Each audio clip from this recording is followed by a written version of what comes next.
What's going on? My name is Iceman. Good morning.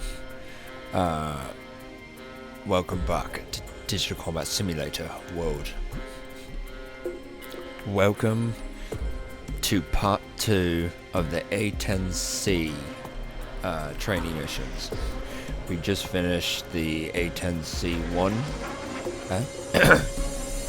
Now we're doing the A-10C2 for the training missions. A-10C2 training missions. This is part 2. That's an awesome image there. I love that. That's really fucking awesome. So without further ado, let's do it. Show the options as always. Alright. Sorry. This is what we got for graphics. Hiccups. Gameplay. Sorry. Miscellaneous. Fucking hell. Audio.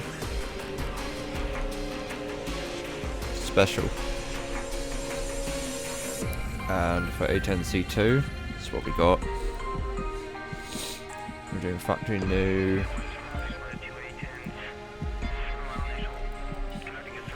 Okay. Okay. So that's what we're doing there. And we'll do this to save.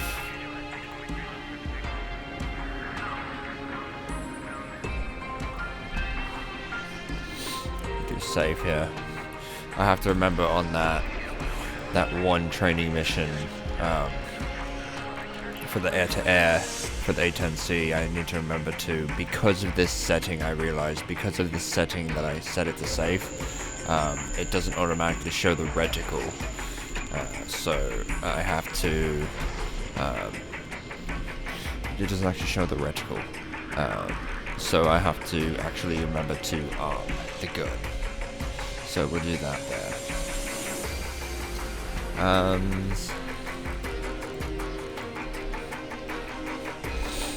Yeah, so that's that. So let's do it. Do that. And then VR, no VR headset. Alright. Training.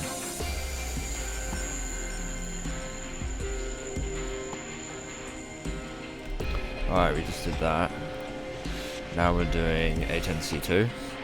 Okay, so what we're gonna do, I've decided is we're gonna do aircraft startup, then takeoff basic handling, hot task fundamentals, navigation, then landing.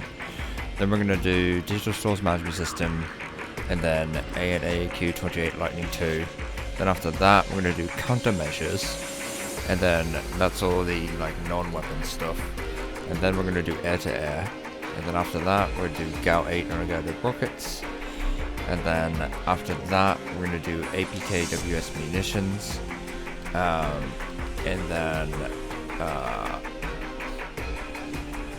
then after that, we're going to do general precision bombs, then precision guided munitions, and then after that, we're going to do the GPU-54A laser JDAM, and then finish off everything with AGM-65 Maverick, and then AGM-65 Lima laser Maverick. So that's the order that we're going to do this in. So with that said, let's do aircraft startup. In this lesson, we're practicing the A-10C2 from the run. Let's do it. Alright, A-10C2 startup. That's awesome. They actually have images now. It says just busy to start the A-10C2. Nice. Let's do it.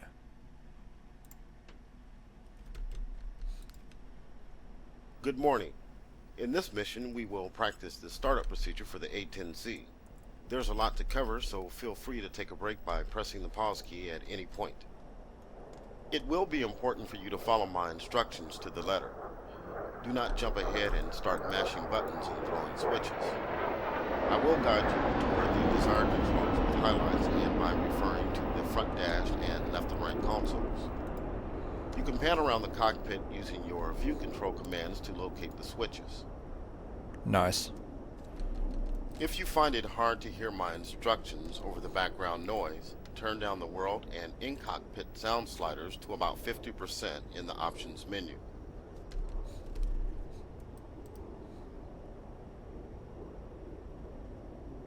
As described in the flight manual, a pre-flight check is normally performed prior to startup to ensure the aircraft is configured properly. However, for the purposes of this lesson, we'll begin the startup sequence with the aircraft's initial configuration set as it would be at the start of all missions. The startup procedure will consist of initiating electrical power, starting the APU, followed by the left and right engines, and finally powering up and preparing all essential avionics.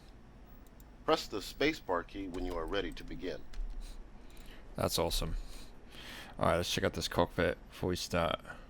A-10C 2. Oh, that's interesting. In the A-10C 1, these buttons here were not, didn't have text on them. But now these, on the A-10C 2, they do. Oh shit. So they fixed that for this.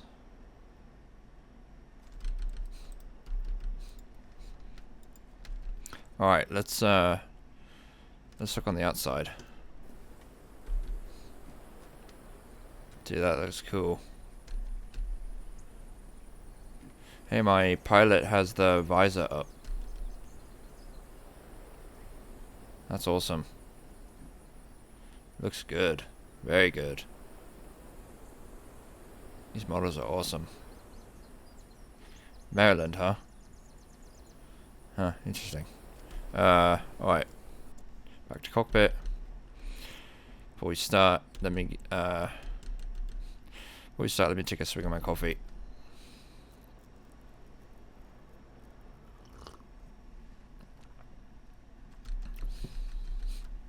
It's espresso, it's cold brew espresso with like oat milk and Hershey's chocolate syrup. It's pretty good. Alright. Alright, let's begin. Let's do this. Also, I'm gonna try to since we already did most of the missions, or all the missions for A-10C 1, I'm gonna try to see if I can give tips this time around. You know, tips on anything that I do actually understand. I'm gonna try to give some tips. You know, excuse me. I'm gonna try to give some tips and teach what I can from what we already learned when we get to the missions and stuff. And try to give tips as much as I can. But yeah, so that said, let's begin. Let's start. First, set the battery switch on the electrical panel on the right side console to power. This will provide power to the DC buses and the APU. Follow the highlight at the bottom right corner of the screen to locate the switch. Alright, let's give it some power. Good. Now set the inverter switch on the same panel to standby. This will allow AC power to be supplied to numerous aircraft instruments. It will also provide power to the engine igniters. Alright, standby. With electrical power now running, we can take a moment to test the caution and warning systems to make sure that we will receive warnings in case something goes wrong during startup. To do this, press and hold the lamp test button on the auxiliary lighting panel on the left console. Take a look around the cockpit while you hold down the button to make sure that all of the caution lights are functional and you can hear an audible warning tone.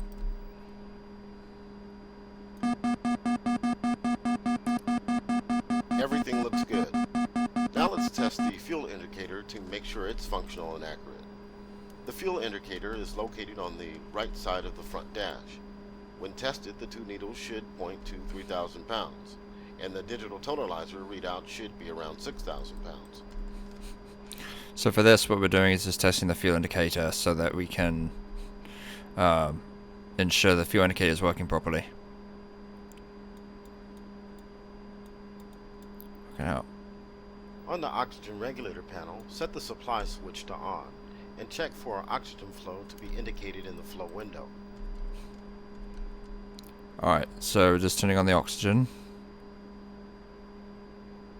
Press the Oxy-In Test Oxygen Indicator Test button to test the oxygen remaining indicator. Watch the Oxy-Low caution light on the caution lights panel to turn on when the indication falls below 0.5 liters.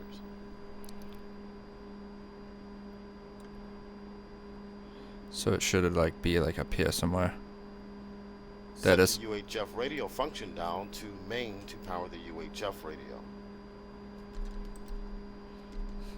So we're turning on the radios. So main.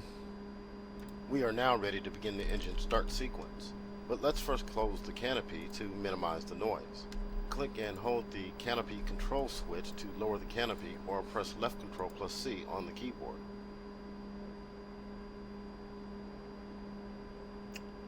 Oh, do we not have a like VHF AM FM radio or something?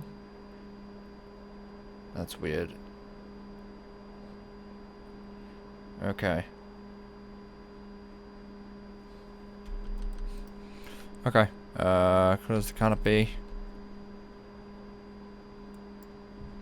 Here it goes. Nice. Starting the engines will take several minutes and require a few steps. First, we need to provide power to the boost pumps of the left and right wing tanks and left and right fuselage tanks.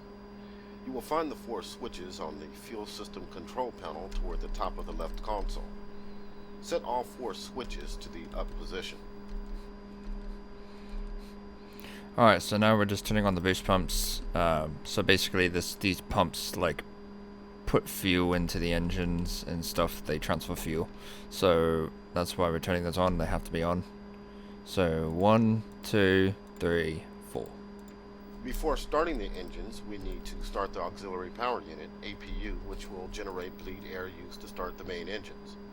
As you start the APU, be ready to monitor the APU exhaust gas temperature, EGT, and RPM gauges on the engine monitoring instruments EMI panel located on the bottom right of the front dash. Go ahead and set the APU start switch to start. So what he's saying there is we need to start the APU or auxiliary power unit. Airliners have these.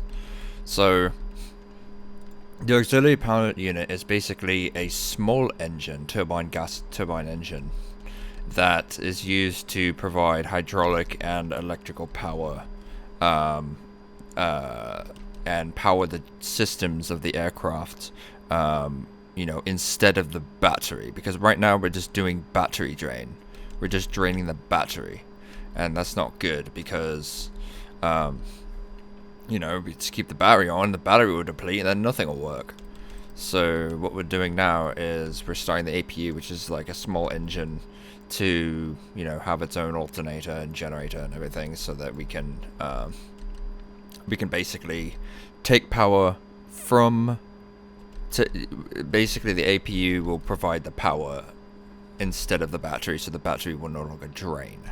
Okay, and the APU generally charges the battery as well. At least I would think. And then the APU also is used to start the engines as well, for enough power and stuff to start the engines. So yeah, that's what the APU is for. So yeah. So, but before we do that, let's look on the outside of the aircraft to see what the jet looks like with the canopy closed.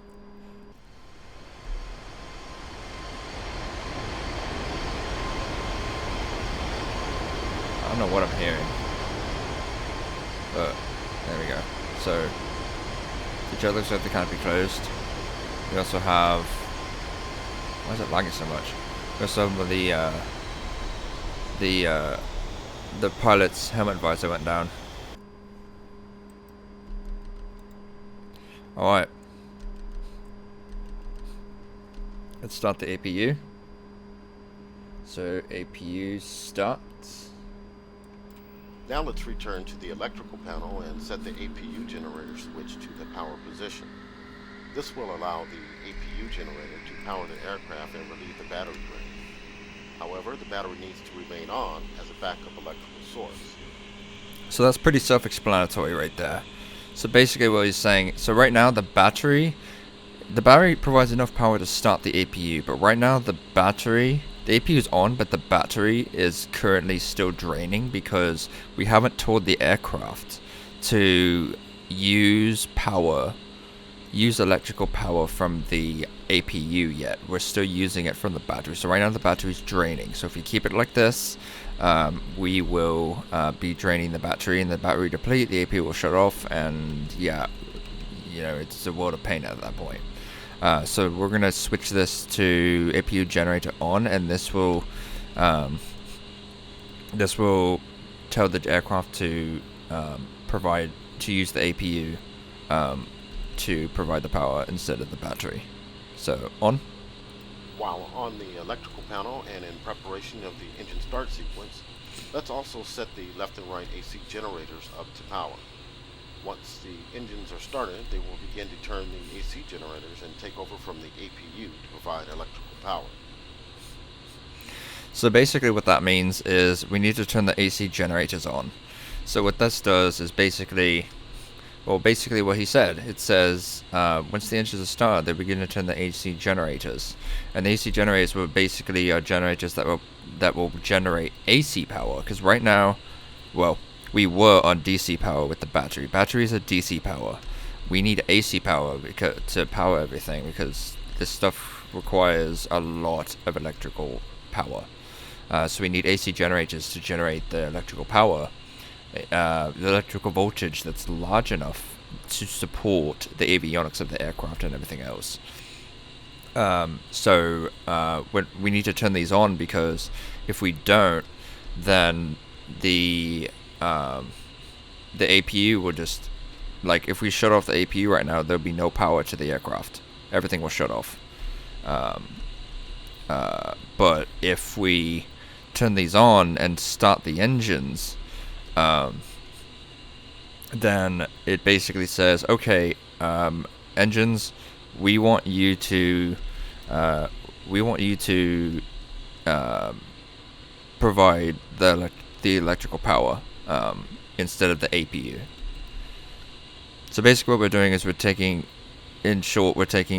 starting with the battery, and then we're doing the APU. So we're basically saying electrical power, first start on DC power with the battery. First use the battery to provide the electrical power, initial electrical power. And then once the APU started, APU provide the electrical power. And then once the engines are started, engines provide electrical power instead of the APU.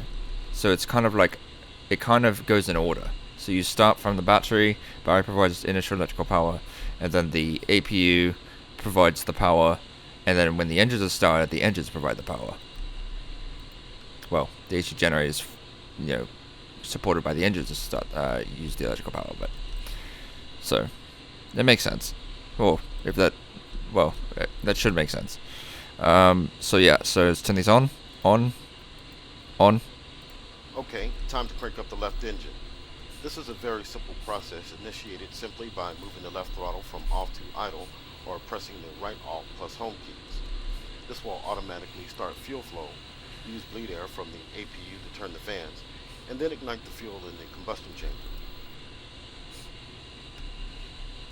So basically all we're doing is taking it off the detent, and we're basically saying, okay, engines, we want you to start.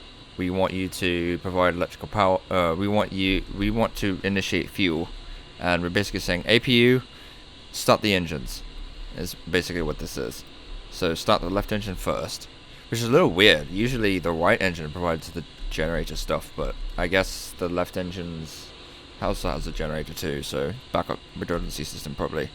But yeah, so left engine, let's start. Alright, left engine, okay, so detent.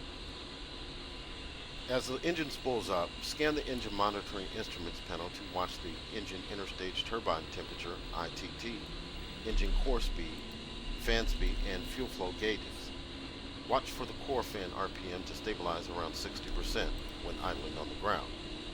You will also notice the left hydraulic system's pressure begin to build. This will normalize between 2,800 and 3,350 psi. Once the left engine is running normal and stable, press the spacebar key to proceed. So basically what it's saying is when the spool's up, scan these instruments here. So you want to make sure the fan starts going up percent RPM slowly, and then you want the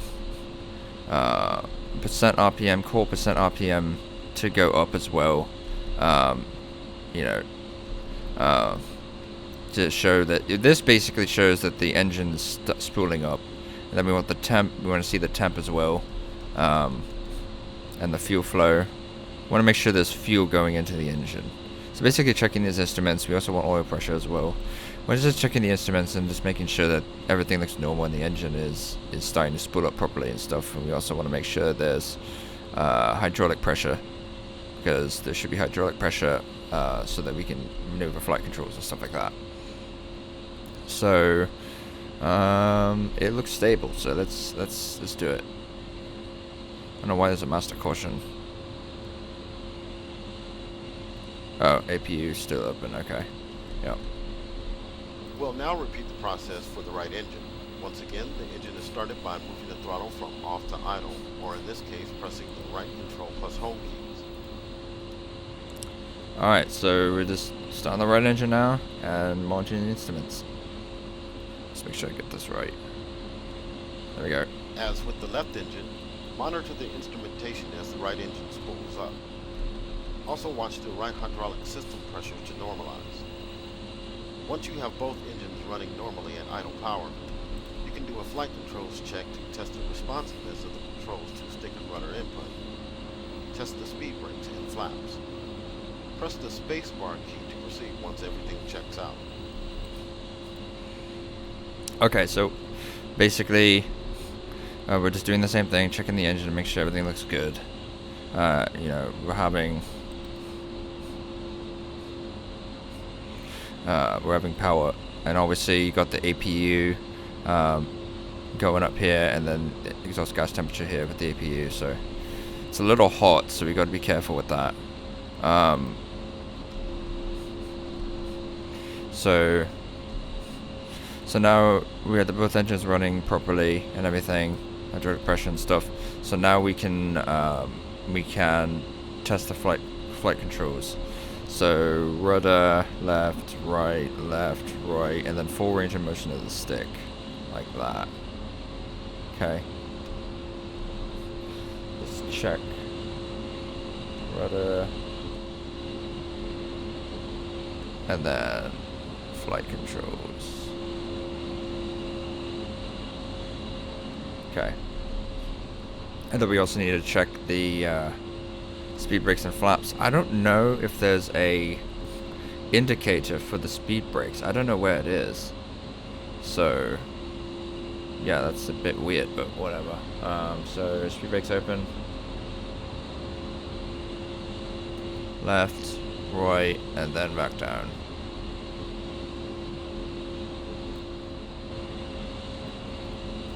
Yep. And then flaps. Do the flaps. So flaps indicators here. It's a little hard to see, but it's right there. So there. And flaps down one. And then it's hard to see the flaps, but then flaps down again. Down all the way. You kind of see it in the shadow.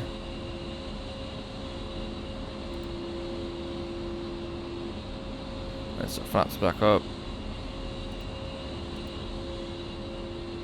Indicator goes back up. Alright, flaps are back up. Alright, so we did that. So, spacebar. With both engines now running and powering the left and right AC generators, we can turn off the APU generator on the electrical panel, and then the APU itself on the throttle panel. So what we're doing is we're basically saying,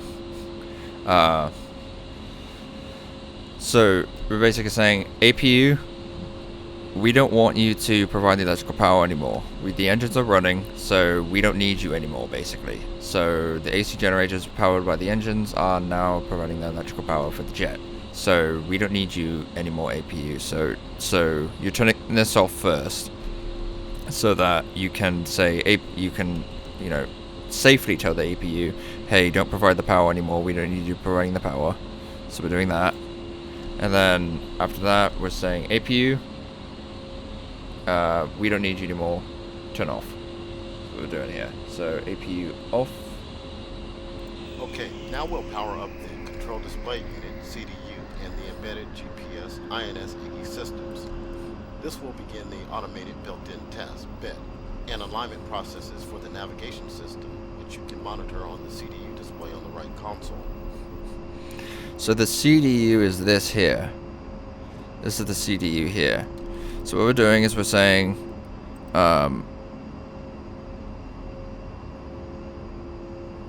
yeah, we're saying CD, so basically what we're doing is we're turning on the CDU. So we're turning this on, control display unit, and then we're turning on the embedded GPS and INS system. So we're turning on the navigation system, and it will, so that we know where we're going and stuff. So it'll start an alignment process. So these are the master switches for them. So we're going to turn on CDU, and then IGE. Uncase the standby attitude indicator, SAI, on the front dash. To do this, turn the SAI cage knob to the left by rolling your mouse wheel down over the knob. Once uncaged, roll the wheel back to set the SAI aircraft indicator level on the horizon. So what we're doing now is this is the standby altitude indicator. So if this fails or the HUD fails, we need to know what orientation our aircraft is in regards to like the air and stuff. You know, whether we're banking or pitching up or inverted or whatever. So this is the standby one. It's like pneumatic or whatever. So this is the standby. This is the backup system. You can see it says off here. It has an off flag. So that means that it's caged. Caged just means that it's literally caged. It does not move. It cannot move. It's prevented from moving. So what we do is we uncage it so it can move, and then we also have to center it to the horizon, because you know, why would you not? Because it, you know, you need to make sure that it's set accurately. So right click down. Turn on the multifunction color displays, MFCDs, left. Click twice on the power switch for each display. Okay, so we're gonna do actually right click. We're not gonna do left click. We're gonna do right click. So, so yeah, that's set. And obviously, if you pull it, if you press left click, you'll cage it again temporarily. So day. Actually, no, we do need to left click it. So day, and then day, and we're just turning these on. While we are waiting for the CDU bit and IGE alignment to complete, we can continue the startup sequence. Turn on the Central Interface Control Unit, CICU, on the Armament HUD Control Panel, AHCP, on the front dash. This will provide essential user interface controls to numerous aircraft systems, including the left and right multifunction color displays, MFCDs. So we're basically turning this on, and basically what it does is it allows us to interface or use like these buttons and stuff on the MFCDs, which are these multifunction color display here and then here. Basically allows, you know, these buttons to work and stuff, and then this to work. So we always want this on. So when so turn this on. The MFCDs are now on. In a few moments, they will display the Data Transfer System DTS page, which we will use to upload navigation and weapon configuration data saved on the data cartridge from the mission plan. Now, set the Integrated Flight and Fire Control Computer IFFCC switch to the test position. Right-click once. The IFFCC provides weapon release calculations, attitude control, and HUD indication. In test mode, the system will run a series of automated bits, which you can monitor on the HUD. So we're turning on the IFFCC, which is basically our HUD and stuff. So basically what this does,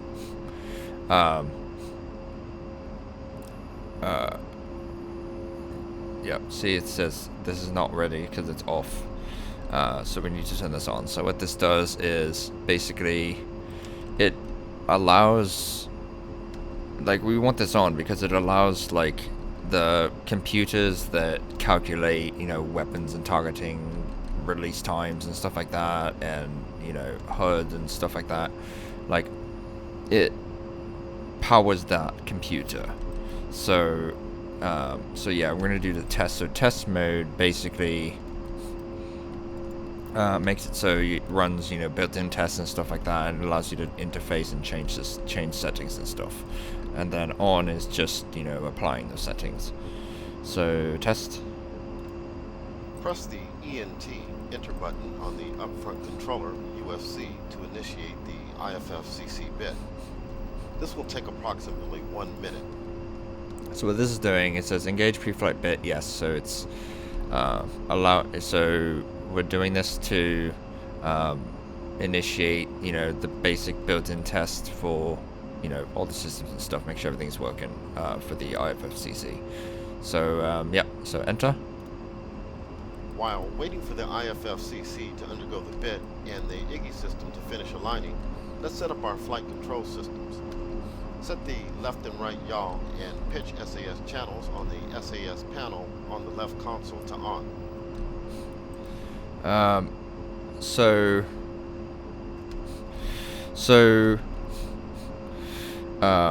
These are like fly-by-wire / you know, analog, you know, aircraft need a stability augmentation system. So basically, these are computed. Pull up.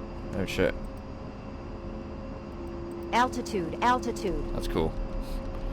So it's just doing a test. The stability augmentation system, basically, you know, it's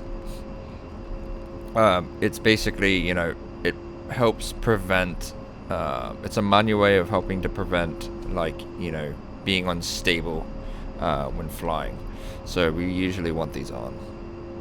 So this is for yaw. So on, and this is for pitch. So on.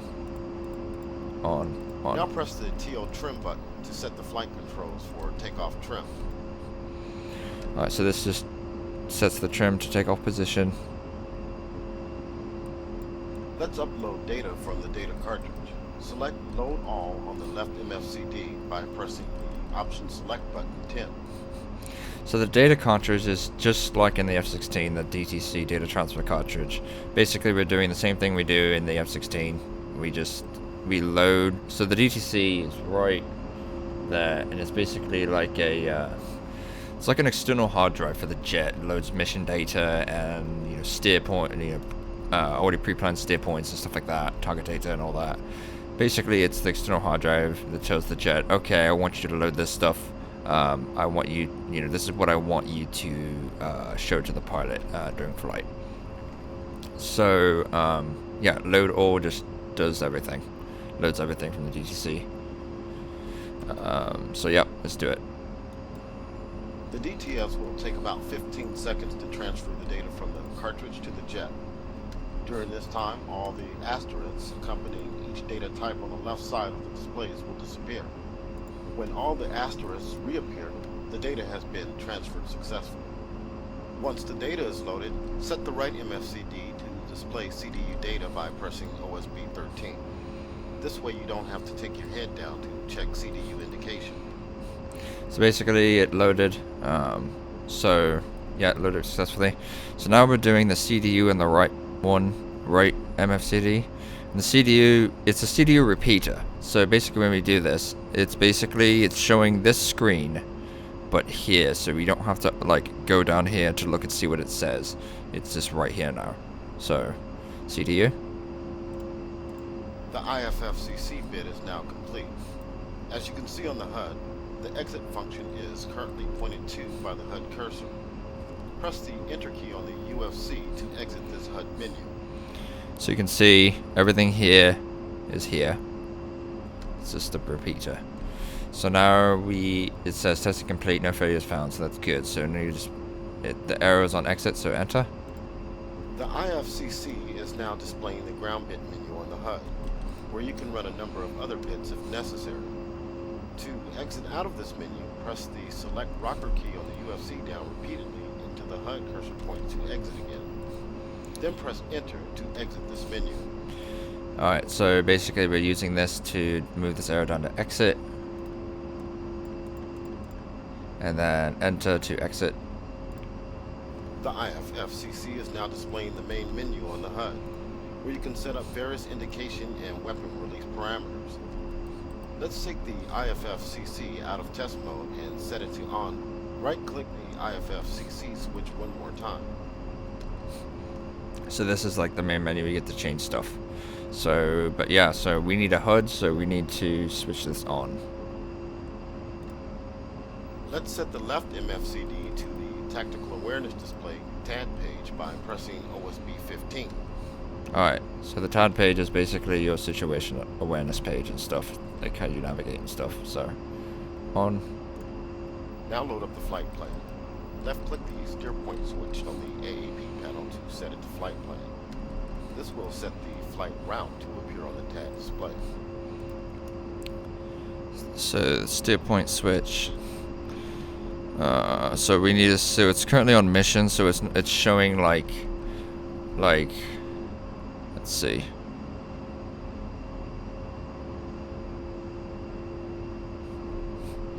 It's basically showing like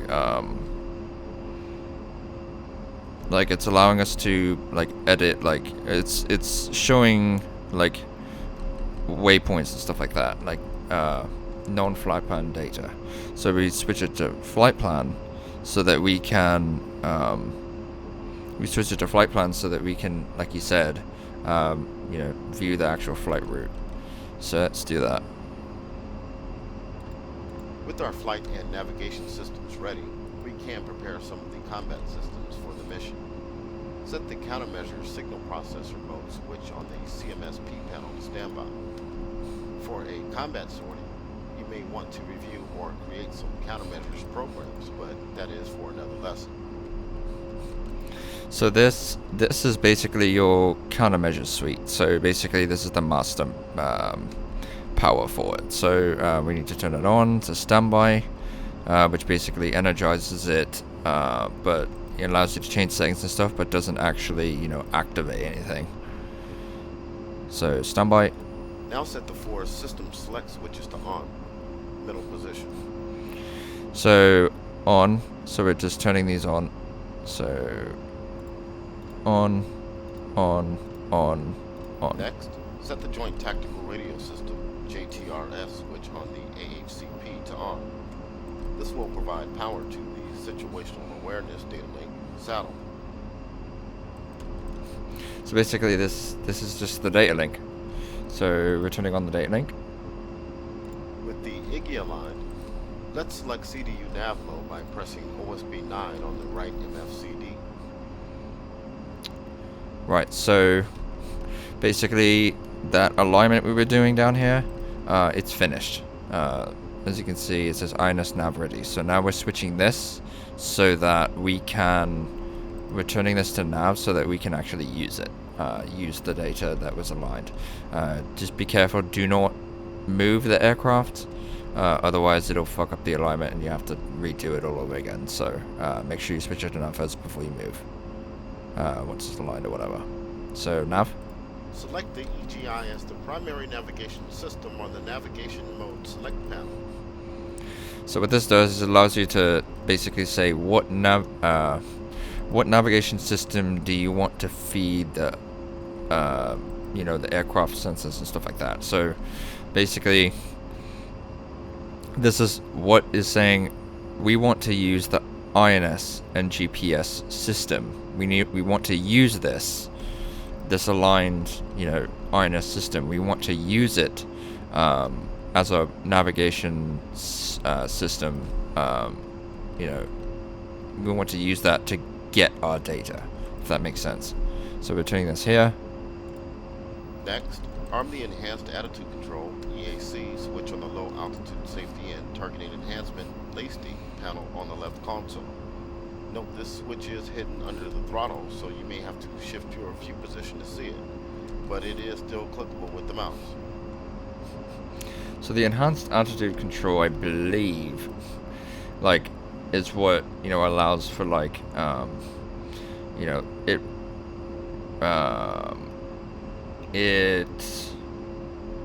interfaces with, like, weapons and targeting and stuff like that, and also the autopilot. So you basically, you want this on. So you want this on. So on.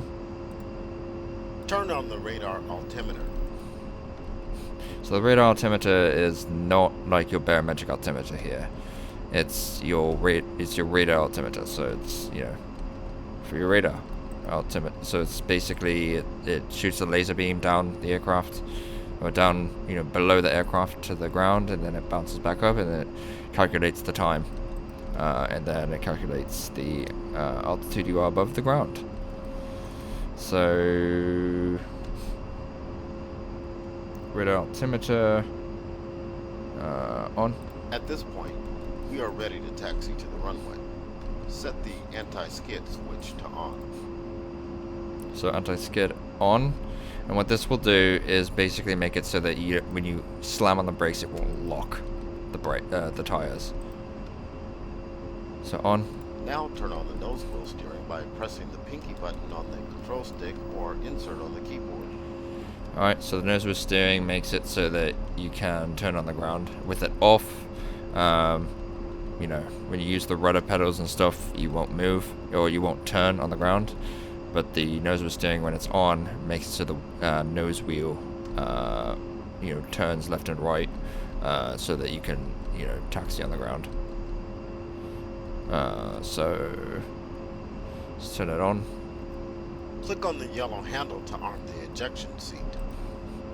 So that's steering engaged. There you go. And then really you don't want to arm the ejection seat on the ground. You know, like at the ramp and shit, or even when you taxi. But for the tutorial we have to. So let's arm this. Taxiing out to the runway requires tower permission, so we will end our startup lesson here. Tomorrow you're going up. See you then. And that's it. That's the startup procedure. You obviously check all the you obviously want to check the caution panel, make sure there's nothing on, and there isn't, so that's good. So we did it. We started the A-10C. So yep, that's that. So yeah, let's look on the outside.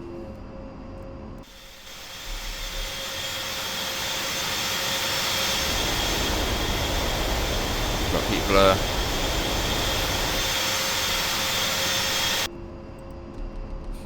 That's pretty damn cool. Alright. Alright, with that said, yep, let's continue. Let's go to the next one.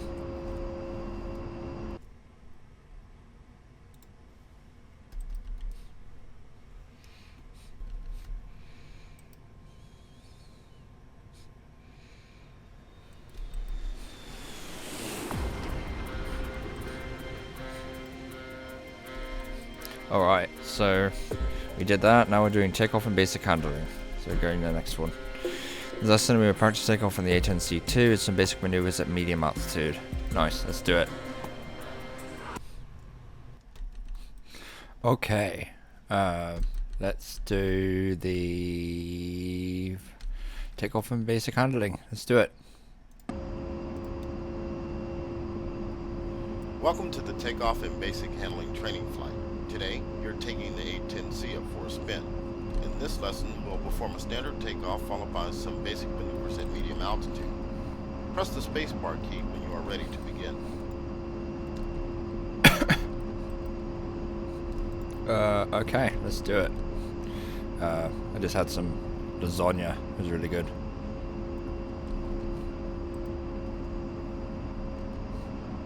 Things will happen rather quickly once you begin to roll, so let's review the takeoff sequence.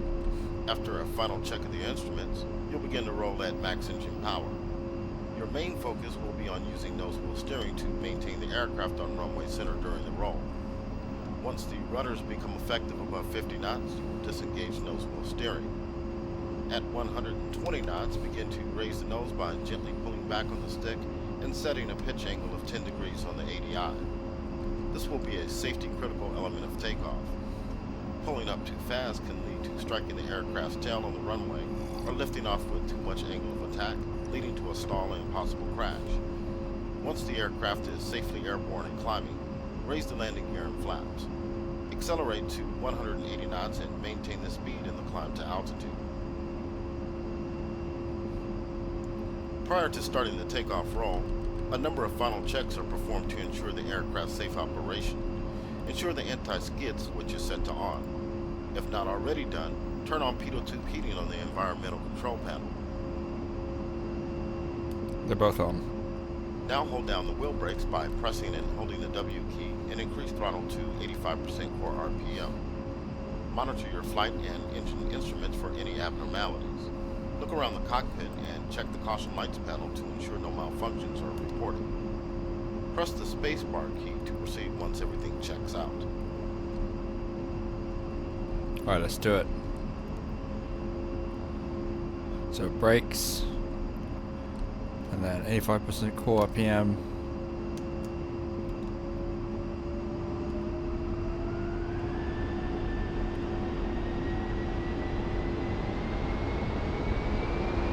There we go.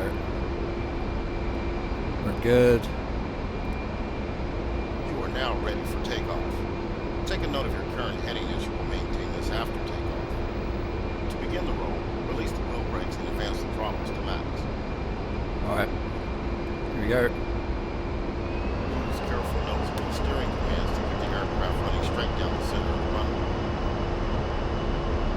Press the home task pinky button or insert to disable nose wheel steering. Gently pull back on the stick to raise the nose to 10 degrees pitch on the ADI and hold it. Maintain 10 degrees of pitch. Raise the landing gear by pressing G and the flaps by pressing left shift plus F. The landing gear horn will sound while the landing gear is in transition. Adjust your pitch angle to maintain 180 knots indicated airspeed to climb, and check the vertical velocity indicator to monitor your rate of climb. Your desired rate of climb will depend on a number of factors, including the aircraft weight, range, and altitude of the steer wheel. However, 180 knots indicated airspeed is a good average climb speed. Alright, so we're just making sure we're climbing at 180, 190 knots or so, and then we're just maintaining runway heading. Maintain a heading of 300 degrees at 180 knots. Yeah. Level out at 5,000 feet.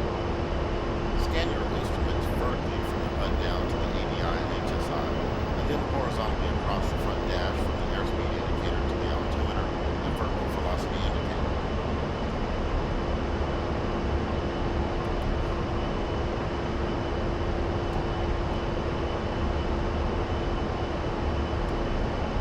Basically saying the way to check what you're doing.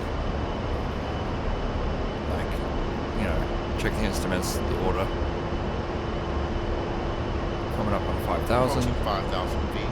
Let's level out here. We'll pick up some airspeed and max engine power.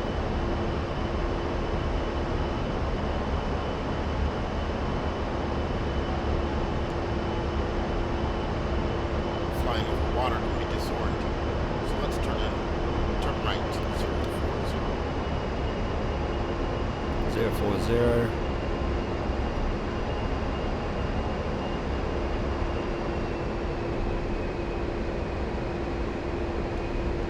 Just looking at the heading indicator.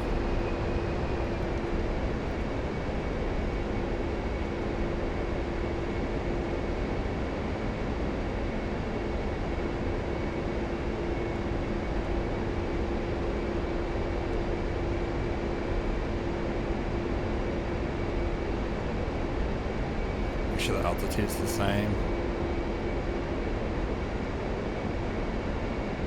040, there you go. Let's talk a bit about airspeed. While you may want to fly at maximum speed to get where you're going as fast as possible, you have to keep in mind fuel consumption and designated times of arrival. As such, you generally fly at speeds less than maximum and preferably close to your cruise speed, which is the most efficient speed for your current aircraft payload and altitude. Yep.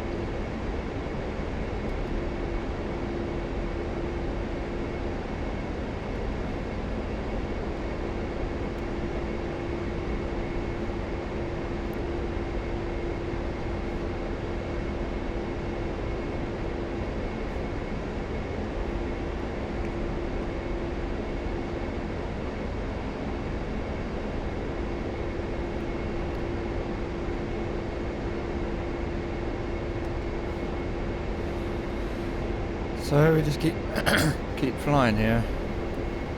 Hopefully he says something.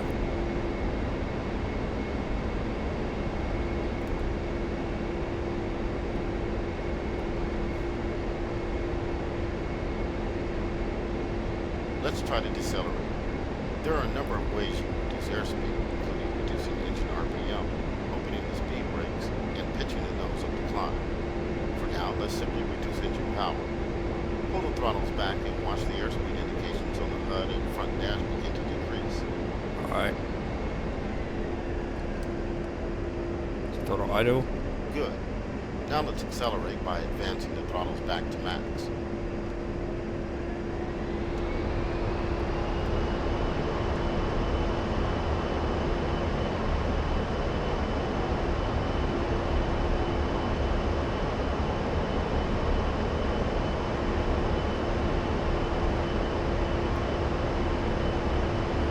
Yeah, the A-10 may be slow, but it's still powerful. Now let's perform a climb. Take the nose up to 20 degrees of pitch by referencing the ADI on the front dash. Climb to 12,000 feet. I'm gonna use the HUD.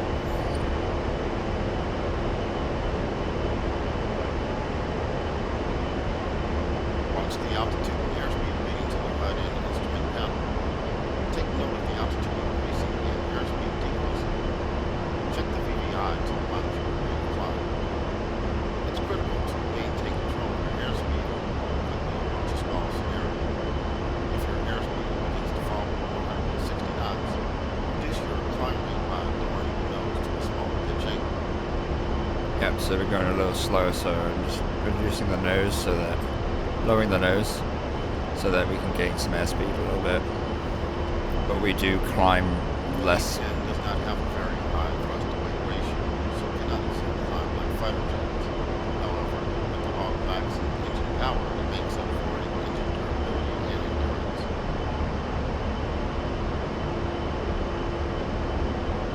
So it does climb not as fast, but you know, with a lower pitch angle or whatever.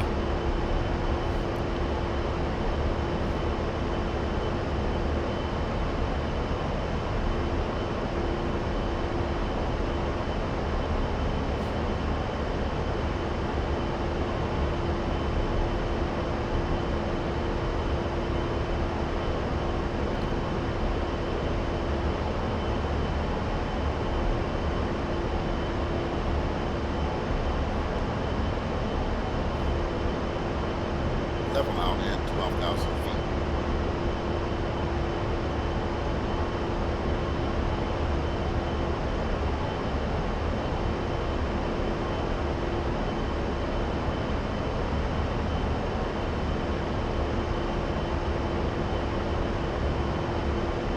The A-10 service ceiling is 45,000 feet. However, given the nature of the A-10 design and function, you are likely to spend most of your time at altitudes below 25,000 feet.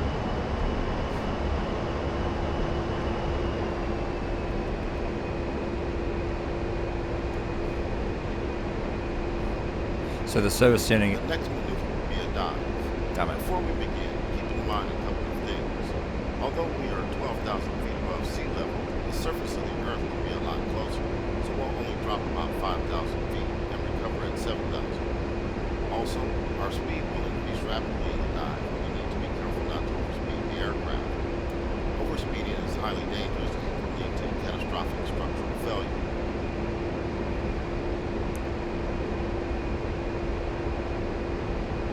throttle back and push the stick forward to make your pitch 20 degrees nose down.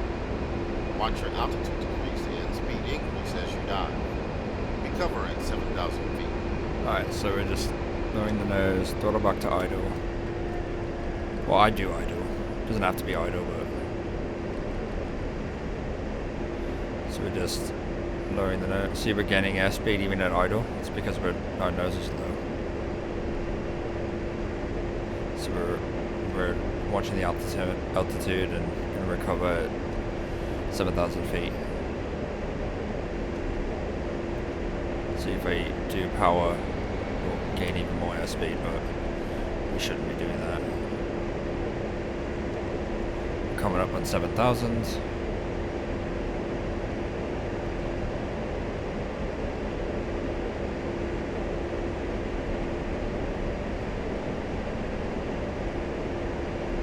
Coming up on 7,000 feet. Level out.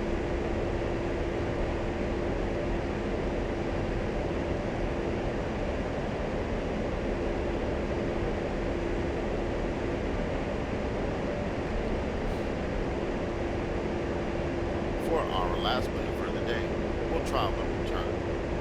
Turning is not difficult, but turning well does require attentiveness and coordination. The goal of a level turn is to complete the maneuver with minimal deviation in speed and altitude from your initial conditions. A level turn will consist of initial rolling put on the stick, followed by a slight pull and rudder input into the turn to maintain altitude and minimize side slip as indicated by the slip ball on the ADI.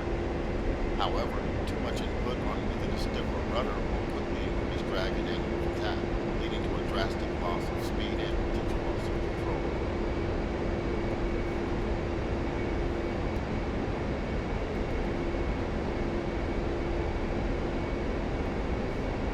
We'll perform a 360-degree left turn from a heading of 040 at 7,000 feet and 280 knots.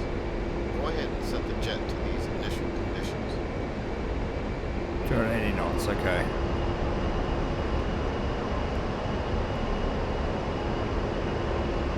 So I need to gain some speed.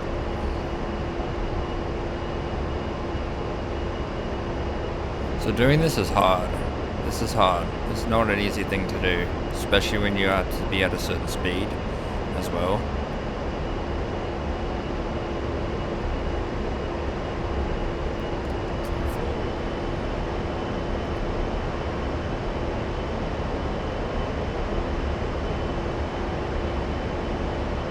Set. Stabilize at this speed and altitude before starting the turn. Remember, try to maintain the airspeed and altitude throughout the turn. Use the total velocity vector on the HUD to maintain altitude, and step on the ADI ball using the rudder to minimize side slip. Begin when ready. Alright, so what I'm going to do is stay at the speed, and then I'm going to do a left turn, just bank the wings like maybe 30 degrees or so, like this. And then make sure that the flight path vector is in between those two lines, and we just keep it like that and keep the throttle where it is, and we should be good as long as we don't pull too hard or anything. But yeah, see, we're at 7,000 feet basically. I know it says 7,070 feet right now, but you know, it's still fine. So we just keep the flight path vector in between the horizon lines there, and we'll stay at this, and just watch our heading.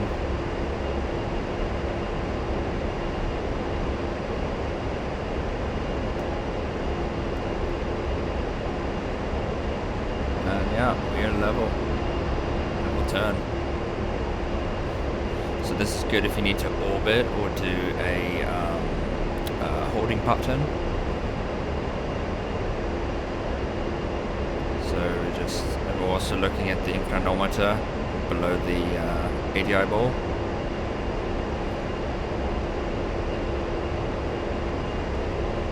Make sure we are doing a coordinated turn, which we are, because the ball's in the center of those two lines. I can't exactly show you because I have to use the stick right now.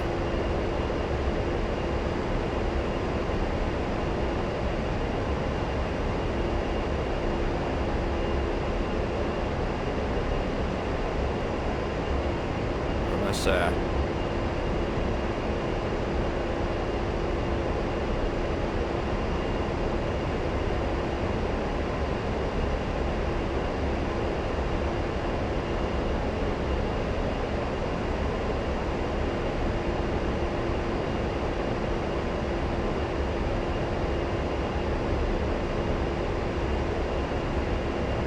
There we go. We're all out now. Well done. We will end our training flight here. Alright, that's it.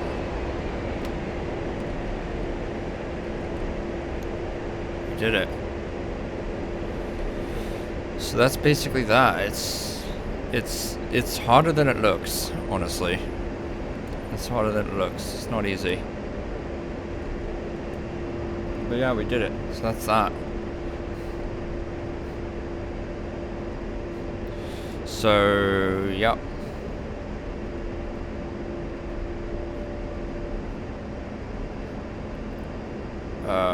Yep. So, with that said, let's continue.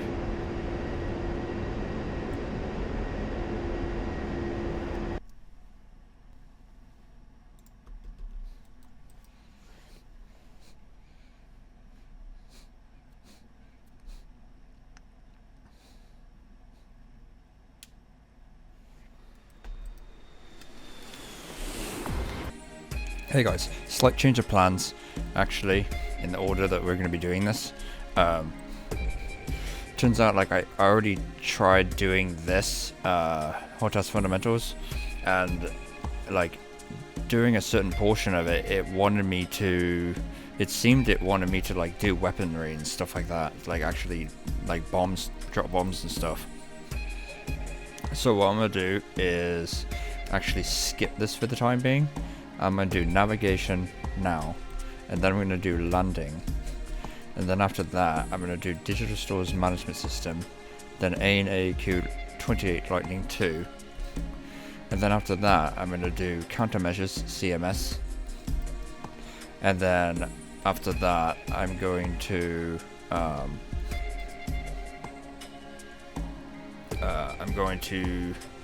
after countermeasures CMS, I'm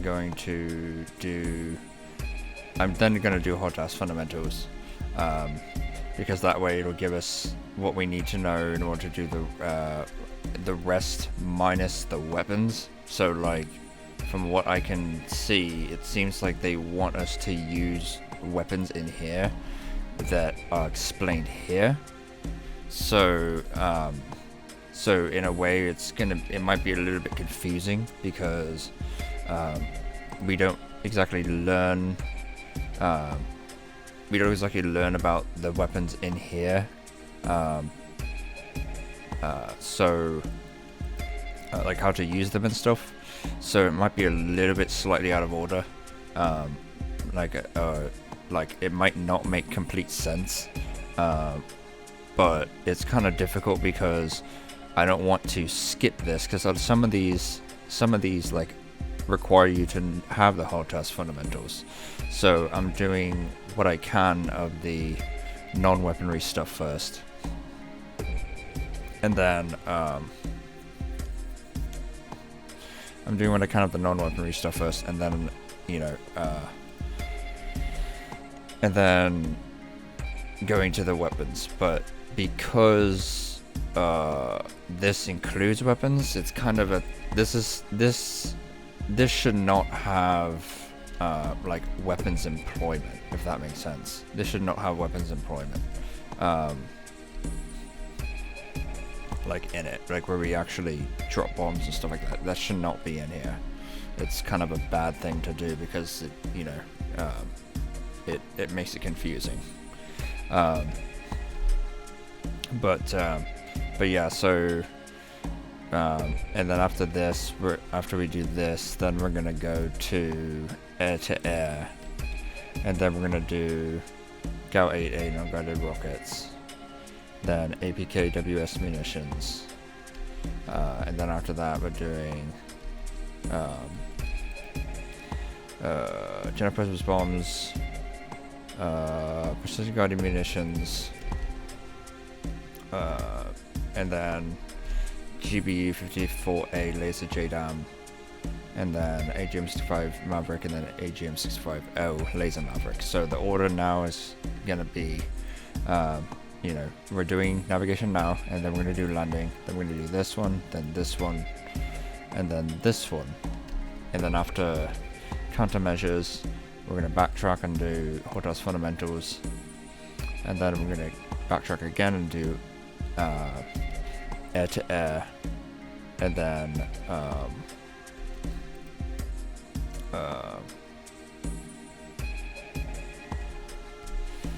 do air to air at the GAL 8A and unguided rockets, and then we're doing, what was it, this one, and then we're doing general purpose bombs, precision guided munitions, laser JDAM, 65 Maverick, and laser Maverick. So it's a really weird order. Like I said, this should not have that the weapons employment in here. I don't like that at all. It makes it super confusing. This should literally just be the one from here, from the A-10C one. So far I don't really like. I mean, it has good content, but it's you know, it's not what it should be. You know, it's not what it should be. It has too much information in here. So with that said, we're going to do navigation here. So in this lesson, we review the navigation system of the A-10C2 and practice navigation procedures. Let's do it. Okay, navigation. Let's do it. Welcome to the navigation training flight. I've engaged the autopilot to keep the aircraft level and on course, so please do not touch any input controls outside of the training commands you will receive. In this flight, we'll review the navigation systems of the A-10C and practice navigation procedures.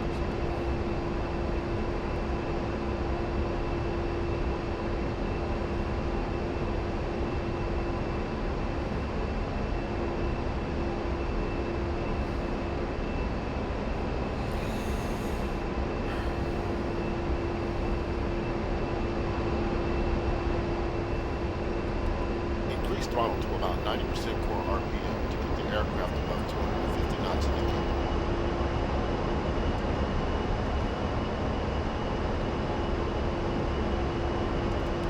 The A-10C is equipped with a complex navigation suite consisting of a number of different systems. The oldest of these, originally installed on the A-10A, is a heading attitude reference system, or HARS. HARS is a gyro platform navigation system that eliminates significant errors as the aircraft is moving in flight. Set accurately on the level flight and on acceleration. Because of these limitations, HARS is considered an accurate system in case of primary navigation system failure. The primary navigation system of the A-10C is the embedded GPS INS or EGI, often pronounced IGI. The IGI integrates a traditional motion navigation system, INS, and a global positioning system, GPS. Each of these two IGI components can function independently of the other. However, they are designed to work together to find accurate flight position and flight navigation data. Finally, the A-10C is equipped to home with traditional radio navigation systems such as TACAN, Tactical Air Navigation, ILS, Instrument Landing System, and the ADF, Automatic Direction Finder. The primary control panels used to configure the navigation system include the navigation mode select panel, MZIP, on the front dash, and the control display unit, CDU, on the right console. This mission will also work with the tactic panel on the right console. In order to minimize the time spent head down configuring the instruments instead of looking up and out of the cockpit, the A-10C features the front control, the left seat below the HUD, and the CDU page on the MFCD. These allow you to manipulate CDU data without having to touch this. Navigation information is displayed to the pilot on the HUD, the CAD and CDU pages of the MFCD, the CDU display, and the analog EDI and HSI instruments on the front dash.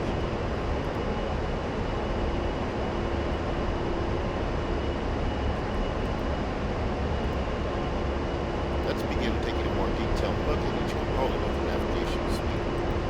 The MSIP, located in front of the control stick toward the bottom of the front dash, is used to select the navigation system used to feed data to the instruments and what type of navigation point you are on. Specifically, the top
Next item we will consider is the TAD page, currently displayed on the left of FCD. The TAD includes symbology for your aircraft, currently in the center of the display, the flight plan course line, currently running along the center from top to bottom, and various other indications, which we will discuss separately.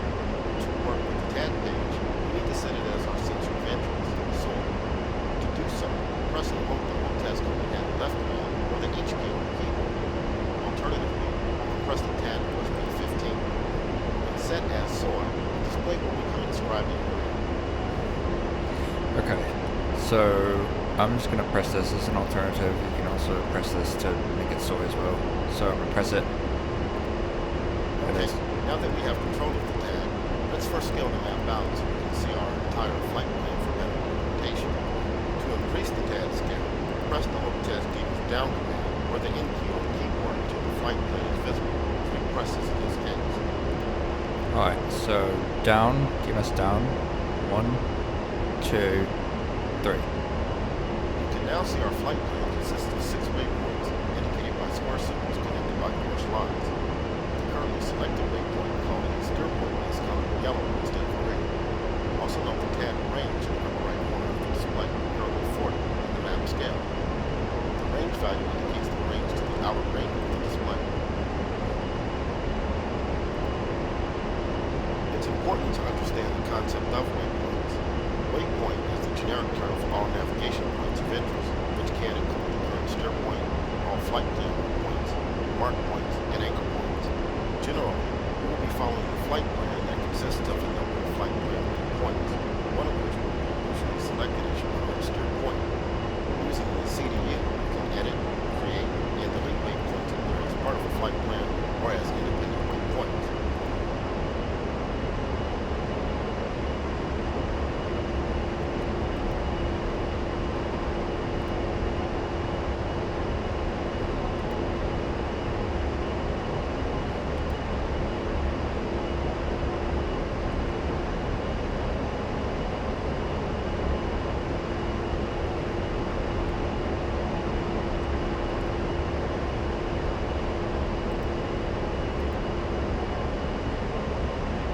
Let's try performing the most basic navigation function of cycling through the flight plan waypoints to select a current steer point.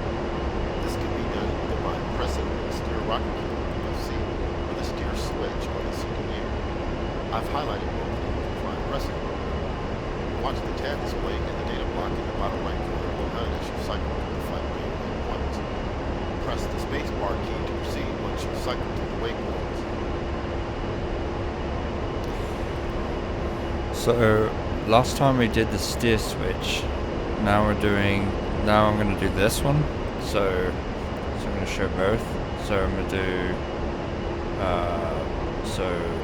up, and then I'll do down like that. So it does the same thing. You can also cycle waypoints by using Home Task controls.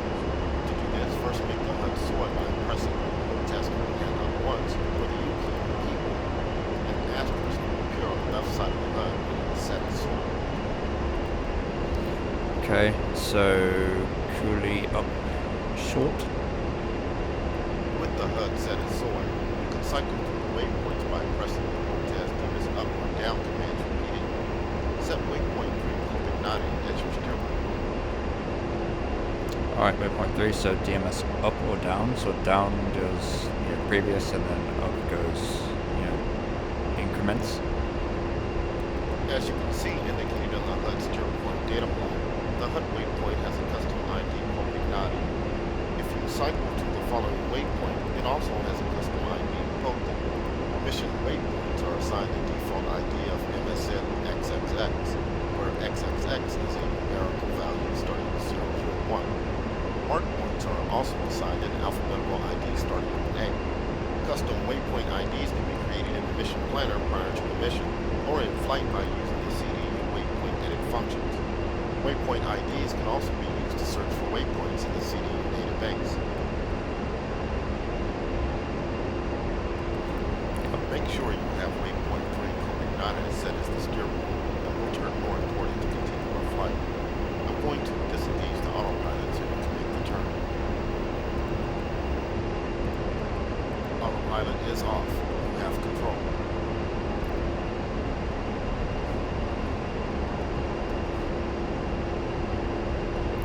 Need to wait a little bit. Wait till we get to the waypoint.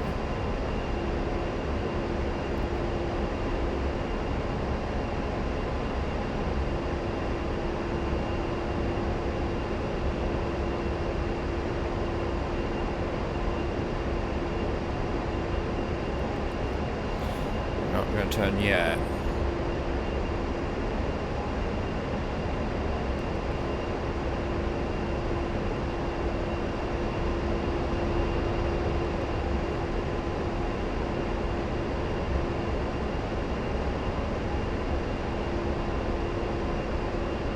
Almost.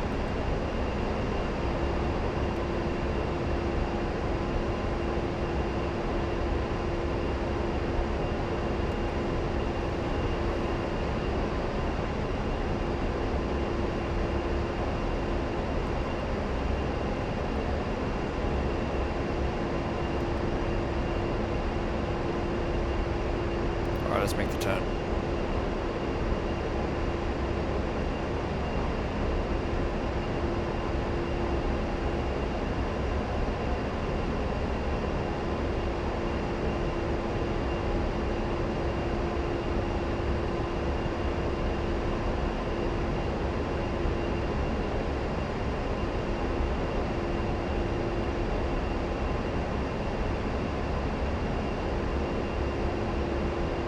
There we go.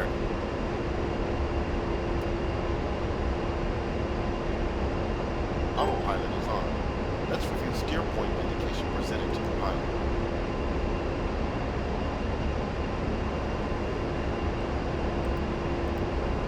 Starting with the HUD, the destination index indicates the position of the current steer point as a small square. When not set elsewhere by the pilot, the current steer point is also the center point of interest, speed. On the tab page, the speed is displayed as a wedding cake symbol currently corresponding with waypoint 3. Right there. A little mini cake looking thing. In the bottom right corner of the HUD display is the navigation data block, which indicates information regarding the steer point. Starting with the top line, the following is displayed. Radar altitude valid to 5,000 feet AGL. Steer point number and ID. Steer point distance to go and target elevation. Steer point time to go, TTG, and time on target, TOT delta. Also current time. When a steer point has a designated time on target, D time, you can use the TTG and TOT numbers to make sure you arrive on time. In that case, you will also see a desired airspeed indication added under the airspeed indicator on the left side of the HUD.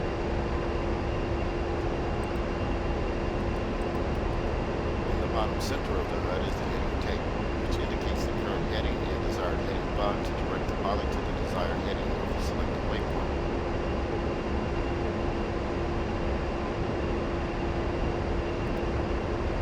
When the steer point is outside the HUD field of view, the destination index will be latched to the side of the HUD in the direction of the steer point. To see this indication, set waypoint 4 pointing as your steer point. Alright, so do you mess up? The destination index is now latched to the left side of the HUD. It includes 2 pieces of additional information: the degrees of turn remaining on top of the index and the steer point range under the index.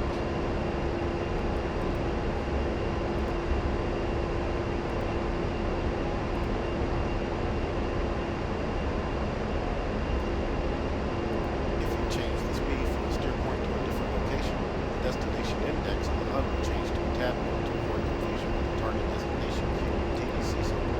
To see this indication, let's designate a speed point on the ground. Press and hold the remote test from control down with the gearing key and TTC down to the bottom of the HUD. Then press and hold the hold test keys up command or left control plus up arrow keys to designate a speed just ahead of the aircraft. This only works if you have the HUD as soy, by the way. So we're gonna do that. So down. So it's a little cross in the box, meaning you can't designate a speed. So you have to make sure there's no cross like there. You can do that. So do you mess up long? The HUD is now indicating both the tadpole destination index Right and the there. speed location as a TDC with a line beam to the total velocity vector. The tadpole is lashed to the side of Right the there. HUD in the direction of the steer wheel, and the tadpole tail is indicating bearing to the steer wheel relative to your current position. There you go.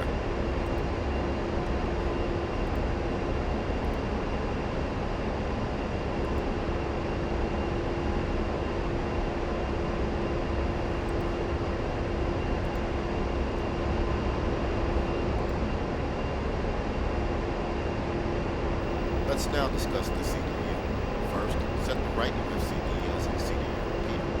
To do so, press the little task and right command, or press the K key on the keyboard twice to cycle the CDU page, or press the CDU OSP 13 on the right MFCD. So you can either do Kulu Hat right short or press this button. As you can see, the right MFCD is duplicating the display of the CDU. We can now work with the CDU directly or use the UFC and MFCD commands to view and edit CDU data. The CDU is currently displaying the waypoint page as indicated by the page title in the top left corner of the display. The top line also indicates the name of the currently active flight plan, F1 in this case, and the waypoint number of the steer point.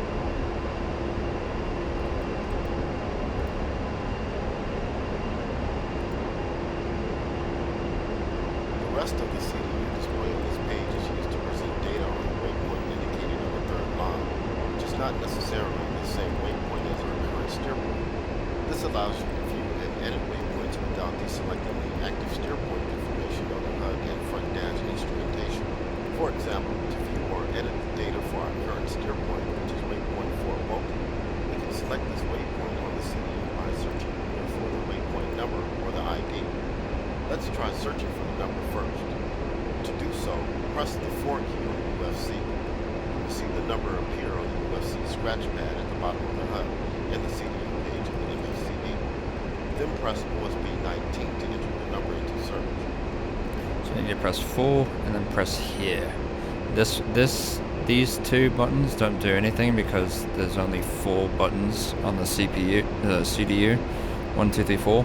So it's just these 4 here that actually work with the repeater. Don't use the top because that never works.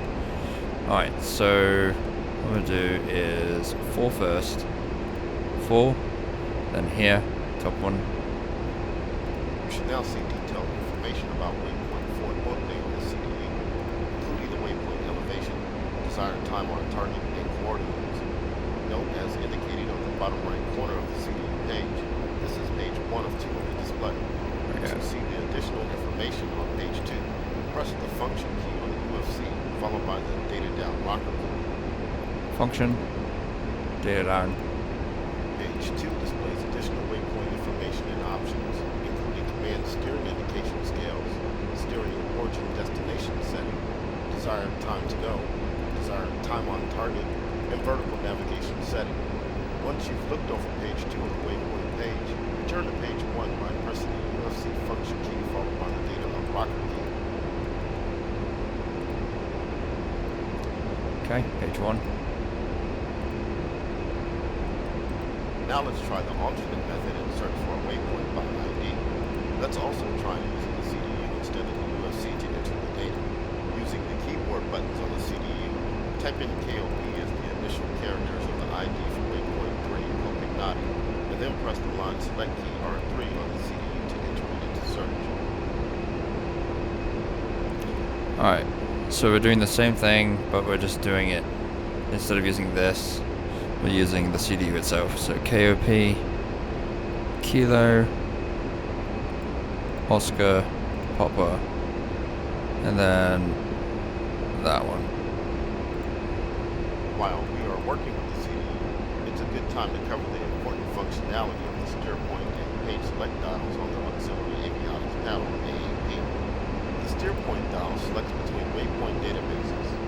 When set to flight plan, the CDU will cycle to flight plan waypoints only. When set to mark, the CDU will cycle to mark points only. When set to mission, the CDU will cycle to all non-marked points in the database, including flight plan waypoints. Note that the flight plan will appear on the TAD page only when the dial is set to flight plan. The page dial selects between main pages of the display. When set to waypoint, the waypoint main page will be displayed, indicating information on the selected waypoint. When set to steer, the steer point main page will be displayed, indicating information on the selected steer point. When set to position, the position main page will be displayed, indicating information on the aircraft's current position. The other page is used to edit data in the CDU. When not set to other, all of the other pages are read-only and no data can be entered into the CDU.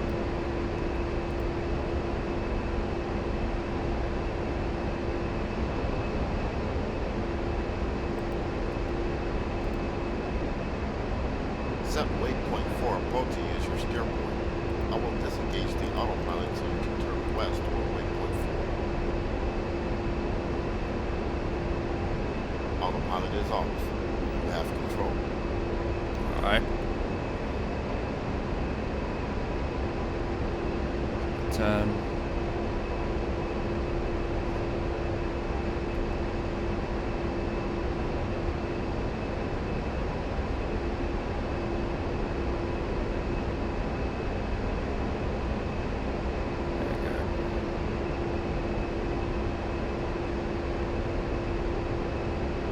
Autopilot is on.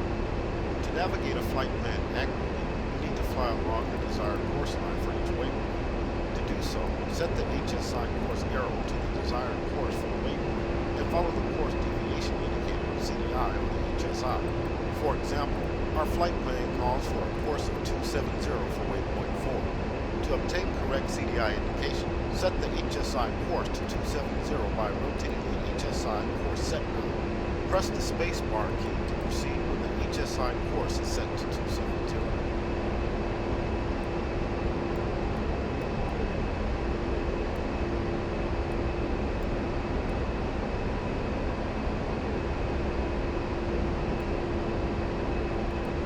There we go. The HSI course deviation indicator CDI and the ADI steering bar will now direct you toward the desired course line. In order to approach the waypoint on the desired course, maneuver the jet to follow the ADI steering bar toward the CDI until the CDI is aligned with the course arrow pointing toward the steer point and the steering bar is centered on the ADI. Press the space bar key to proceed to the next lesson topic. So basically what that means is you want this bar, this line here, making it in line, and then this also there as well. Sorry. Sorry, I just had a sneeze. I didn't even think I was going to sneeze, but sorry about that. Yeah, let's do it.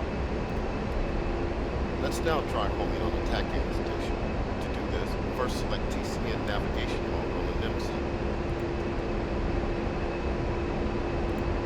Now we need to set the desired TACAN channel.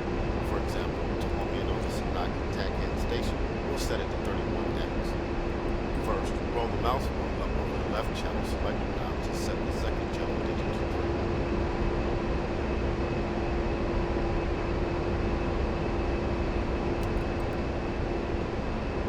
Roll the mouse wheel up over the right channel selector now to set the third channel digit to 1. Now power up the TACAN receiver by setting the mode down to TR, transmit and receive. Set. The bearing pointer 1 meter on the HSI is now indicating bearing to the selected TACAN station, and the range indicator on the HSI is indicating the range. You can also hear the TACAN station's ID being transmitted in Morse code. You can turn down the TACAN ID using the volume knob on the TACAN control panel. If a TACAN approach is desired on a particular heading, turn the HSI set course knob to the desired course. The HSI, CDI, and ADI steering bar will then indicate steering commands for the set course toward the TACAN station. Press the space bar key to proceed when set. Yeah, nothing. Yeah, it's not. This line of sight, it's not working right now because of whatever reason. Maybe the line of sight can't see. I can't get the signal right now, but. We'll in this lesson here, you can continue to practice using the navigation system to navigate the flight plan waypoints. I should be getting the signal at some point here. We'll wait till we do.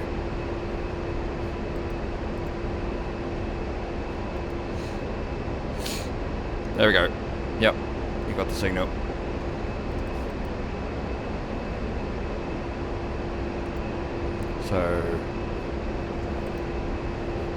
So yeah, so we have a 270 course, so these indications are telling us how we get on course.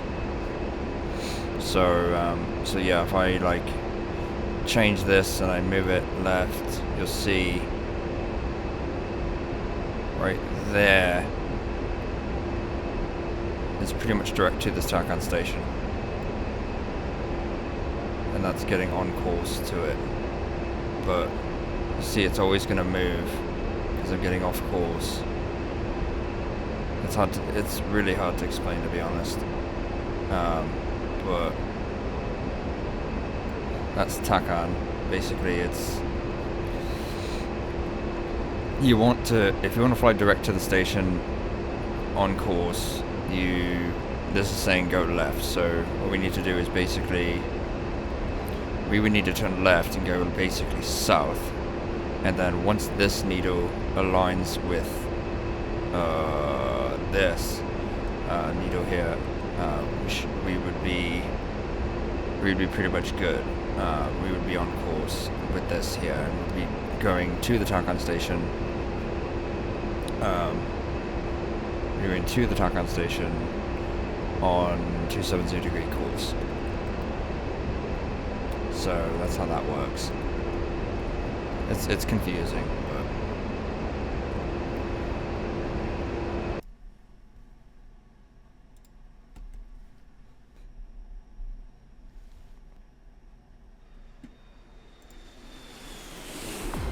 oh, we did navigation. Now we're gonna do landing. So yeah. Yeah, now we're going to do landing. So, in this lesson, we practice landing the A-10C using an ILS approach and review the shutdown procedure. Alright, let's do it. Okay, landing. Let's do it. Welcome to the landing training mission. In this mission, we'll practice landing procedures in the A-10C using an instrument landing system ILS approach to the airbase. I've engaged the autopilot to keep us level and on course. Maintain airspeed around 200 knots as we prepare the aircraft for the approach. Awesome.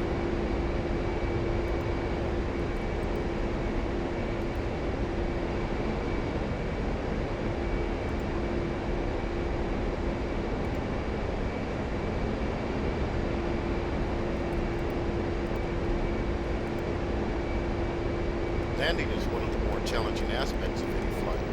A good landing will require careful control of the aircraft and use of various instruments in the cockpit for a precise approach under the direction of the Airbase Air Traffic Controller A-10C. A landing consists of navigating to the destination airfield using TACAN or GPS navigation, configuring the radio to the airfield's A-10C frequency, configuring the ILS receiver to the airfield's ILS frequency, navigating to the final approach fix as directed by A-10C, and finally performing the final approach to fly the aircraft precisely down the glide path toward the touchdown point of the runway.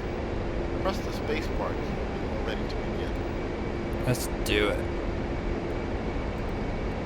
Because we covered TACAN navigation previously, we'll use the GPS component of the IGI to navigate to our destination in this lesson. The CDU divert page lists the 4 closest air bases programmed in the CDUS selectable waypoints. To access this page, let's first open the CDU page on the right MFCD with USB 13. Alright.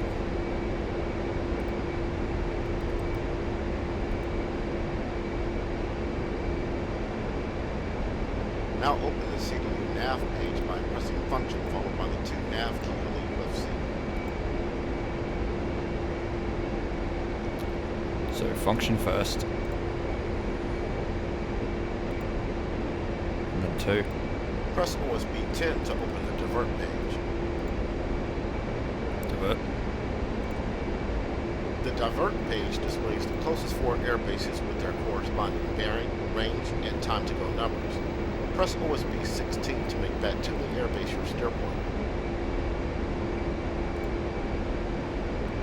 You can now use the navigation data block in the bottom right corner of the HUD to monitor the range and TTG tone plate.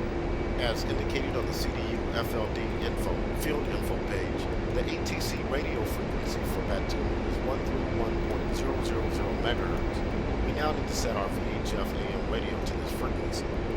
Press the spacebar key to proceed when the VHF AM radio is tuned to 131.000. Oh, this is VHF AM. Okay, so we got it. It just looks different. What is it? 131000.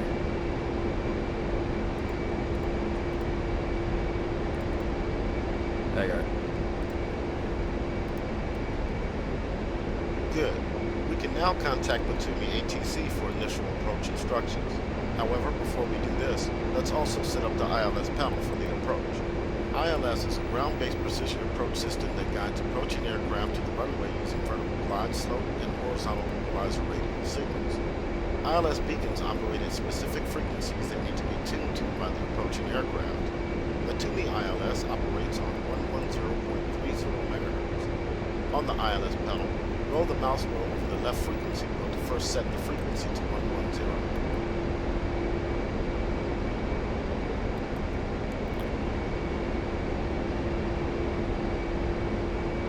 Now roll the mouse wheel over the right frequency wheel to set the frequency decimal to 0.30.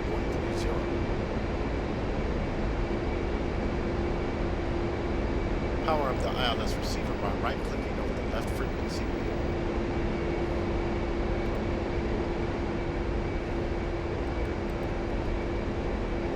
Let's now check in with Batumi approach and call our flight inbound. Press the HOTAS mic switch forward command or left alt and num plus keys on the keyboard to open the VHF AM radio menu. Alright. Now press F5 to select the A-10C radio page, then select Batumi approach, and finally F1 to call inbound. Take note of the inbound instructions you will receive. Press the spacebar key to proceed once you've received the vector to the final approach fix from Batumi A-10C. Batumi, Hawk 1, inbound. Hawk 1, roger me. Flying heading 231, 435, QSD 29.89, runway 13, pattern altitude. Alright. Press F12 to exit the radio menu. You will return to it in a few minutes. We can now navigate to the final approach fix, which will be approximately 10 nautical miles off the runway. Pattern altitudes vary depending on the airbase and local conditions, but are generally between 2,000 and 3,000 feet ATL above ground level. Whenever you're ready, press the spacebar key and I will disengage the autopilot so you can make the turn to the heading provided by A-10C. Alright, let's do it. Autopilot is off. You have control. Turn to the heading provided by A-10C. Maintain altitude. So maintain 8,000 and then turn to 230. Sorry, we already turned too We far. also need to set the HSI course to the runway heading to 130 degrees in order to get correct CDI indication for final approach.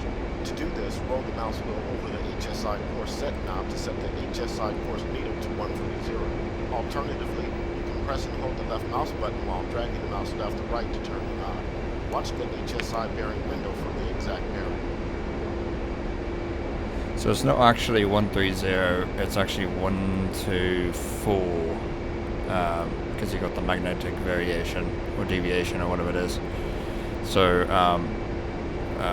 but I'm gonna set it to 130 like he asked. It's gonna be a little off, but I set it to 130.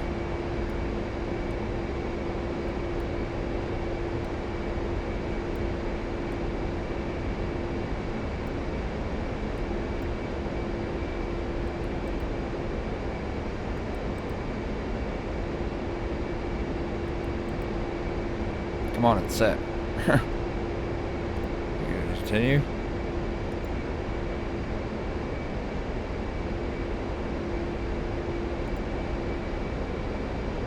Come on, we got it.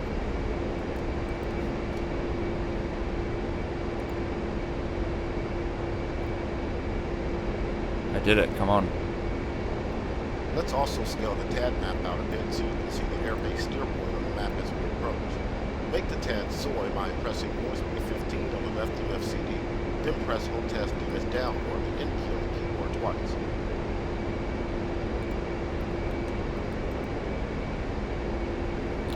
Alright, so DMS down twice. Set the HUD as soy by pressing the Hold Task Command up command or the U key on the keyboard. Alright. Because you'll want to concentrate on flying the aircraft once we turn on final, let's discuss now what will happen as we near the final approach fix. You want to hit the approach fix at approximately 2,500 feet and 230 knots indicated airspeed. As you approach the final approach fix, the CDI meter on the HSI will begin to move down toward the course speed. You will turn toward the runway to keep the two needles in line to pick up the glide slope on the runway heading. As you turn, you will bleed off speed to below 200 knots and extend the landing gear and flaps for landing. Press the spacebar key to proceed when ready. Ready. Once the ILS signal is picked up by the ILS receiver, the glide slope deviation indicator will appear on the ADI. You will need to center this needle by gaining or losing altitude to see the pitch steering bar on the ADI for precise pitch control down the glide path. The bank steering bar will also appear on the ADI for precise directional control. Press the spacebar key to proceed when ready. Once established on the glide path, use the angle of attack indexer to maintain long-speed approach, around 120 knots or slightly less, because we are coming in light today. On the AOA indexer, the up arrow light indicates speed is too fast. The down arrow light indicates speed is too low. The O donut light indicates proper speed. If both the donut and an arrow light are on, the speed is only slightly off from on speed. Press the spacebar key to proceed when ready. In addition to ILS, Toomey Air Base is equipped with a precision approach path indicator PAPI light system. PAPI is designed to assist the pilot in maintaining the glide slope during final approach. It consists of 4 lights lined up horizontally near the runway threshold. The lights indicate either red or white. Your goal is to see 2 red and 2 white lights going from left to right. More red means you are below glide slope. More white means you are above glide slope. Press the spacebar key to proceed when ready.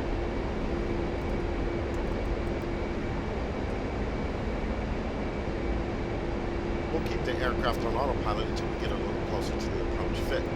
If you wish, you can press left control and Z keys to accelerate time. Press left shift and Z to return to normal time. I'm not gonna do that. I unbinded those keys for realism.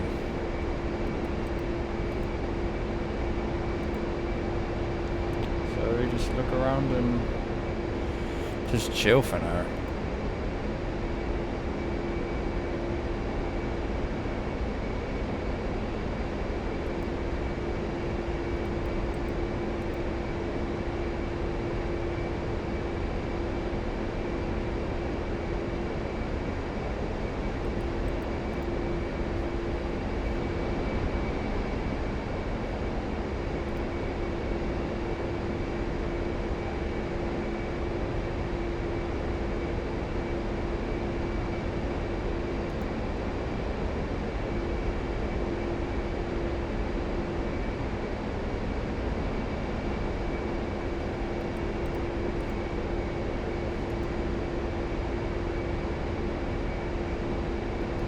Now approaching the final approach fix. Select ILS mode on the DIM symbol. Alright, let's... The red glide slope warning on the ADI indicates that we are not currently receiving an ILS signal. The flag will be stowed and the glide slope deviation indicator needle will appear when we are closer to the runway. Whenever you're ready, press the spacebar key and I will disengage the autopilot so you can descend to pattern altitude. Alright, let's do it. Autopilot is off. You should by now see the Toomey runway at about your 10 o'clock. When the runway is closer to your 9 o'clock, you're nearing the approach fix. Check that the anti-skid switch is set to on. Descend to 2,500 feet. Maintain between 230 and 250 knots. 2,500 feet. I'm gonna descend quite quickly here.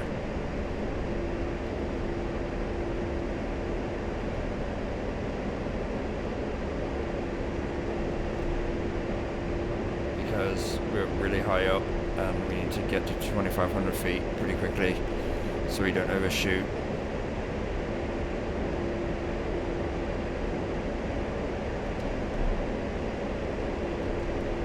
We're already going too quick, but it's alright, it's whatever.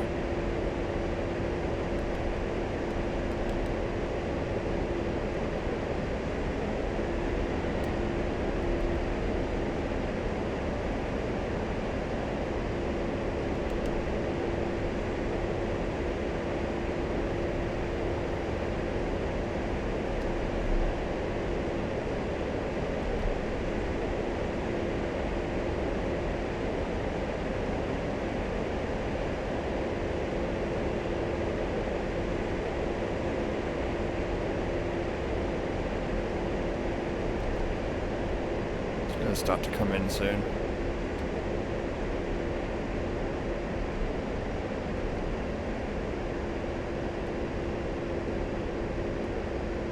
The CDI is moving toward the course arrow on the HSI. Too quick. Turn left toward the runway. Reduce power to begin gradually dropping your airspeed toward 200 knots and below. If you overshoot the runway heading, perform a course correction in the opposite direction to realign the CDI with the course arrow. The glide slope deviation indicator indicates that you are below the glide path. Pick up some altitude to center the needle. We don't have a glide slope indicator yet, mate.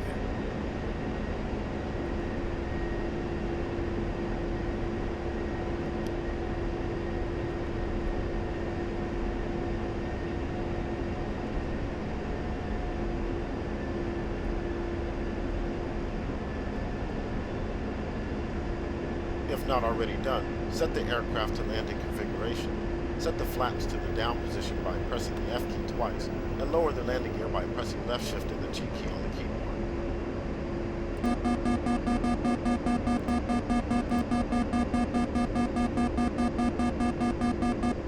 Fly the aircraft to keep the pitch and bank steering bar centered on the ADI. Monitor your airspeed to maintain approximately 120 knots. Okay, we're almost on glide slope, yeah.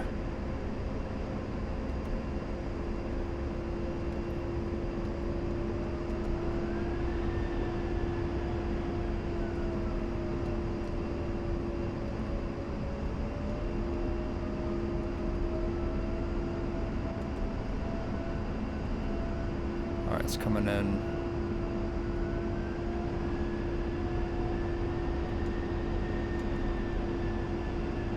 Actually, this is not bad at all. We're doing quite well, actually.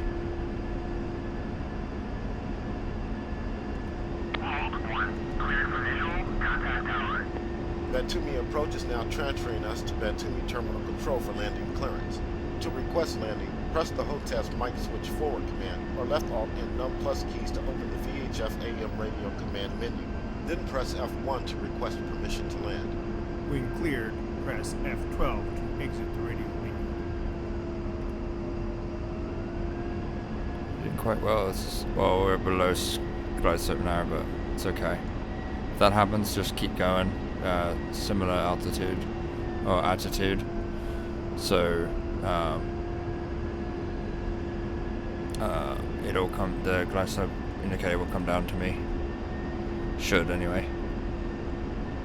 Batumi, Hawk 1, request The landing. AOA indexer is indicating you are on speed.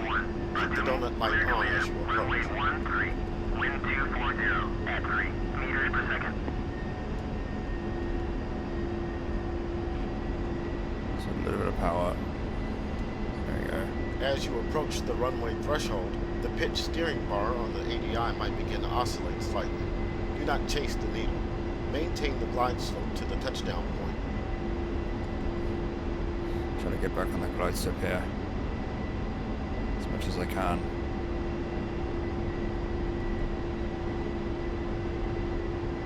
We have a bit of wind too, so it's a little tricky. Glide slope needle coming down.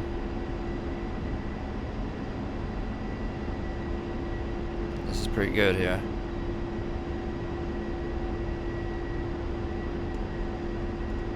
Altitude, altitude. Shift that flight path marker down a little bit. There we go. This is pretty good right here.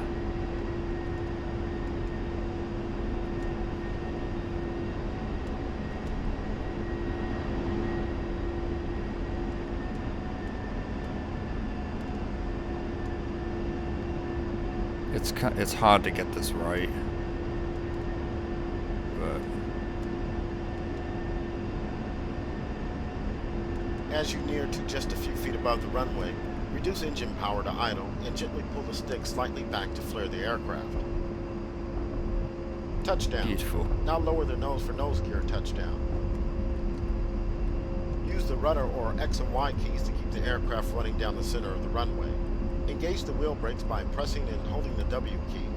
Once your speed is reduced to below 70 knots, engage nose wheel steering NWS by pressing the hotess pinky button or the insert key on the keyboard. Taxi off the runway using one of the taxiways to the left. When taxiing, avoid holding down the wheel brakes while turning at the same time. Keep the ground speed under control to avoid damaging the tires, gear mechanics, or tipping the aircraft to either side. That was a beautiful landing, actually.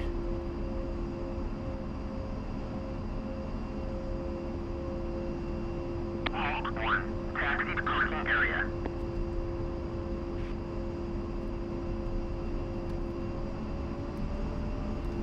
Follow the taxiway line to the parking spot. Looks like the crew chief is on his way over there now.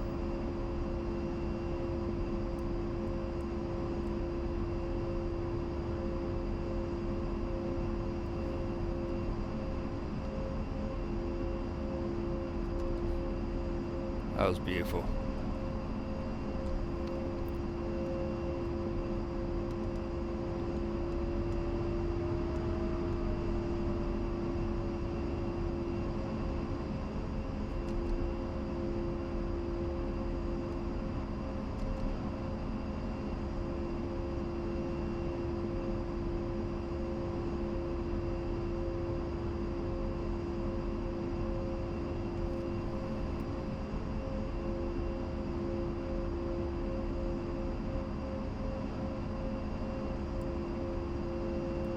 We'll now shut down the aircraft. First, set the anti-skid and pedal tube heat switches to off. Also, is that parking brake on here? On this jet? I don't know. So I'll just get it off. What should do? Heat off. Turn off the ILS receiver by right-clicking the left frequency dial knob. Turn off the IFC and the kick cue on the AHCP. Turn off the left and right MFCDs. Turn off the countermeasure system. Retract the flaps to the up position by pressing left shift and F twice.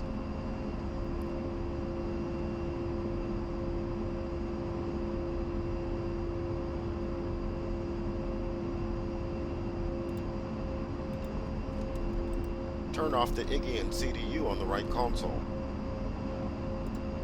Spool down the left engine by pressing the right Alt and N keys. Monitor the EMI panel to check for a safe spool down. The core RPM should drop down to 0 and the IGT to approximately 200 degrees. Anticipate a slight heat soak back as the engine stops. Alright, left engine off.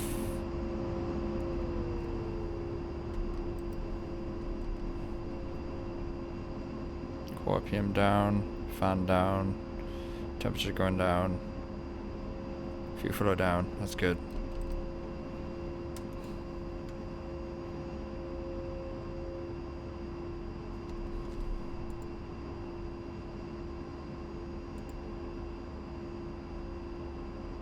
Now spool down the right engine by pressing the right control and N keys. Alright.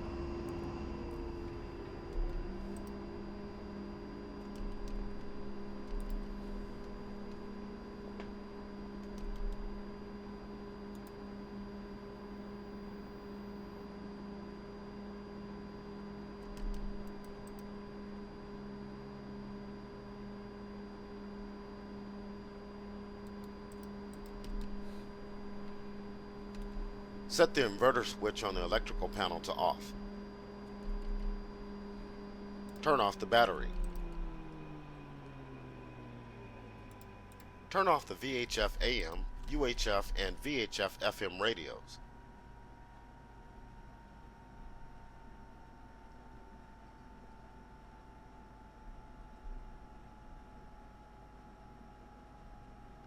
Wait, how do I shut it off? Oh. Off. This concludes the landing training flight. Press the escape key to exit the mission. Oh, okay. Well, I would definitely turn this off here, but it's not part of the tutorial, so. And also I would obviously safely eject the seat, but. So yeah, we did it, guys. We did it. We landed and shut down. That was awesome. Let's continue.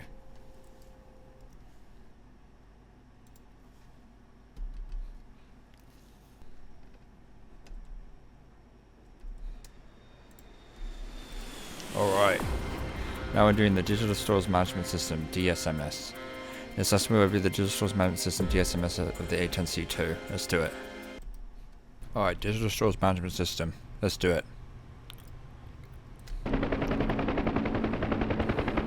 Welcome to the training lesson on the Digital Stores Management System, or DSMS, often pronounced DSMS. We'll conduct this lesson right here on the ramp, so I'm going to run the batteries and bring up some systems. DSMS is the primary interface between the pilot and payload. In the A-10C, weapon profiles are used to select and configure the weapon of choice, so that you are not really selecting a weapon per se, but selecting a profile which has a weapon assigned. For example, you can create multiple profiles for a particular weapon to prepare for various tactical scenarios. DSMS allows you to create and customize up to 20 profiles, each saved under a unique name. Profiles can be cycled by DSMS controls on the MFCD, the select rocker on the UFC, or HOTAS controls when the HUD is SOAR. A selected profile is called an active profile and is displayed on the bottom left corner of the HUD.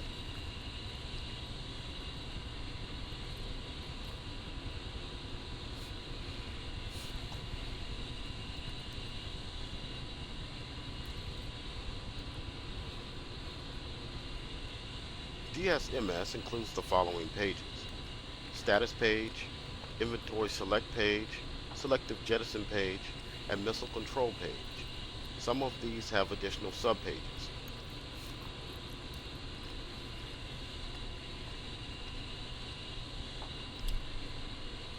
The DTS upload page is now up. Press OSB 18 on the left MFCD to upload the DSMS data.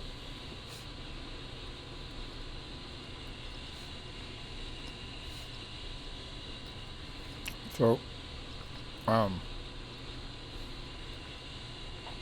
we could either do load all, which will load everything, or just DSMS from the data transfer cartridge or whatever. So we're doing load DSMS just to load the weapon systems.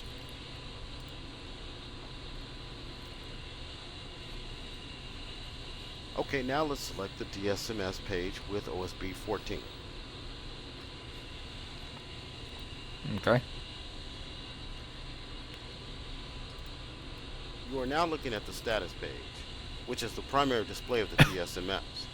This page allows you to quickly view the following information: weapon inventory and status for each of the 11 stations, release settings for the active profile, gun status and ammunition remaining, EO power timer if Maverick is active. At the top of the display, OSB 1, 2, and 4 and 5 allow you to access the other pages of the display. Without pressing any buttons, take a moment to become familiar with the display. Press the spacebar key when you are ready to proceed.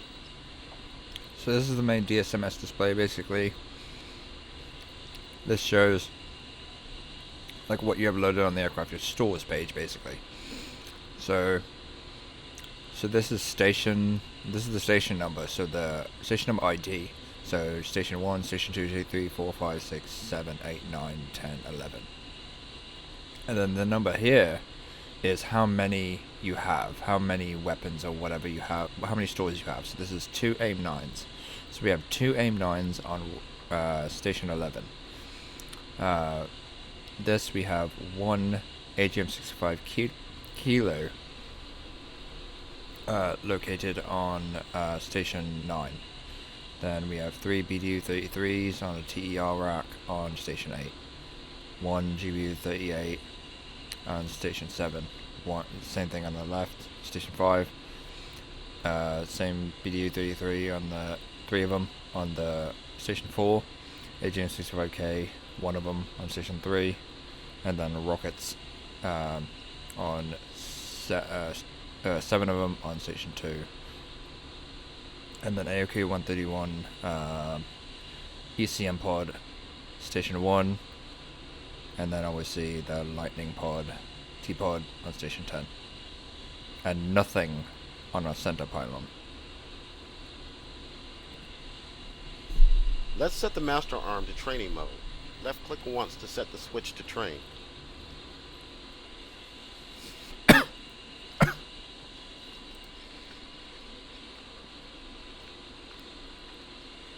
So training mode makes it so that you can use the sensors and data and stuff like that. The weapon symbology will be shown, but you can't actually fire any weapons. That's what training is. The blue indication on the DSMS denotes training mode. White indicates master arm safe, and green indicates master arm armed. As you can see, stations 1 through 11 are displayed sequentially clockwise, starting from the bottom left corner. Each station box indicates the profile name, which usually corresponds to the designation of the loaded weapon and the quantity remaining. Depending on the weapon, additional information may be contained inside the box, such as the launcher configuration or weapon sensor status. In the bottom center of the display, the cannon data block indicates the ammunition type and amount remaining.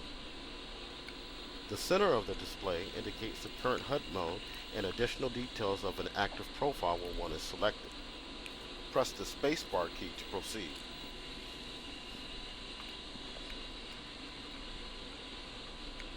So, I just explained, it's just 1 through 11. This is CM for combat mix and 1,150 rounds of the gun. This is the HUD mode. HUD is in guns mode. Weapons are currently off. If we have any extra data, it will be shown here of the weapon.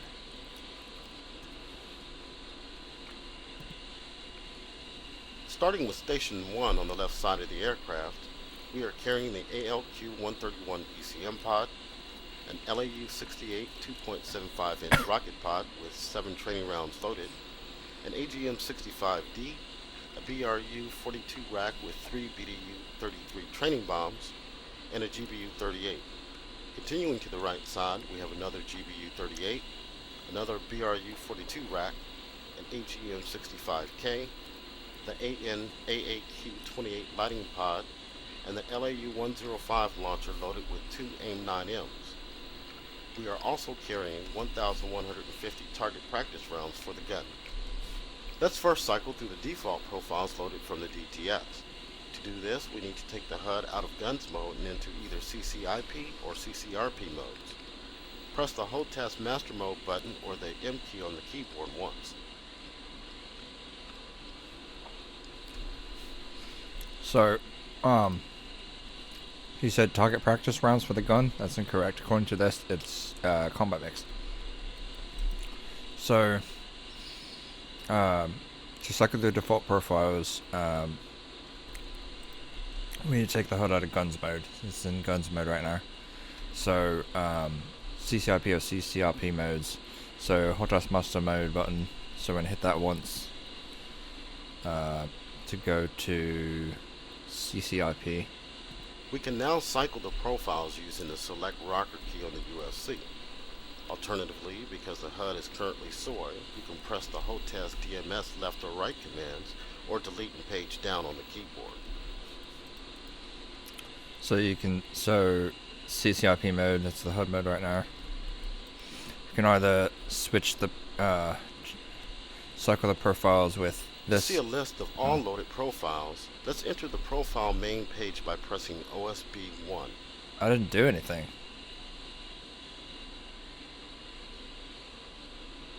Okay, well, you can either use the select or the DMS right or left to change the profiles and stuff. So it looks like this. So you change the profiles like that. You can also use the select rocker like that. Does the same thing. So profiles. The profile main page presents a list of all loaded profiles. Press OSB 19 to designate the WTU rocket's profile with the pointing arrow. So this is the main profiles page. It shows all the profiles you have on the aircraft. You have a weapons off profile, and this arrow indicates what you're currently looking at. So we're going to do this to do WTU, which is the rockets. You can now move this profile up and down the list using OSB 6 and 7. Disable the profile with OSB 9 and activate the profile with OSB 17. However, let's instead press OSB 3 to enter the profile control page to view the settings of this profile. Okay, so this is to load the profile. So basically when you activate the profile, I believe that, don't quote me, but I believe that just selects the profile so you can use it. Like if you were to select it here, so you can just go into the profile and just select it directly. You know, it's probably what that is. And profile on or off makes it so that if it's on, you can select it via this or the DMS right or left if the HUD is soy. But if it's off, the profile is off, no matter how much you do this this here, it won't actually select. Like it won't cycle and it won't show by doing that. You'd have to activate it manually if the profile's off. The profile control page displays the weapon settings as set in the current profile. You can alter the settings along the left and right sides of the display. The settings in the profile table in the center of the display can also be changed, but from other pages. OSB 19 and 20 will cycle through the profiles without making them active. Let's try changing some of these settings for this profile. Looking at the right side of the display, you can see the current release quantity is set to single. This means that for each press of the weapon release button, only a single rocket will be fired. Let's change this to ripple single by pressing OSB 6 twice. Press the spacebar key to proceed when set. So right now we're setting it so that, like, well, I think I'll go into it, but ripple single is like where it's one press does however many ripples you specify. You press the weapon release button, and that amount that you set, that number of rockets will fire one at a time.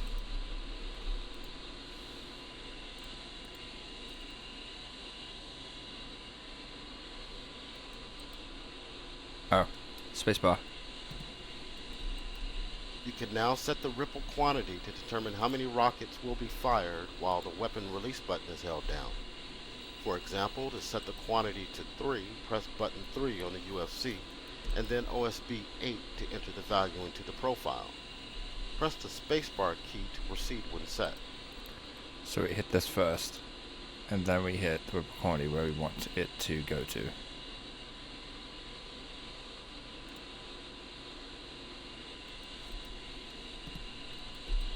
Additional options on this page include OSB 10 to set the default HUD mode, and OSB 18 to paste current profile settings into a new profile.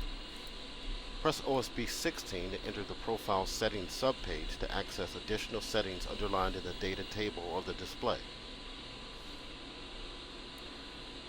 Okay, so yeah, so this here allows us to change the information in here.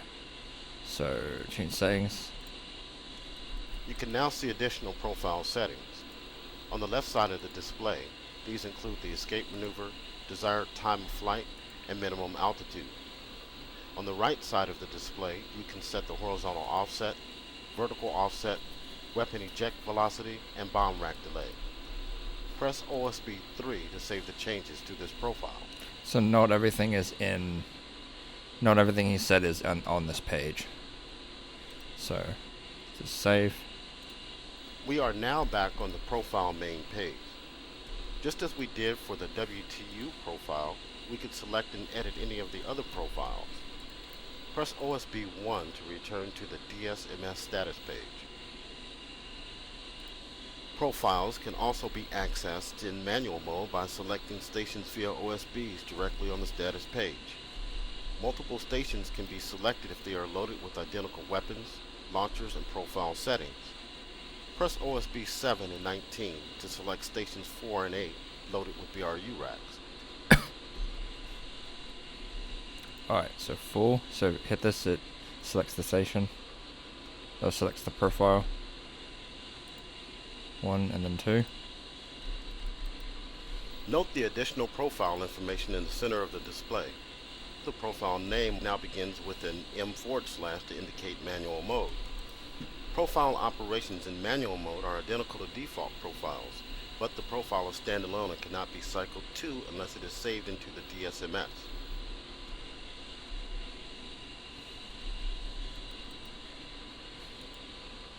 Pressing the profile OSB 1 while in manual mode will open the profile control page directly.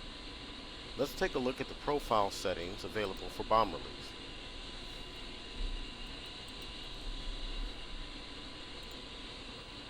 Bomb profiles include the additional option of the fuse settings with OSB 7. This can be cycled between nose for nose fusing, tail for tail fusing, and NT for nose and tail fusing. Press OSB 6 twice to change the release setting to ripple single as we did earlier for rockets. Press the spacebar key to proceed when set.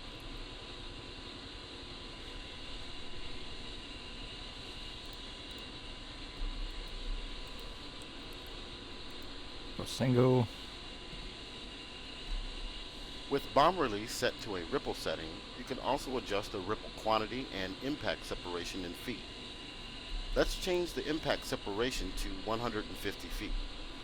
Type in 150 into the HUD scratch pad using the UFC, and then press OSB 9 to enter the value into the DSMS. Press the spacebar key to proceed when set. 150.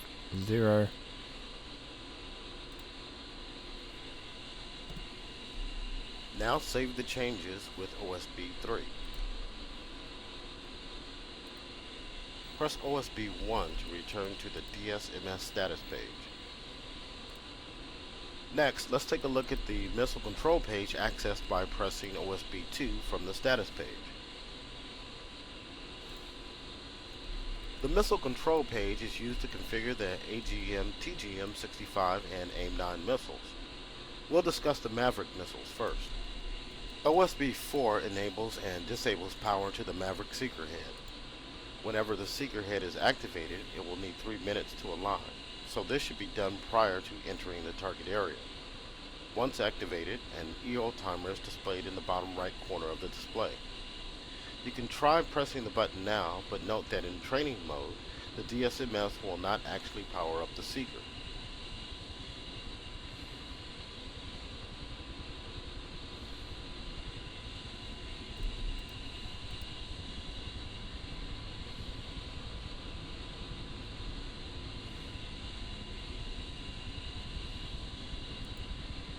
Oh, I'm sorry. He wants me to turn this on. Wait. Yeah, he wants me to turn it on. I'm sorry. I was waiting for him, but... OSB 5 selects between manual, location, and time modes of applying EO power. In manual mode, the seeker head is only powered by the pilot pressing the EO power OSB. In location mode, the seeker head is powered at a set range and bearing from a specified waypoint. In time mode, the seeker head is powered at a specific clock time. Press OSB 5 to set the location automatic power function. Press the spacebar key to proceed when set.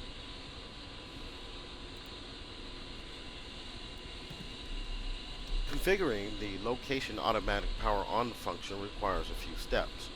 First, select the waypoint rotary by pressing OSB 9. You should see the up-down rotary arrows on the OSB become highlighted.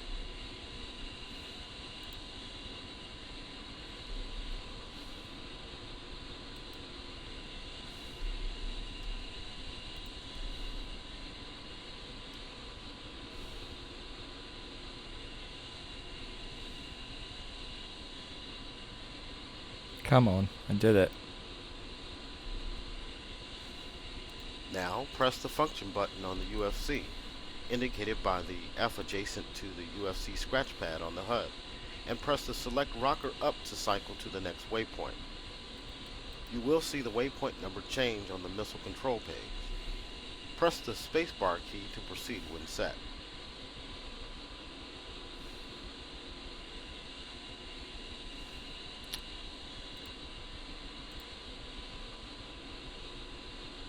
Yep, there we go.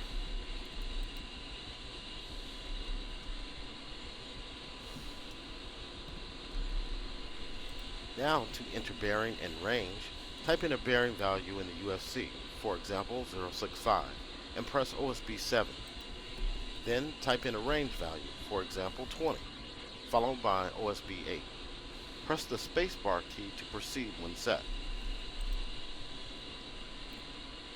So 065, and then bearing, and then 20 for range.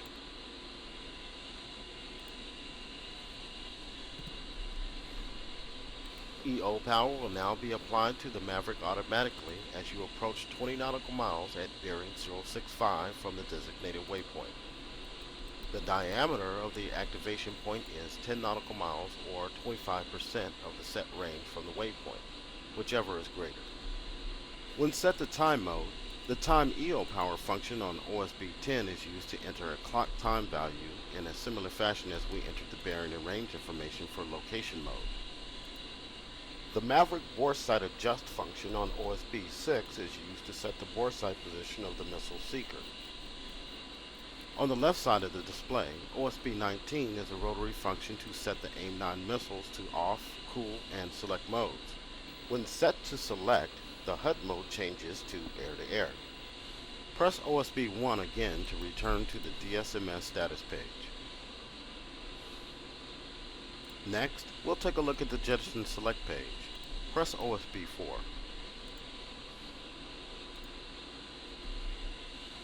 The Jettison Select page is similar to the status page, except you are now selecting stores to jettison. OSB 4 is a rotary function to select between fuse options. OSB 5 is a rotary to select between the following jettison modes. STR, store. When in STR mode, the user can jettison stores from one or more selected stations. Stores are released in pairs mode. Rack, station rack. When in rack mode, the user can select one or multiple stations that have racks assigned to them and jettison them along with any stores attached to them. If more than one station is selected that is assigned a rack, then they are released in paired mode. A rack or pair of racks is jettisoned with each press of the weapon release button. MSL, missile. In this mode, any Maverick assigned to an LAU-88 tier will be launched in an unguided, unarmed mode with each depression of the weapon release button. If both tiers are selected, Mavericks will be launched in pairs. MSL jettison is not available for the LAU-117. If a station is selected that is not loaded with the LAU-88 and Maverick, only the station number will be displayed in reverse video. When you are ready, press OSB 1 to return to the status page.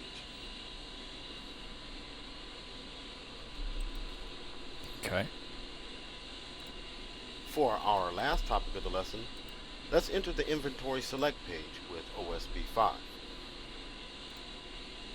The primary function of the inventory page is to allow you to assign a particular weapon to a specified weapon station. This allows you to correct an error when the weapon type does not match the one specified in the profile. and it allows you to set additional weapon settings not available in the profile settings page. It also allows you to create virtual payloads in training mode. Outside of a malfunction that produces an error, you should not have a need to access this page in normal operations, because the DTS cartridge will include all the default profiles for the weapons loaded on the jet. However, we'll try setting up one station as an example. Press the spacebar key to proceed when ready.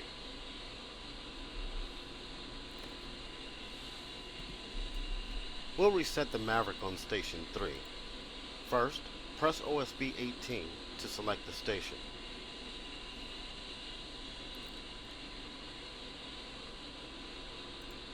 Now press OSB 18 again to select Missile as the weapon class.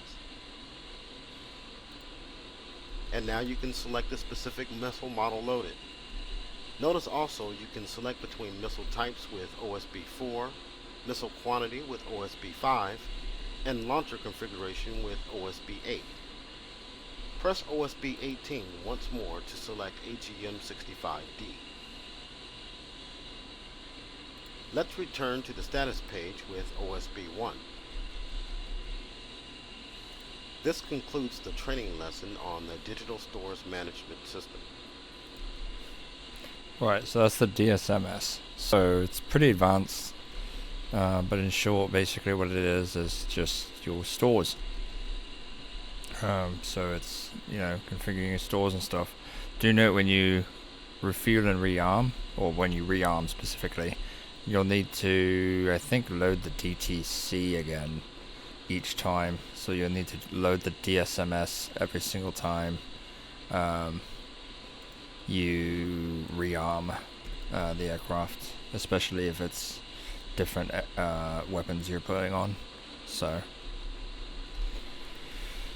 yeah, yep, that's that.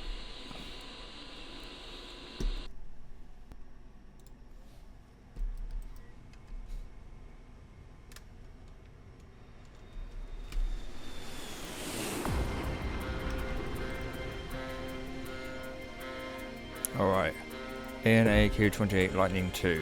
So let's practice the AN/AAQ-28 Lightning II targeting pod against ground targets. Let's do it. Alright, Lightning II pod, let's do it.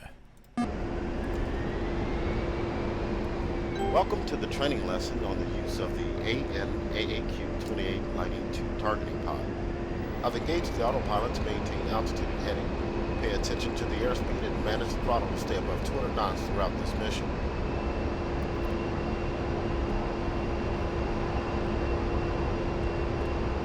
The targeting pod provides you with the ability to conduct visual target search and designation for weapons delivery at long ranges in day and nighttime conditions. The Lightning II features 3 live video modes, charge coupled device or CCD, and a white hot or black hot forward-looking infrared flip.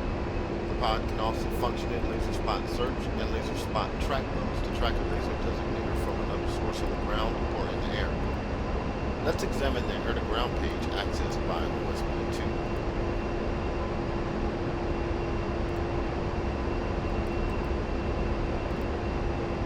The TGP is now in air-to-ground mode and displaying video. To make the TGP or SOI, press and hold the hotess at right command or the K key on the keyboard. We're making the TGP the SOI so we can interface with it and actually use it. So could it right wrong? Let's review the main features of the TGP display. The center of the display is dominated by the crosshairs and brackets. The brackets indicate the volume of visible area in narrow field of view mode. Immediately to the right of the crosshairs is the yardstick, which indicates the ground distance covered by the right half of the crosshair. The bottom right corner indicates the slant range to the center of the crosshairs. The upper right corner indicates the north arrow, which is stabilized in the ground plane and indicates bearing due north. Press the spacebar key to proceed. It's basically saying that crosshairs and the brackets show like where the narrow field of view. So if we go narrow field of view, what will be shown, and then the yardstick is this here, So from here to here is 1,030 meters, and the same thing here and here.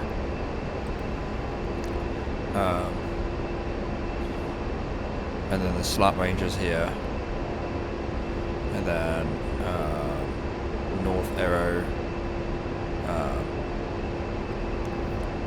That's the north arrow there.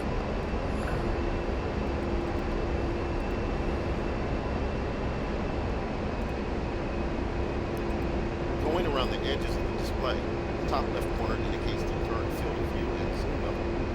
USB 1 through 4 select teachers and pages. The top right corner indicates the current video mode. USB 5 toggles LSS mode.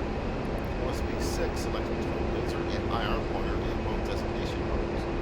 The bottom of the display indicates current location coordinates. Finally, the bottom left corner indicates the attitude reference symbol and clock.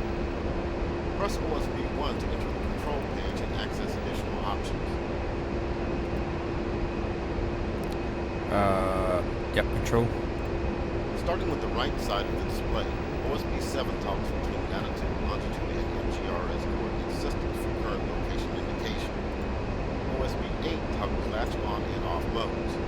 In latch off mode, when the laser is fired manually by pressing the HOTAS pinky button, it will only fire as long as the button is pressed down. In latch on mode, the laser will be switched on and off with pressing the button. Note that default profiles for guided munitions will be set for automatic laser operation. OSB 9 toggles between entry, OS, and off settings for the yardstick. OSB 17 and 18 are used to enter the laser codes for the laser designator and LSS mode using the UFC to enter the code. Finally, OSB 20 is used to enter an advisory alert altitude. Press OSB 1 to return to the air-to-ground main page.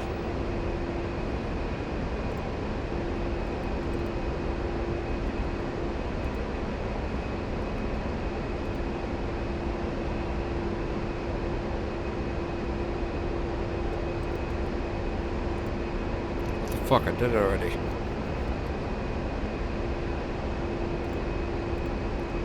Okay, now for the fun part. Try to slew the pod around. Move the line of sight down into either side using the HOTAS slew control switch or the semicolon, comma, period, and / keys on the keyboard. Watch the HUD and pad displays to see the TTP LOS diamond move to indicate its position in the terrain. You may need to zoom the TAD display out to see the TTP diamond. Also, watch the situation awareness cue on the TTP display, the small square dot. This cue indicates the TTP LOS to either side and down relative to the nose of the aircraft. So the small square dot we're talking about is that guy right there. And then we've got this here. So when we move, when we slew using the slew keys, this will move showing where the crosshairs are. So let's move them down, left, right, up. So that's how that works.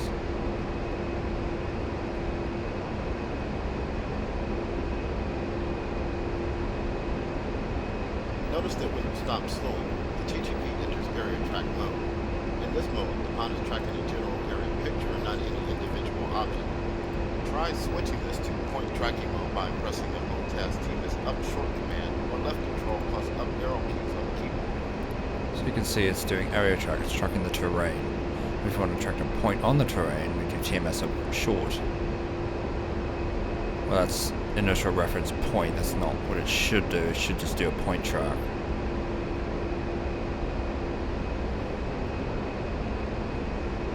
You do that.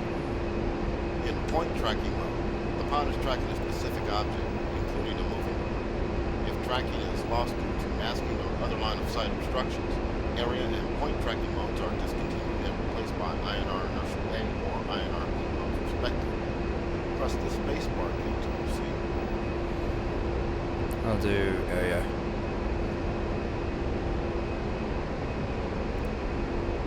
One of the main advantages offered by the A-10C upgrade is the integration of avionics components that allow the pilot to quickly locate, identify, and prosecute targets from long-range precision munitions. I've set waypoint 4 in close proximity to some targets, so we can try some additional functions of the TGP. Set your steer point for waypoint 4 using the UFC steer rocker.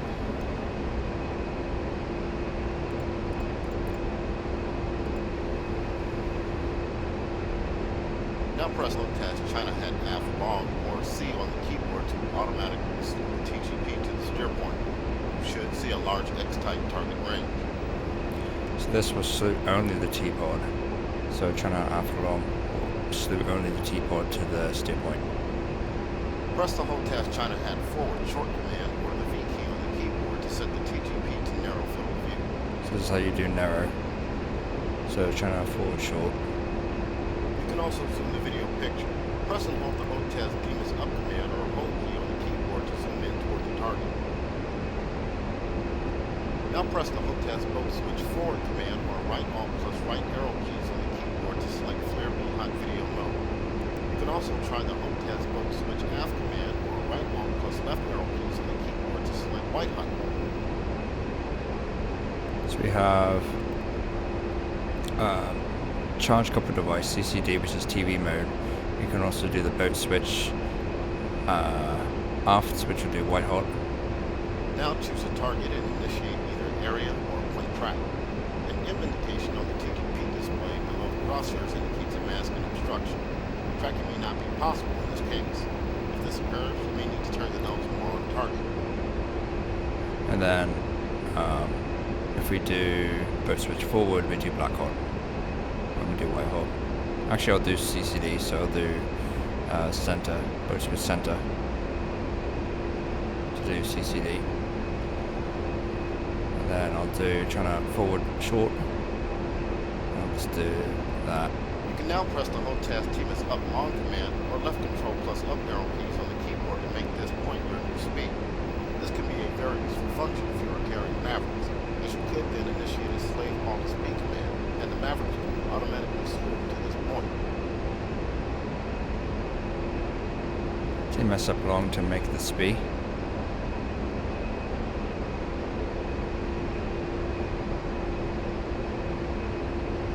So that worked. You can also create a mark point at this location to store in the CDU database. Press the Hold Task Demus right short command or left control plus right arrow key command on the keyboard to create mark point A. This concludes the training flight on the AN/AAQ-28 Lighting 2 targeting pod. You can continue to practice using the targeting pod with the target range. So basically, you know, that's so the TMS right short it does the mark point. TMS forward long does the speed, changes the speed. TMS forward short like does point tracking stuff. So right, so that's that. That's the T-pod. Zooms in pretty far, doesn't it? I'm all the way zoomed out on wide. Look how far the runways are. It's pretty damn cool. So, right, that's that.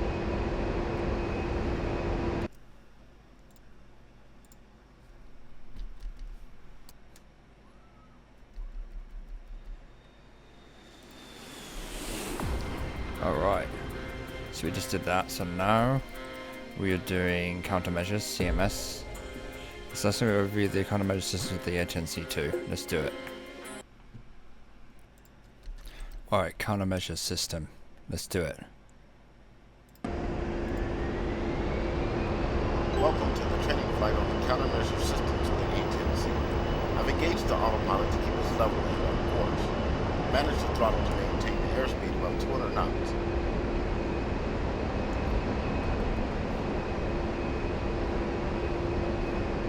The countermeasure set CMS of the A-10C includes the countermeasure set control CMS C panel on the front dash, the countermeasure signal processor CMS P on the right console, the ALR-69 radar warning receiver RWR, the missile warning system MWS, and the chaff and flare dispensers.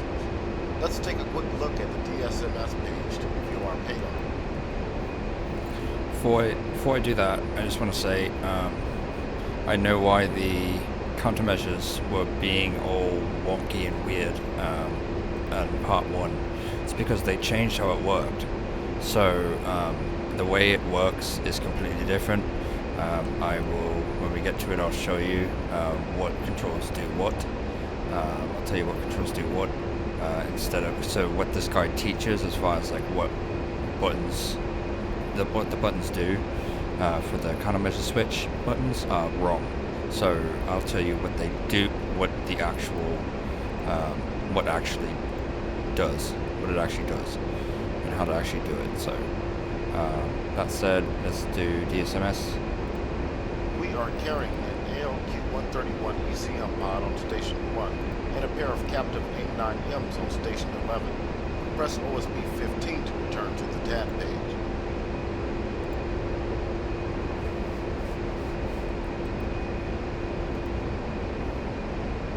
Adjust the TAD scale so you can get a better idea of the flight plan. To do so, first make the TAD soy by pressing the HOTAS coolie hat left long command or hold the H key on the keyboard. Then press the HOTAS DMS down command or the N key on the keyboard repeatedly. Alright, so we'll do coolie left long. And then DMS down. 1, 2. Now make the HUD soy by pressing the HOTAS coolie hat up command or U key on the keyboard. So coolie up. The CMIS of the A-10 is capable of detecting, classifying, and actively counteracting both air and ground threats. The system will indicate threats to the pilot, including missile fire detected by missile rocket plume presence, and engage countermeasures including manual, semi-automatic, or automatic modes of operation. The CMIS-P includes custom programs to counteract specific threats, and these can be selected and activated manually by the pilot or automatically by the CMIS. Active countermeasures include self-protection jamming, SPJ, when a jammer pod is loaded, and release of chaff and flares against radar and infrared guided surface-to-air missiles and SAM. Press the spacebar key to proceed.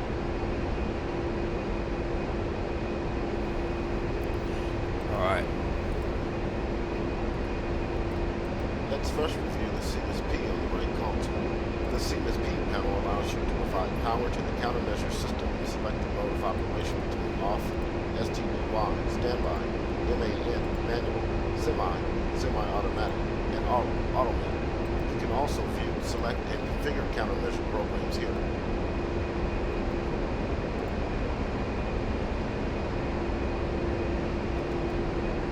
The mode select dial selects between operational modes as follows. Off, no power is applied and the systems are not operational. Standby, power is applied, the CMIS systems are operational and configured, but active countermeasures are not engaged.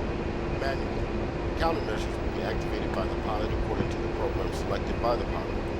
Semi, countermeasures will be activated by the pilot according to the program selected by the CMIS depending on the type of threat. Automatic, countermeasures will be activated by the CMIS according to the program selected by the CMIS depending on the type of threat. Press the spacebar key to proceed. So some of that is pretty confusing. What he means is, so off just turns everything off, you can't use it at all. Nothing is energized.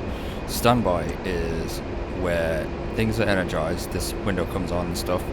You can change settings and stuff, but you can't actually, employ the countermeasures.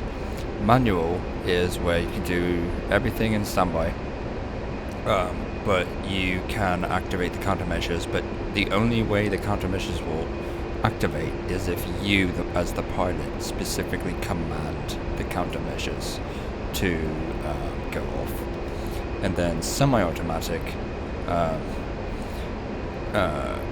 the countermeasures will only go off if the pilot says, okay, go off.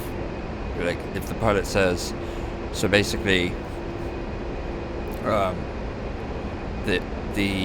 if a threat is detected, the countermeasure suite, the countermeasure system will choose a program to fire, but it will only fire off the countermeasures and dispensers if the pilot approves it, basically, and says, okay, yeah, you can do that. So it will select the program to fire automatically, but the pilot has to actually send off the dispensers and actually have them actually fire off. And auto is completely automatic. So the countermeasure suite will select the program, and the countermeasure suite will also automatically dispense chaff and flare. But the problem with that is it's very wasteful. So automatic is rarely used. The CMSP display window indicates the current chaff remaining count, flares remaining count, RWR status, and current release program. The 4 system select switches enable disable power to the CMSP component systems, which include MWS, Missile Warning System, JMR, ALQ-131 ECM pod, RWR, ALR-69V radar warning receiver, TISP, chaff flare dispensers. Press the spacebar key to proceed. So basically, these are just master switches that allow you to turn on and off the various countermeasures between the RWR. Let's now take a look at the countermeasure set control CMSC counterpart UFC. The top display window of the CMSC indicates the current status in the program of the jammer ECM. The jammer status will indicate one of the following. Off. ECM system is disabled. SBY. ECM system is enabled, but not emitting. OPR. Operating. ECM is active. The jammer programs include Air. Defense against airborne target threats. SAM-1. Defense against older generation SAM systems such as SA-3, SA-6, and SA-8. SAM-2. Defense against later generation SAM systems such as SA-10, SA-11, SA-15, and SA-19. AAA. Defense against radar-guided anti-aircraft artillery systems such as the CSU-23-4. Press the spacebar key to proceed. So basically what that means is it's basically talking about the jammer window here. So off, jammer's off, standby, it's on standby. It's not emitting though. The OPR is operating, so the jammer is emitting. And the air, as it is now, is airborne target threats. SAM-1 is older SAM systems, SAM-2. This is SAM-2. It's later generation systems. AAA is radar guided AAA.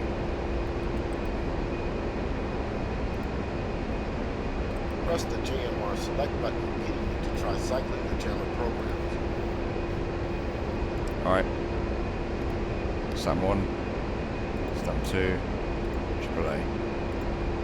Below the JMR window, the MWS window indicates the current status of the missile warning system. This will indicate off when the system is off, active when the system is on, and launch when a missile launch has been detected. The red ML light will also turn on when a missile launch is detected. Press the spacebar key to proceed.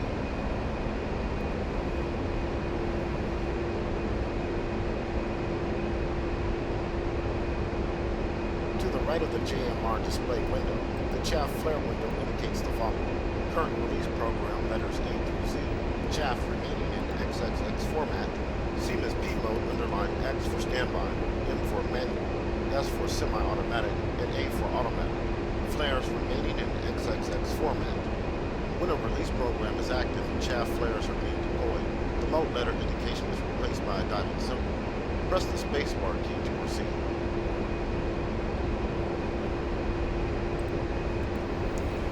Okay, so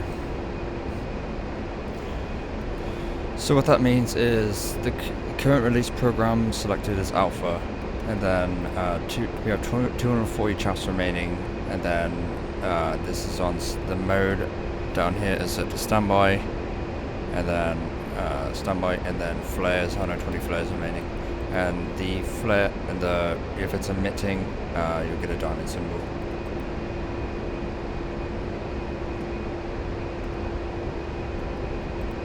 PRI select button selects between displaying 16 or 5 of the highest priority threats on the ALR-69 RWR display. When priority mode is on, only the 5 highest threats will be displayed, and the green light above the PRI select button will turn on. The SCP select button declutters the RWR display by separating contacts away from each other on the scope. The BRT brightness knob adjusts the CMSC display brightness. The AUD audio knob adjusts the ALR-69 RWR warning tone volume in the headset.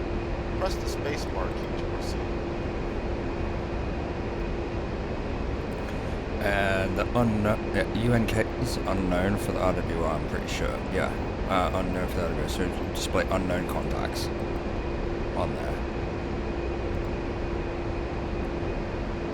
Now let's come back to the CMSP to review the steps required to configure a chaff flare release program. The NXT next rocker key is used to cycle the programs. Cycle to release program B. Alright, so we're going to go from program A to program Bravo. Right-click the DISP dispenser switch on the CMSP to enter the program settings menu. Alright, so now we're going to edit the settings for program Bravo. The CMSP display window is now indicating the settings for this program, including the number of chaff bundles to be released, the number of flares to be released, the release interval in seconds, and the number of release cycles. To customize the program, first press the select button associated with the setting you want to adjust. Then use the next rocker key to increase or decrease the setting. For example, to add flare deployment to this program, press the flare select button. So we need to press the flare select button because we want to select the flare, because we want to change the flare, so we're going to select this here. Now press the next rocker key up twice to set the flare release quantity for this program to 2. So 2 flares. Press the return button to store the changes and return to the status screen. So we press that once and then press it again. The JTS and off switch to the right of the select buttons is used to enable the jettison of the ECM pod, which is not normally jettisoned. We'll now turn our attention to the CMS switch on the rotas. Regardless of which sensor is set as soaring, the CMS switch has the following 5 functions. Right, cycle to the next CMS program. Left, cycle to the previous CMS program. Forward, start CMS program. Aft, stop CMS program. Down, activate, deactivate the jammer. Try pressing the HomeTask CMS left and right commands, or 9 and 0 keys on the keyboard to cycle the release program. So everything he just said is wrong. So that's why everything was messing up last video. So he wants us to cycle to the next CMS program, right? So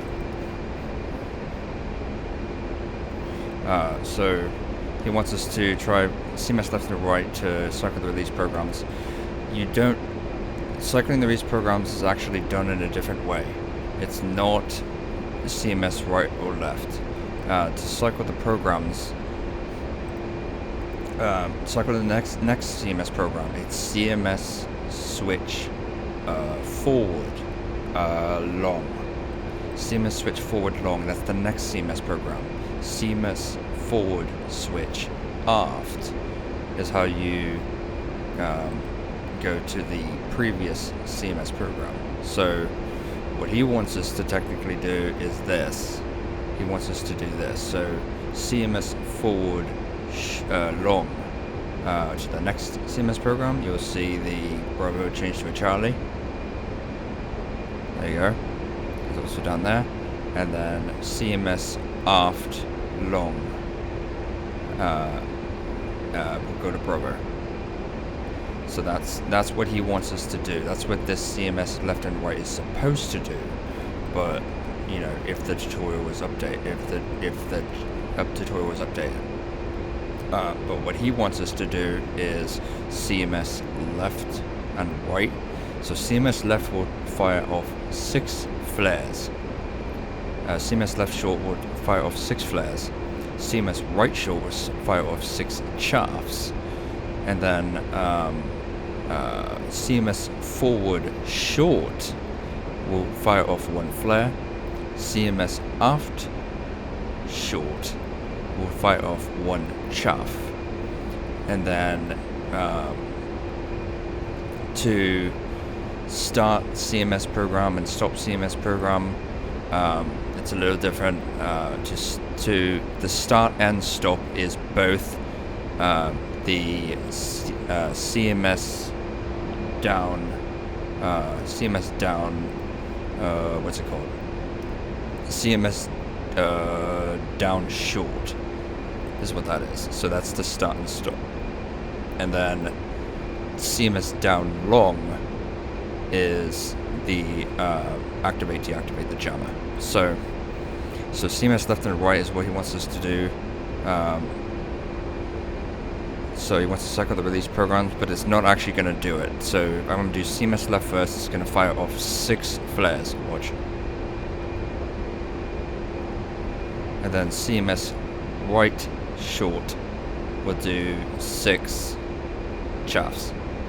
Press the HOTAS CMS forward command or the 7 key on the keyboard to initiate chaff and flare release for the currently selected program. So that's not going to work. For the currently selected program, that would be the to do that would be the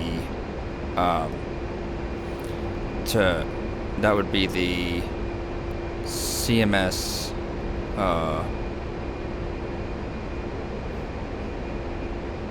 yeah, that would be the CMS CMS down CMS down short. So that would be this here. So I'm going to press it to initiate it, and I'm going to press it again to stop it. Watch. Now the program is starting. Now I'm going to stop it. There you go. So that's what he wanted us to do, but it's not going to. That's the effect that he wants that this is supposed to do. But he wants CMS forward, and that's going to do that. That's going to fire off 1 flare. Press the HOTAS CMS AF command or 8 key on the keyboard to stop the current release program. So that's what I did before. I started it and then I stopped it.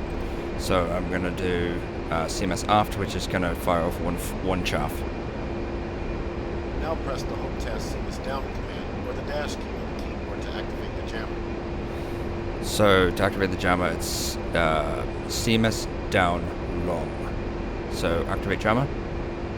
Remember, when the CMS P is set to auto mode, the chaff, flare, and jammer programs will be selected and activated automatically by the system. We'll now discuss the ALR69 RWR display. And then The ALR69 RWR display presents threat symbols according to bearing and threat priority, not range. Threats in search acquisition mode are displayed in the outer ring, while threats in traffic block mode are displayed in the inner ring. As such, any contact in the inner ring should be considered a higher threat than any contact in the outer ring, even though the former may be further away than the latter. The RWR scope classifies targets by type and status.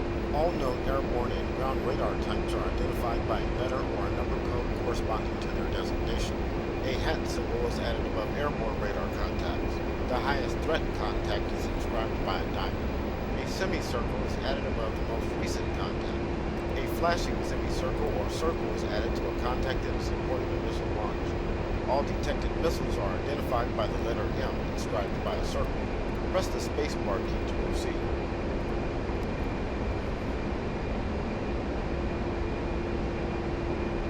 Autopilot is off. Set your steer point for waypoint 3, range, and turn toward the weapon's range. Maintain altitude above 12,000 feet. We'll try utilizing the CMS against some actual threat contacts over range. If you wish, you can accelerate time by pressing the left control and Z keys. To return to normal time, press left shift and Z. as you know, I got rid of those keybinds. We are approaching the weapon's range. To prepare our defenses, let's set the CMS P to auto mode by right-clicking once.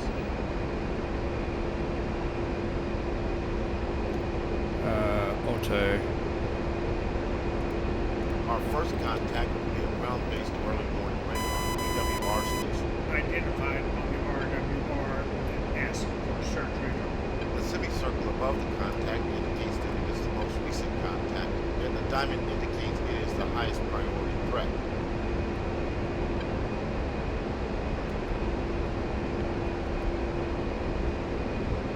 Yeah, so search radar there. We will now have an additional contact. A MiG-31 Foxhound is inbound from the southwest at beyond visual range. Note the hat symbol designating this contact as an airborne radar. The semicircle and diamond indications have switched to this contact to indicate it is the most recent and highest priority threat. Note the automatic activation of the jammer and release of countermeasures by the CMS. You can press the SCP select button on the CMS seat to declutter the RWR scope. So you can declutter if you want. It does not automatically it's not automatically dispensing because he's not locking us. If he would lock us, then it would happen.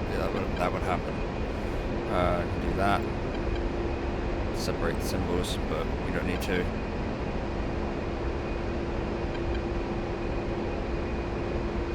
The MiG threat has been disabled. In the case of the Foxhound, the missile launch was detected by the RWR based on the signals of the MiG's radar. The launch was too far to be detected by the MWS directly as it could not detect the rocket motor. Press the spacebar key to proceed. Well, we didn't get anything because apparently he did not even lock us. So, yeah. So there was no missile launch or anything.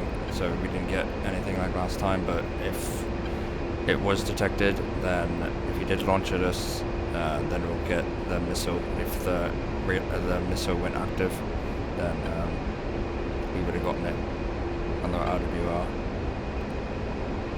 Our next contact will be an SA-15 SAM system at close range. In this case, the missile launch will be detected by the MWS. Monitor the C-to-C and RWR indications.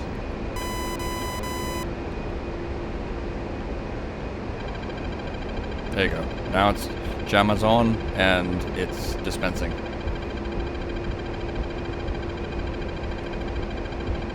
And see how wasteful it is? We're already at 50 flares. Sam! Yeah, look at that. The SA-15 has now been disabled. Although in this lesson we flew straight and level toward the hostile contacts, that is obviously not the best course of action in battle. Your first line of defense should always be good mission intelligence and threat avoidance. Study the route and target area prior to the flight, and plan to avoid all known threats as much as possible, both horizontally and vertically. When engaged, you may be able to simply turn the other way and run if the shooter is at a relatively long range. But given the A-10's slow speed, this may not always be a reliable option. At the kinds of close ranges you are most likely to encounter threats in the A-10C, your best bet would be to make good use of the CVIS to actively counteract threats and defensive maneuver.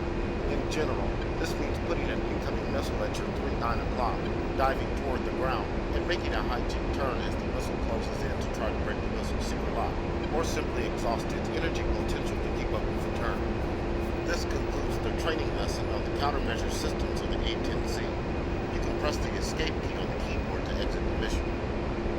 See how wasteful that was? We only have 17 chaff and 5 flares left. Like, we're almost empty completely. That's how wasteful that was. Auto is, so we gotta be careful with that.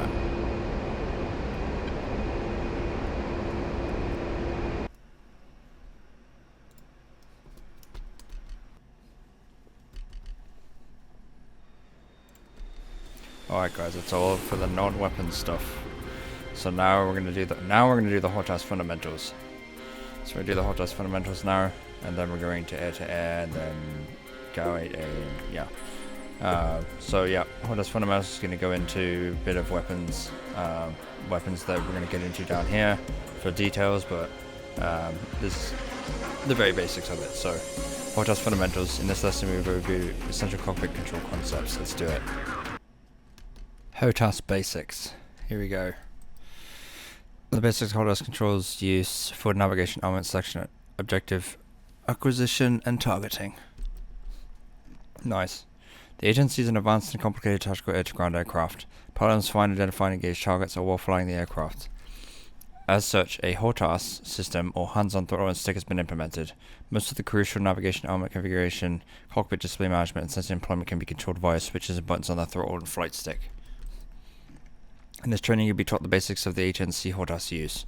Specifically, you'll learn how to visualize and navigate over the battlefield, select the weapons and engagement profiles, and how to search for and find, identify, and target ground objects for engagement.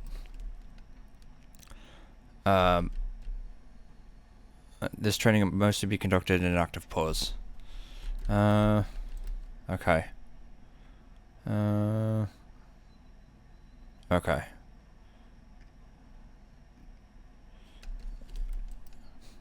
Okay.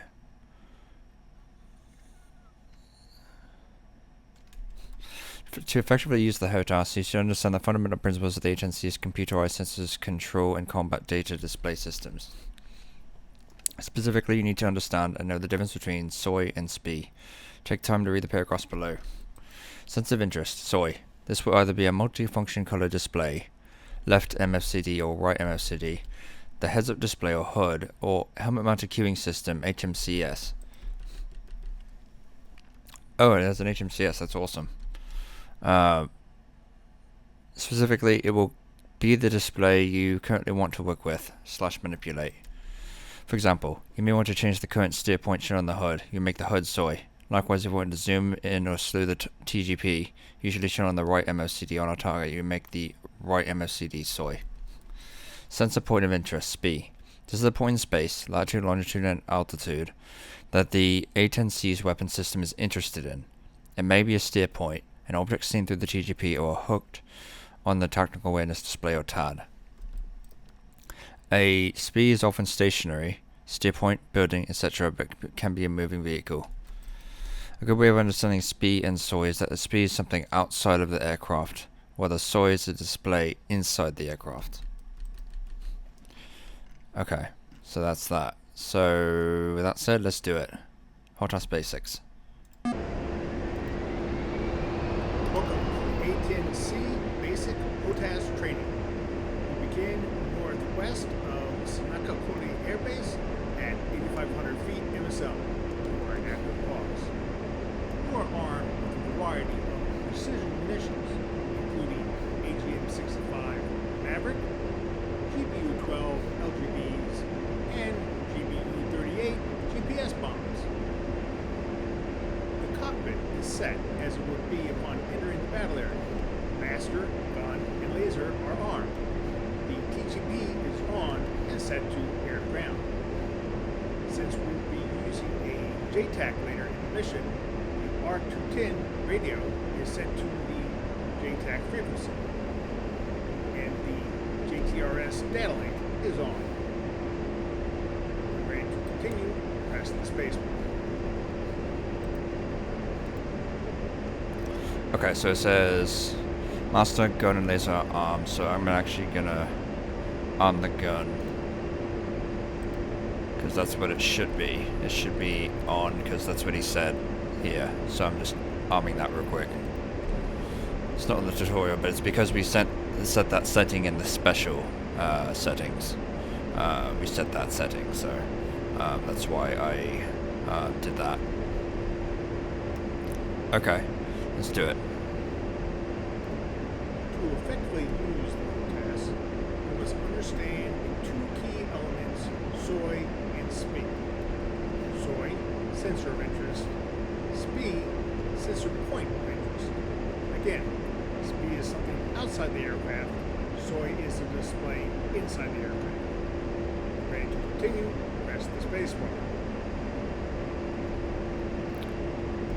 Take a look at the knee board and step through the HOTAS pages. You will use the following conventions: control stick, DMS, data management switch, TMS, target management switch, throttle, slew control, coolie hat, assign soy for MFCDs, HUD, and HMCS, China hat, save all to SPI, and TGP or Maverick field of view toggle, mic switch, select radio and open PCS comms menu. Refer to these knee boards as you go through the training. Ready to continue, press the space bar. That's pretty cool. So these are the HOTAS commands for the stick. So, continue. And also, by the way, the this here, down here, is why the countermeasure system was not working properly in part 1. It's because they changed everything. So this is what it's supposed to be. Take a look at the HUD. The HUD is currently soy, as denoted by the small asterisk left of the pitch ladder centered vertically. At the right lower quarter of the HUD is the current navigation info. Currently, steer point is 0. Using DMS forward and aft, Step through steer points 1, 2, 3. Then back to steer point 1. This will be our current navigation steer point and is the current speed. Ready to continue, press the space bar. Steer points 1, 2, 3, and then back to 1. So 1, 2, 3, and then back to 1.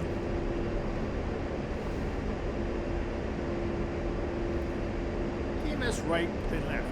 As you do so, the left multifunction display will see different weapons cycle through. Set the active weapon to GPU 38. Then press the space bar. So we're changing. There you go. So we just we go through the weapons and stuff. Alright, GPU 38. Next, you're going to configure the Tactical Awareness Display, TAD, to enable you to locate your first target. The target, a TBN field-deployed launch site, is located near a bridge located between your current position and steer point 1. Press coolie hat left short to cycle to TAD. Then press coolie hat left long to make TAD soy. Using DMS right short, set the TAD view to decentered. Use DMS aft to zoom out, DMS forward to zoom in. With these HOTAS controls, set the TAD to clearly show your current position and steer point light on the navigation control display. Practice slowing the cursor around. Place it over the steer point 1 icon. Then press the space bar. Right, so basically we are doing the TAD. So DMS left. Oops. Sorry, not DMS left. Coolie hat left. So that's coolie hat left short. So that's there you go. So now we switch to TAD. And basically when you do coolie hat left and right short, it basically changes, you know, the pages here that are shown. So we got TAD here, and now we're gonna do coolie hat left long to make this sense of interest. Okay. Sense of interest, as you can see by the box there. And then DMS forward, zoom. No, we can't zoom anymore. DMS aft, zoom out. DMS forward, zoom in. And DMS right short will decentralize the TAD like that. And our SPI is right there. It's hard to see, but our SPI is that guy right there, and our steer point is that there as well. So he wanted us to also slew the cursor around, which we can do by doing the cursor slew keys. So he said place it over steer point 1 icon, which is that there. Wants us to put our cursor there and then press the spacebar. So I'm just gonna remember how to do that. Yep, there we go. There's the cursor moving up. And then left. There you go. It's over top. As you can see, you got stuff here. See? Let's say you do that. So you got that there.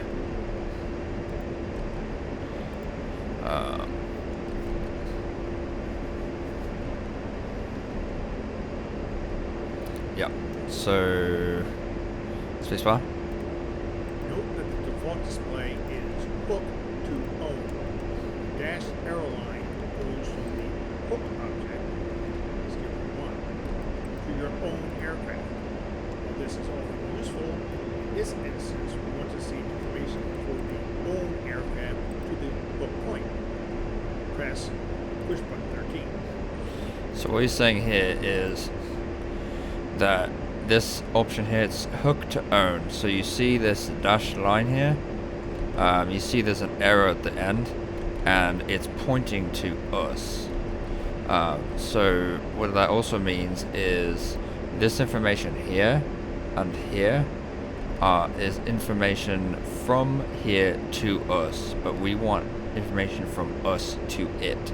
So we are switching this. We're pressing this button to make it so the arrow basically goes from us to here. So the arrow's up here instead of at our aircraft. And the information here would be showing information from us to it, rather than what it's currently showing, which is from it to us. So press this button. Now the TAD shows the info from own aircraft to steer point 1. The target is somewhere near this line. Press spacebar to continue. Right, so like I said, it's owned to hook, so it starts from us and goes to the hook, which is that. So, yep, we did that. So, Use coolie hat up short to set soy to HUD. DMS forward and cycle past steer point 3 to the waypoints list. Waypoint 51, BRDG bridge, marks the bridge with the nearby target site. Check on the CAD to see the waypoint displayed, a box marked with 51. Then use coolie hat left long to make CAD soy, and press the spacebar to continue. so coolie hat up short. So coolie hat up. The coolie switch is what you use to like switch the soy and stuff. So the coolie hat up short. So if I do that, it's going to take the soy from here and go to the HUD, which you'll be able to see by the asterisk there. So coolie hat up to switch it to HUD.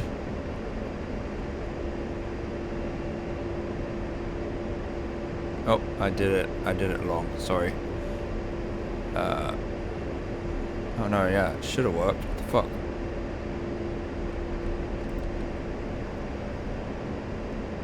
Oh, wrong one, sorry. There you go.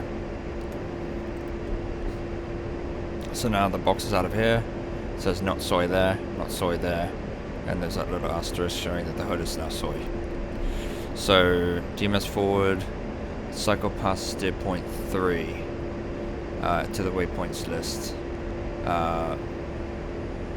Waypoint 51 BRDG marks the bridge with the nearby target site.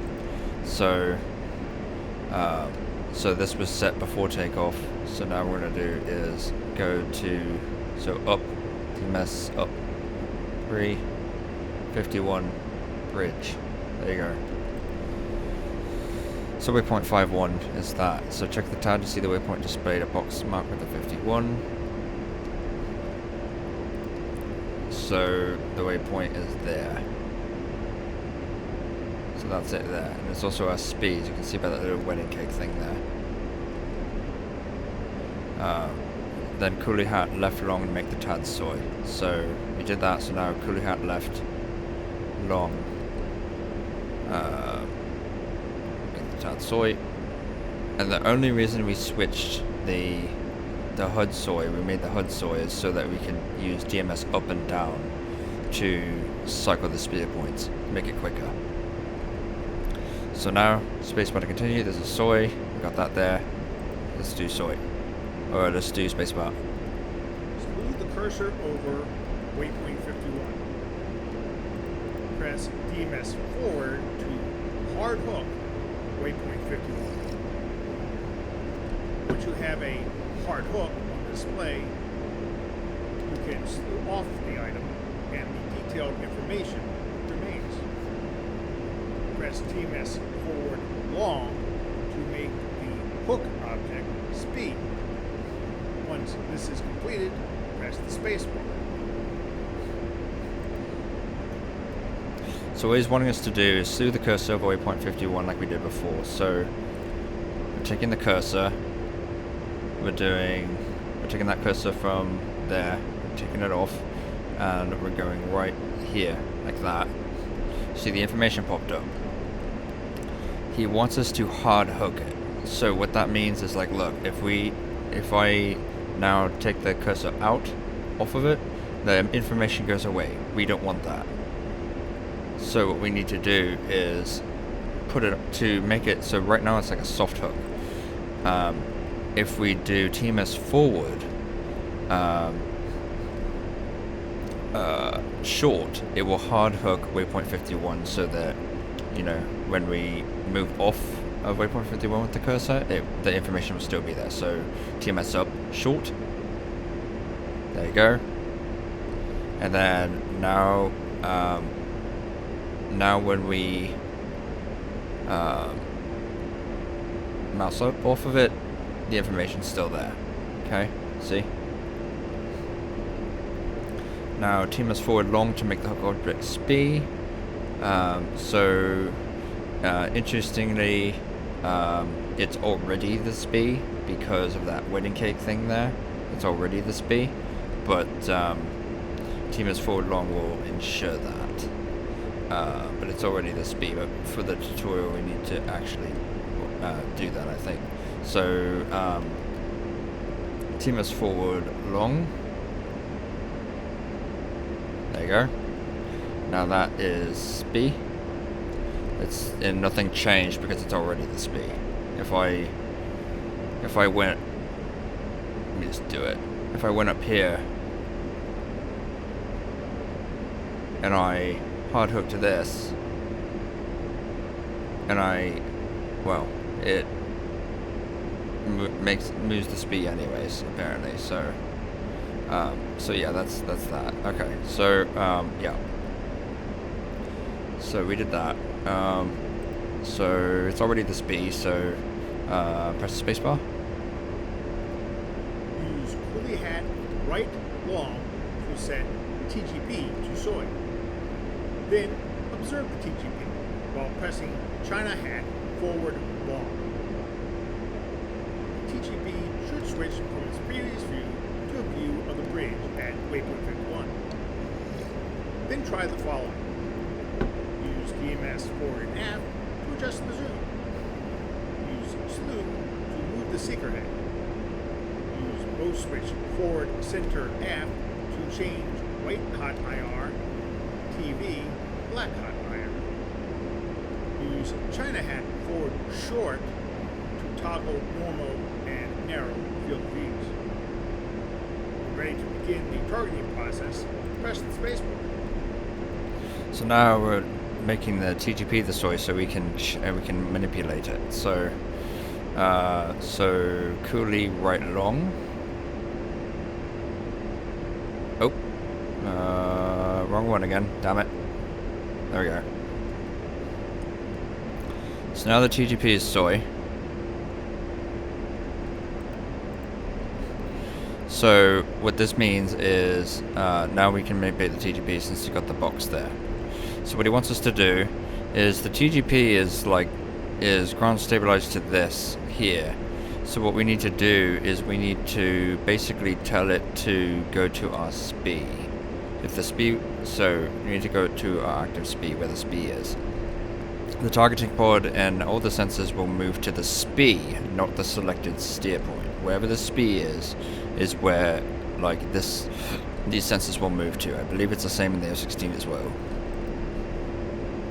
So, as I said in the briefing, it's what the weapon systems are interested in.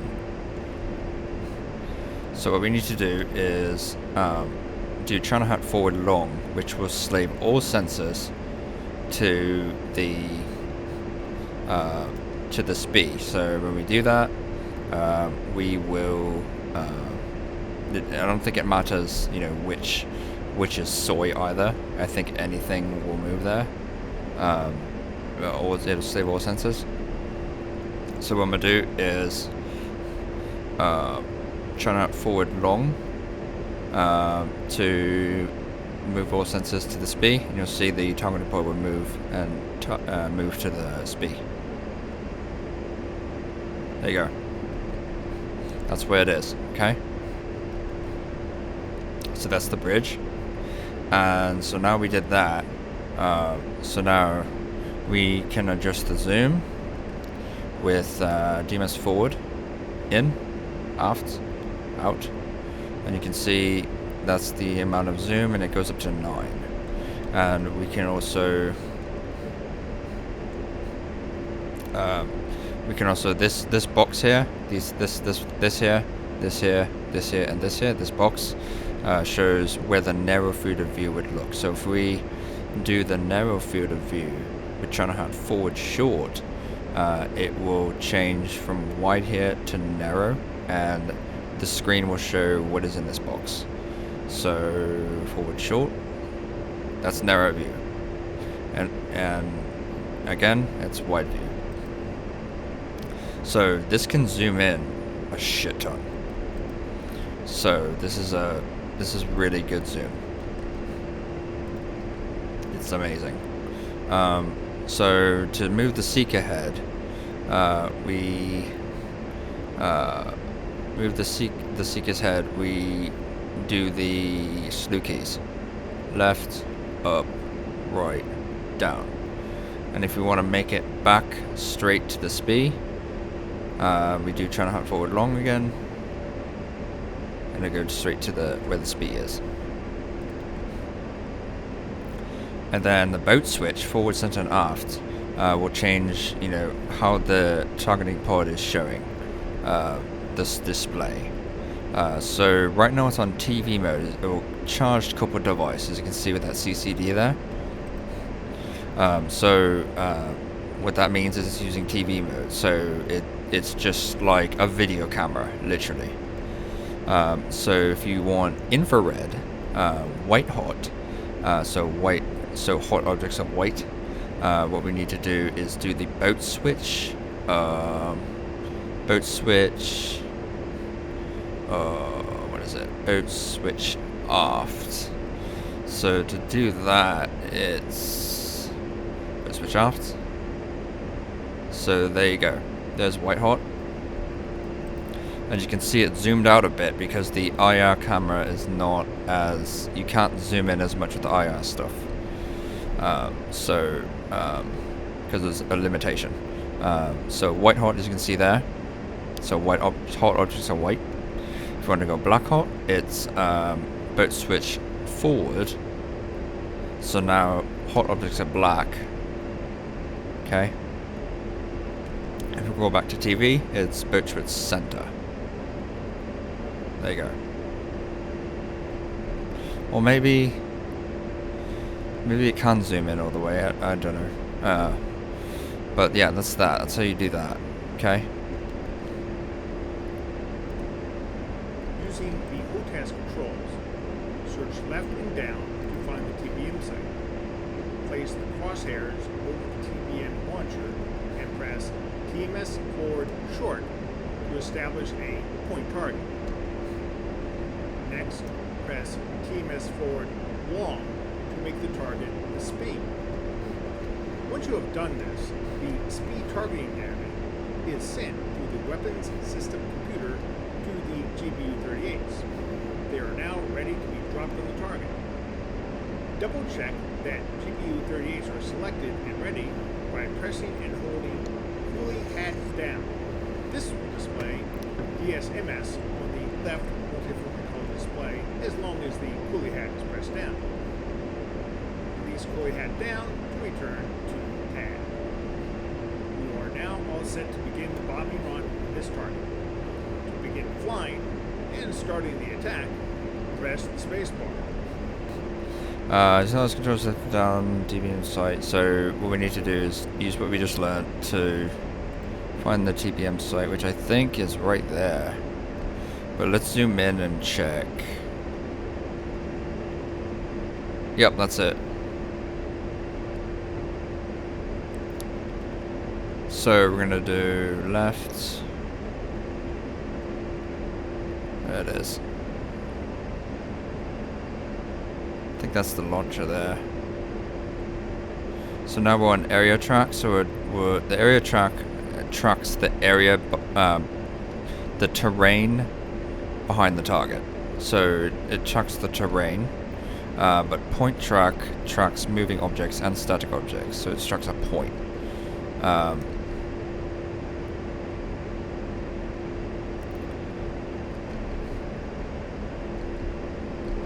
Okay.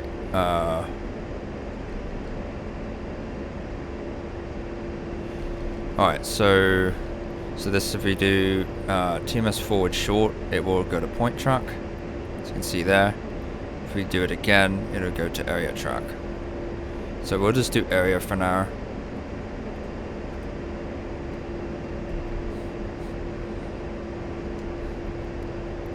We'll do area for now.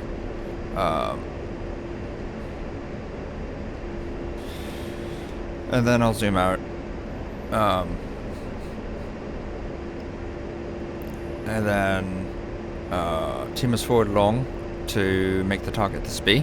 And since the targeting pod is SPI is a sensor of interest, doing TMS forward long will use whatever's in the crosshair and make it the SPI. So watch. Our SPI, when I do this, nothing's going to change on the targeting pod, so I'm going to just go over here and show you. When I do that, the SPI wedding cake will move just slightly. Watch. TMS forward long. There, moved. Moved just slightly because the SPI is now where that launcher is, where the crosshairs are. So the SPI moved just off, just a little bit, so that proves it worked. Okay. And then double check the GBU38, so select and ready by pressing Korrio down. So basically, to quick look at the SMS, just do coolie hat down long. Alright, they are ready.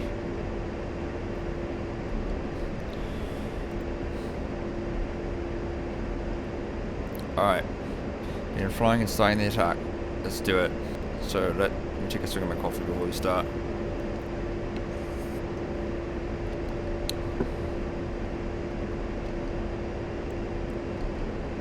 Alright, let's do it.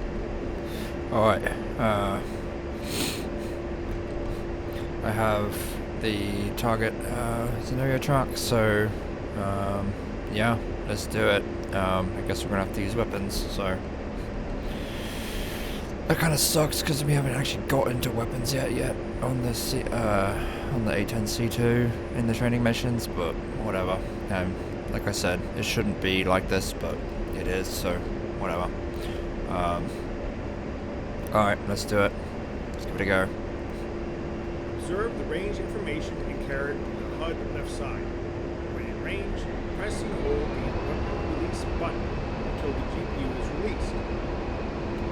Once the bomb is on its way, watch the TGP until weapons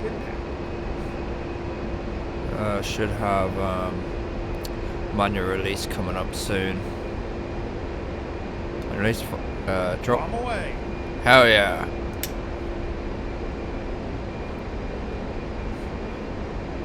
That should work.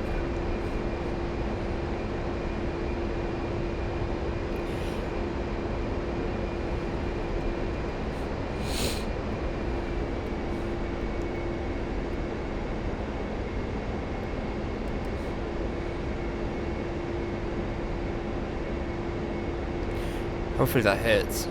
It should.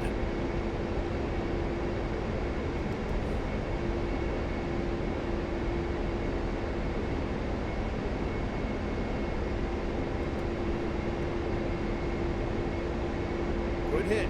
Oh yeah. You are back in active pause. Set HUD to soy with coolie hat up short. Using HOTAS, TMS aft, set the current steer point to steer point 2. Make TAD soy with coolie hat left long.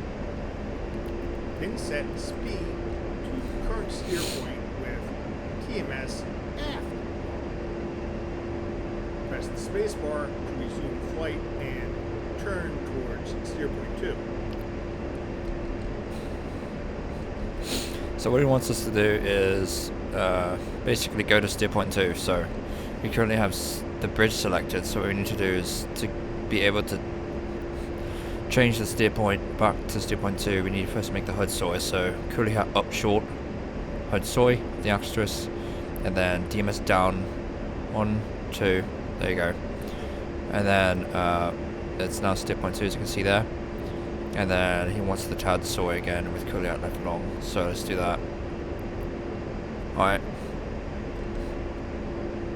Then set C current steer point with TMS aft long. So to set the speed to the current steer point, TMS aft long. So let's do that.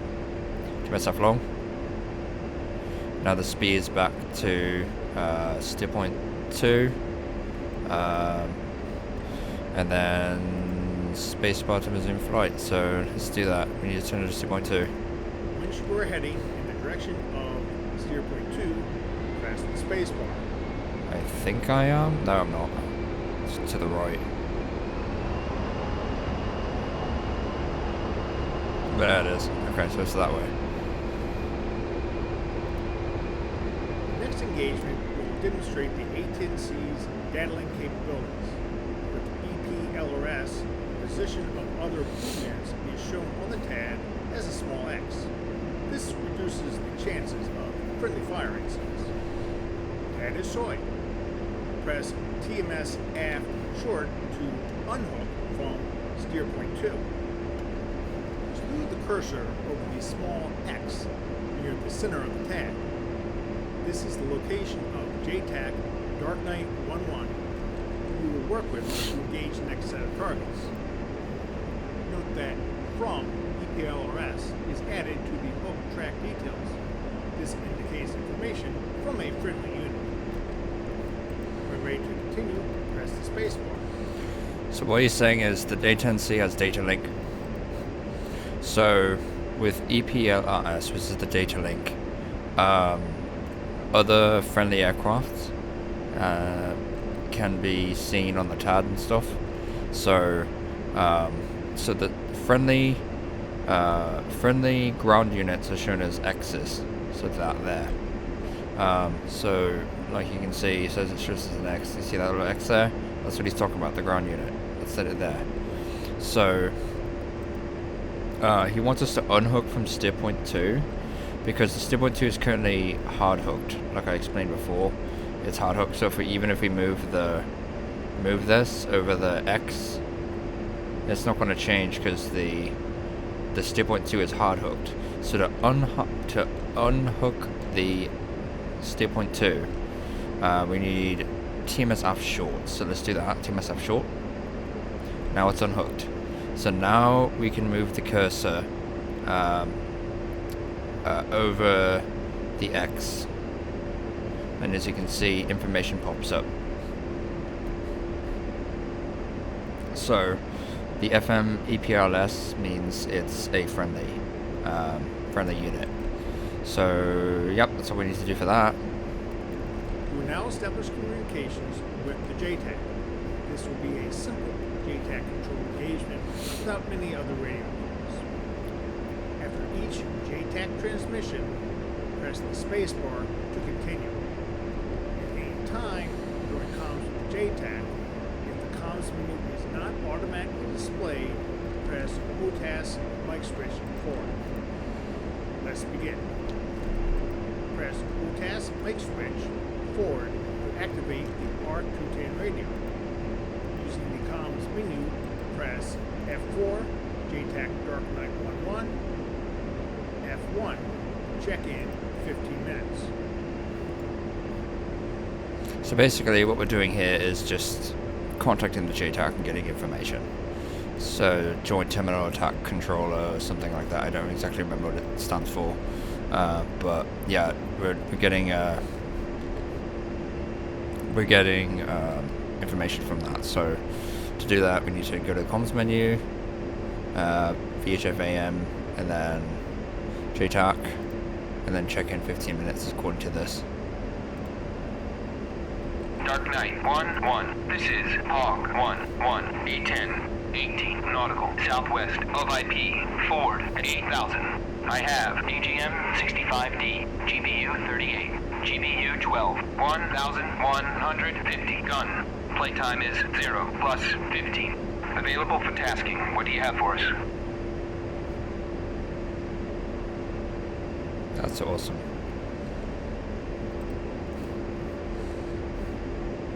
Hog 1. This is Dark Knight 1-1. Type 3 in effect. Advise and ready for 9 line. Okay. Next, the JTAC will send the 9 line. Do not remember it all, don't worry. Press comms, menu, F1, ready to copy. Alright. Ready to copy. Line is as follows. Forward 2, 4, 3, 15 nautical, 110, 8 MSL. Column of armored vehicle, Golf Hotel 1989172. No mark 0. Northeast 2100. Egress east to board. Advisement ready for remarks and further talk on. You're asked to advise when ready for remarks. Use comms menu, F1, ready to copy remarks. Okay. Ready to copy. Ready to copy remarks. Use AGM 65D. Zeus southwest 0 nautical. Okay. In his remarks, the JTAC requested AGM 65D. This is a good point to select the Maverick as your active weapon. Set HUD Soy, select Maverick, then go back to CAD Soy. Then answer the JTAC with comms menu F1 99 readback. Okay, so what he wants... So, the JTAC wanted us to use Mavericks, so we need to make the HUD soy with coolie up short. And then go to Maverick. So DMS left once. Okay, so now it says Maverick, so that's good. And then we need to answer the JTAC. 110, Golf Hotel 1989172. Readback correct. Hog 1. Standby data. Hog 1. Clear to engage.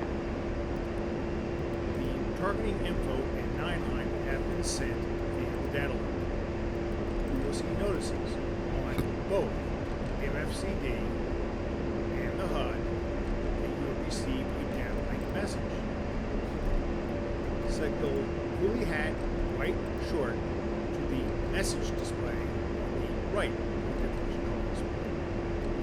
You should see the entire 9 line. Using push button 11 at acknowledge the message. Press twice. Then Woolly Hat Right Short back to TGP display.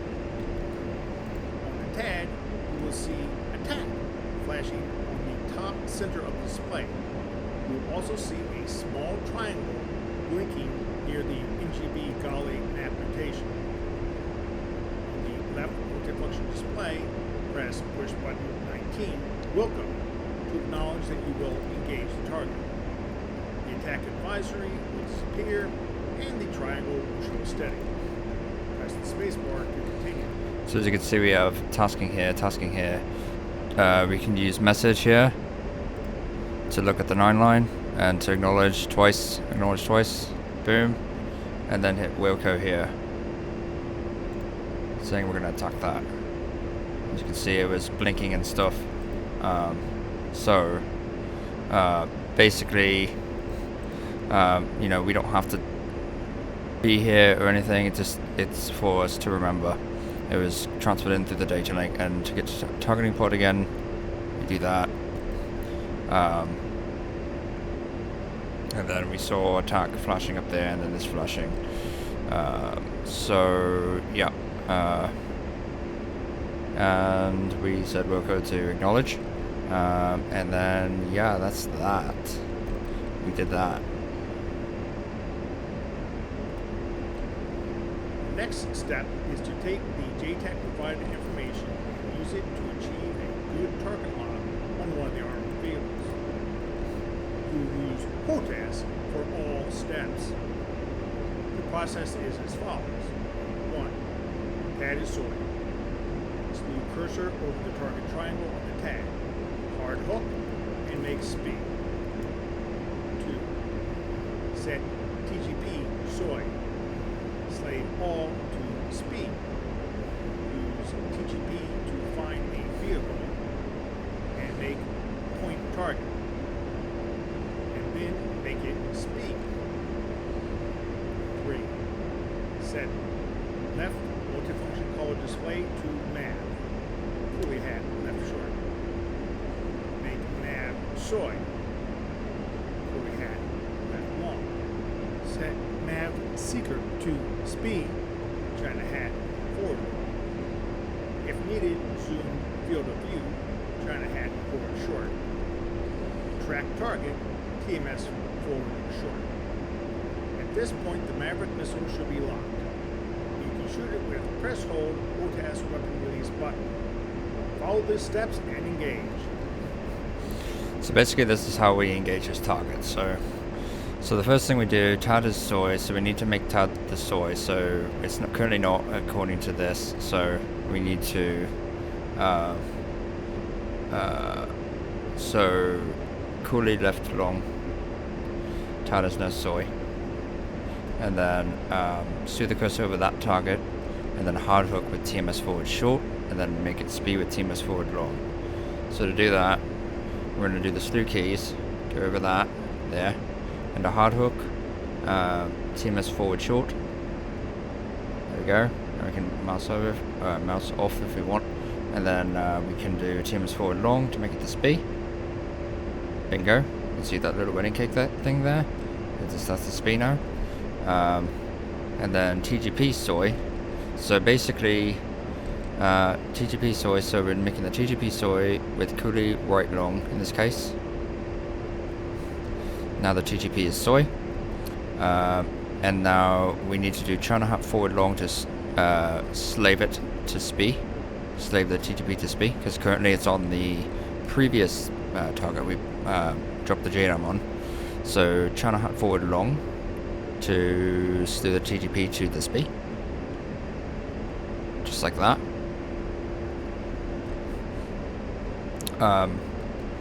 And then we need to find a vehicle and then make it a point track. We technically don't need to make it a point track. We can do it with an area track if we want, as long as we have a SPI there. So let's zoom in on the TGP. Right, so there's 4 targets there. So now we're going to zoom, or we're going to move over here. I'm going to get that guy there. So I'm going to do point track for these. So TMS up short.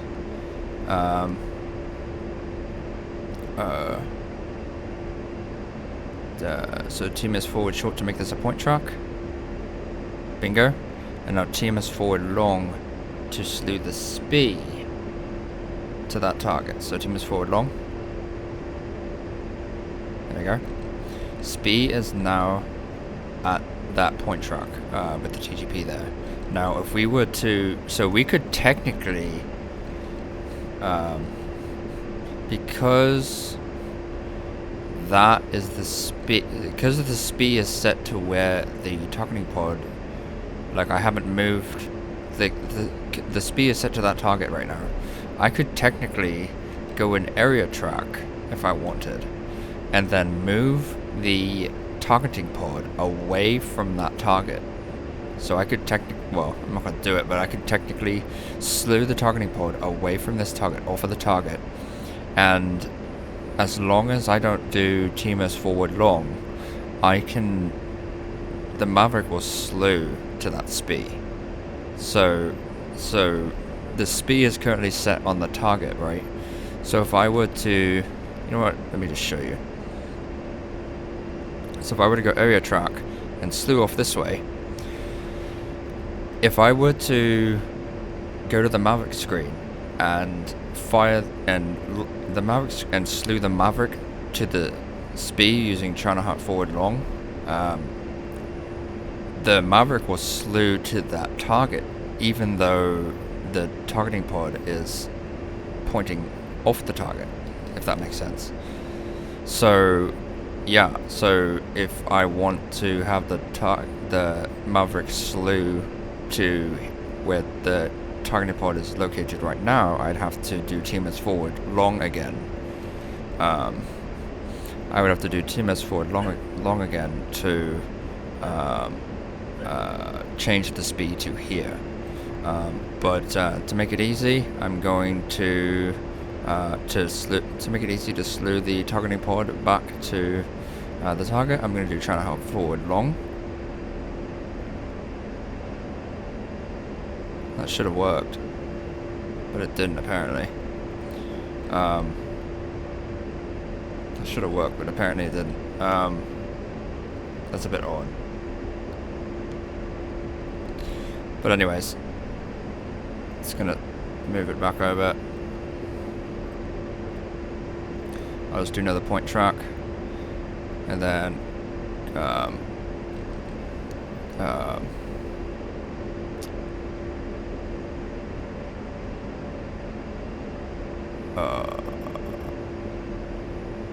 sorry.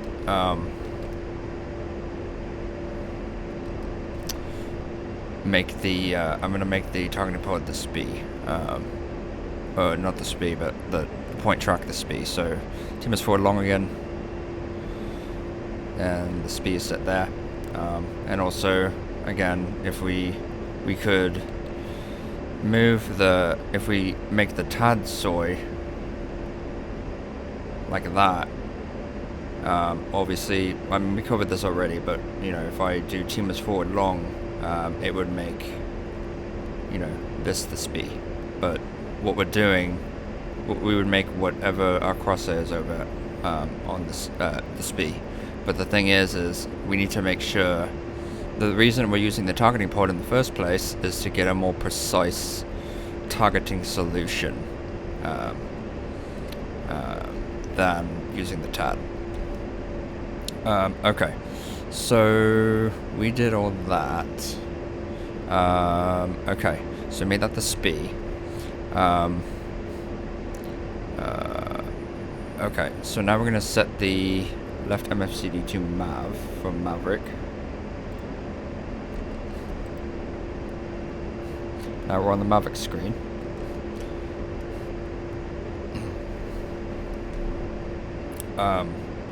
And then now we're going to make the Maverick screen the soy with coolie hat left long. And then so we're going to set the Maverick CK to SPI, China Hat forward long.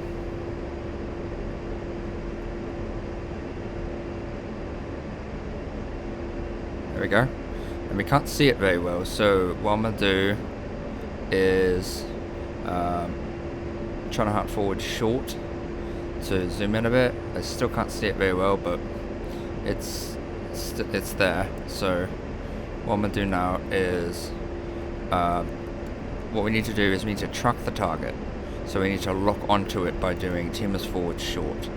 Because if we don't do that, like, the Maverick's not actually locked onto anything. So I'm going to do TMS forward short. And actually pick the target above it, but that's okay. You know, we're going to destroy them all anyway. I think. I don't know. Depends what the mission wants us to do. Maybe it just wants one of them dead, I don't know. But anyways, it's locked on and it's blinking, meaning it's locked, solid crosshair, and we can fire now. So let me zoom back out. Oh. Let me just forward short again because it delocked. So okay, there we go. So now let's fire. We are in range, as you can see here, apparently. So let's fire. Dust weapon release, fire.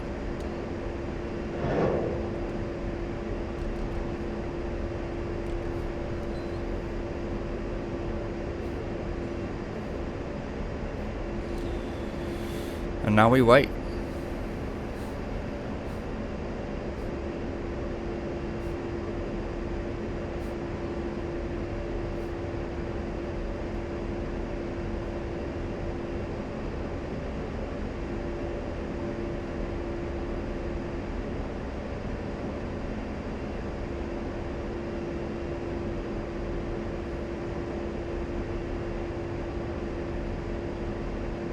Hey, beautiful. Okay. You're ready to target and shoot another armored vehicle.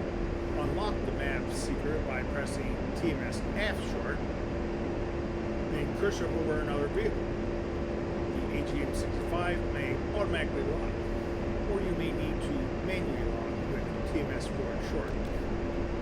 Shoot an AGM-65D. Repeat until all 4 vehicles are destroyed. The JTAC will report your success.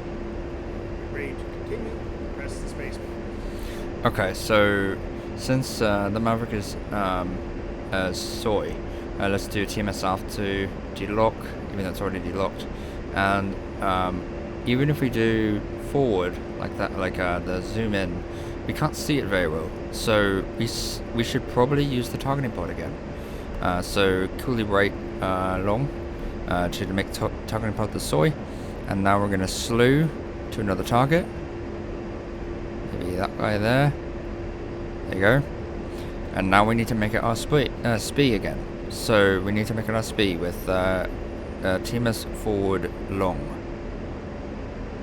Alright, it's now our SPI. So now we're going to coolie left long to make the Maverick our soy. And then trying to hut forward long to slew the Maverick to the SPI. Okay. Like that. Now we're going to zoom in with try and hunt forward short, and then TMS up short to lock. Bingo, it's locked. Now we can fire. So fire.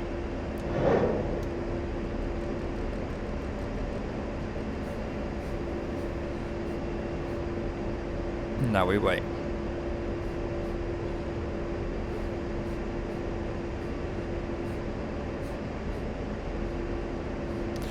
And the knowledge I'm giving right now is just basically based on using the F-16 and everything, and how I'm using it with the like what we already did with the Part 1 for the A-10C1 Warthog training missions, and what we learned from there. Beautiful.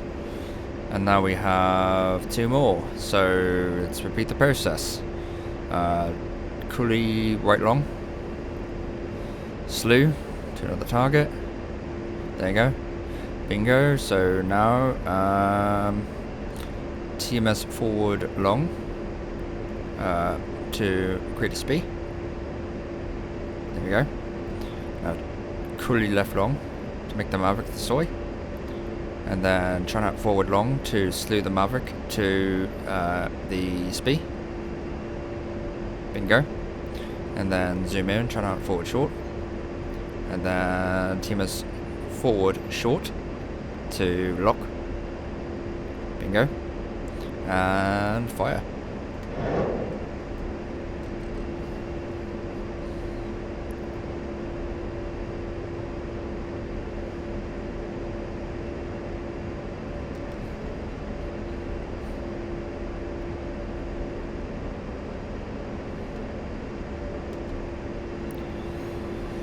And we wait and hope it hits.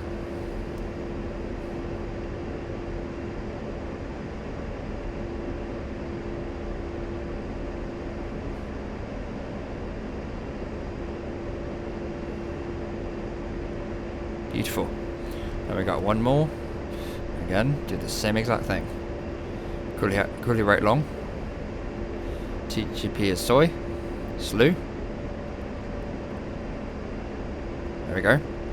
TMS forward long to create a SPI.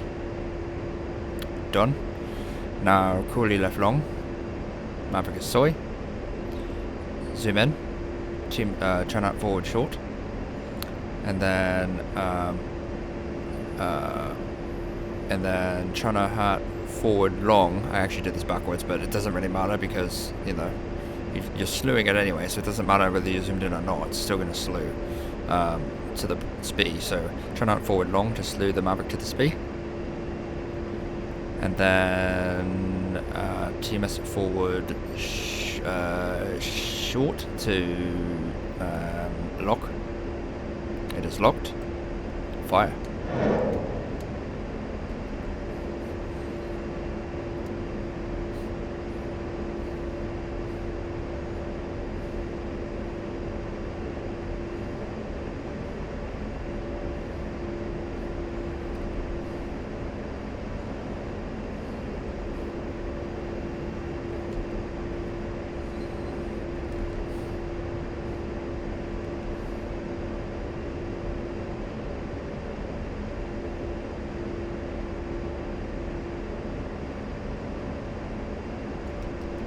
Hog 1, target destroyed.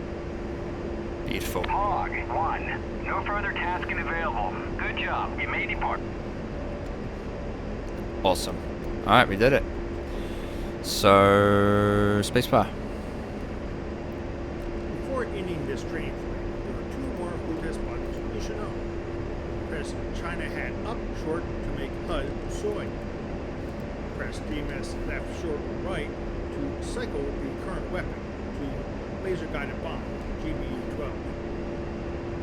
When the TGP is active in air to ground, the nose wheel steering button is used to employ the laser designator for laser guided munitions such as GBU-12 and 24, as well as AGM-65L laser Maverick. To activate the laser designator, press the nose wheel steering button. Check the flashing L on the TGP display in HUD. This means the laser is active. Press it again to turn the laser off. Finally, pressing the Master Mode button cycles the weapon system through bomb implement modes: CCIP, CCRP, gun, and off. Cycle it to CCRP and note the HUD symbology. This is the mode you normally use to employ LGBs. Ready to continue? Press the space button.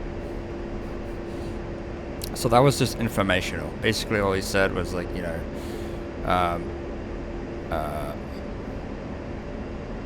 China hat up short to make the HUD soy. No, that's wrong. It should be coolie hat up short to make the HUD soy. That's wrong. That's wrong. It should be coolie. DMS left short, right to current weapon. We already did that. When the TGP is active, NWS button will fire the laser. So, yeah, that's that. This NWS button, yep. Then Master Mode button cycles the weapon systems. And yep, that's that. Congratulations, you have successfully completed A-10C basic HOTAS training. You should still have a few weapons, and there are still some targets to hit. Or you may leave the training by pressing escape. When you are ready to continue flying, press the space button. Good luck. Alright, that's that. We did it. That wasn't too bad. Alright. Let's continue.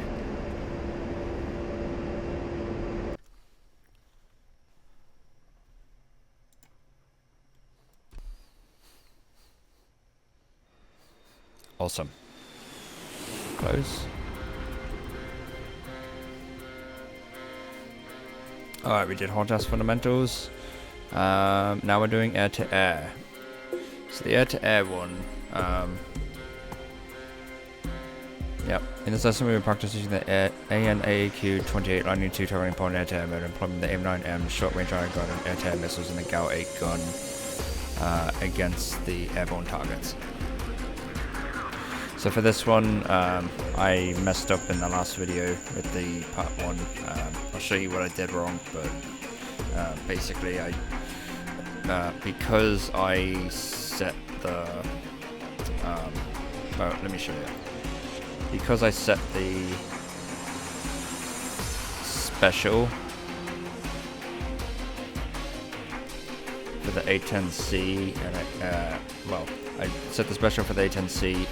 This here, Gun Pack Air Start, it was on ARM, pack enabled, but I saved that, and it made it so the tutorial mission did not run as smoothly as it should have.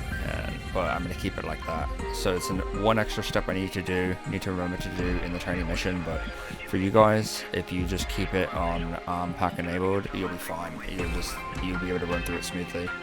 And I also noticed that the autopilot kind of messes up in that.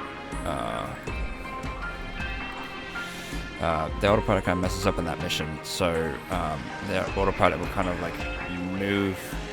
veer your jet to the right away from the targets, so you kind of have to very carefully like move your ailerons to the left and turn to the left very very carefully though. You don't want to like yank the stick because you shut off the autopilot and screw everything up.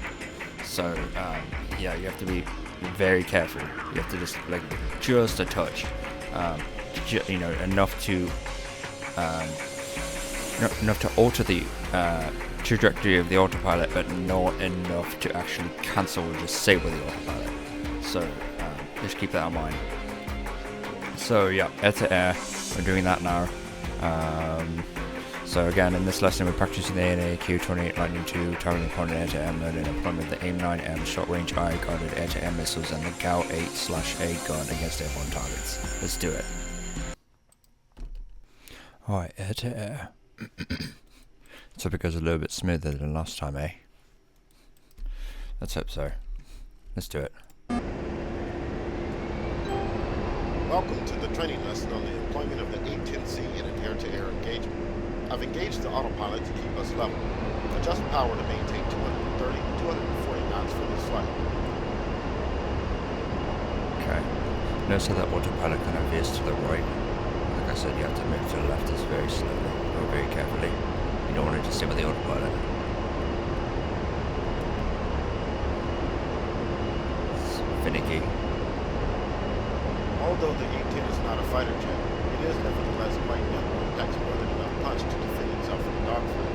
A warthog speed of 30 might give any predator something to think about before jumping an A-10. A-9 sidewinders are also available to extend the engagement effort against airborne targets. We have a pair of Su-25s about 1 nautical mile ahead of us set up as airborne targets. We are now popping flares to help with VID. Press the numpad asterisk key to zoom in on the HUD to get a better view. Press the numpad enter to return to the default cockpit view. It will be important for you to pay attention to your airspeed and maintain 230, 240 knots in this flight. Otherwise, you will either lag behind or overrun the targets. Yep, I see them.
Set the left MFCD to the DSMS page so we can review our payload. Okay. We are carrying a Lightning II pod on Station 2 and 2 AIM-9Ms on Station 11. We are also fully loaded with CM gun ammo. Although the A-10 should avoid getting tangled up in an air-to-air engagement as a general rule, you never know when an enemy aircraft might take an interest in. In combat, a good opportunity may also present itself to you for an aircraft kill, such as an enemy chopper or ground attack jet buzzing around the battlefield at low altitudes. In such cases, the Lightning II TGP may be very helpful in keeping track of a bandit. Press OSB 4 to open the TGP AA page. Okay. Now make the TGP soy by pressing the hold task we had right long command or the K key on the keyboard. Where's the other one? Oh, that is.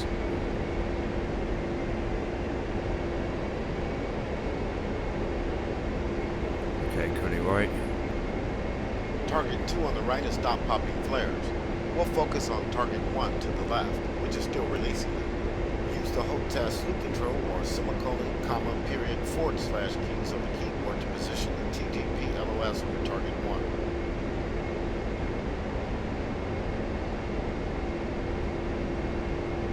The cross Q on the TGP display indicates an object the TGP can track. Target 1 has now stopped releasing flares. Press the hold task TMS up command or left control and up arrow key on the keyboard to set the TGP to point track mode over target 1.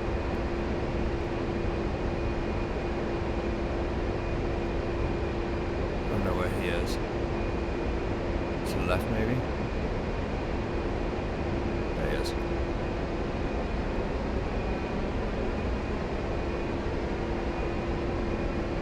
Set the TGP to narrow field of view, NFOV, by pressing the hold task China head forward short command or the V key on the keyboard. It's a good idea to switch to FLIR video to keep the target in contrast against terrain background. Press the hold task bolt switch forward command or right alt and right arrow key on the keyboard to set the TGP to W hot white height video. To get to white hot, it's actually boat switch aft, not forward. So let me do that.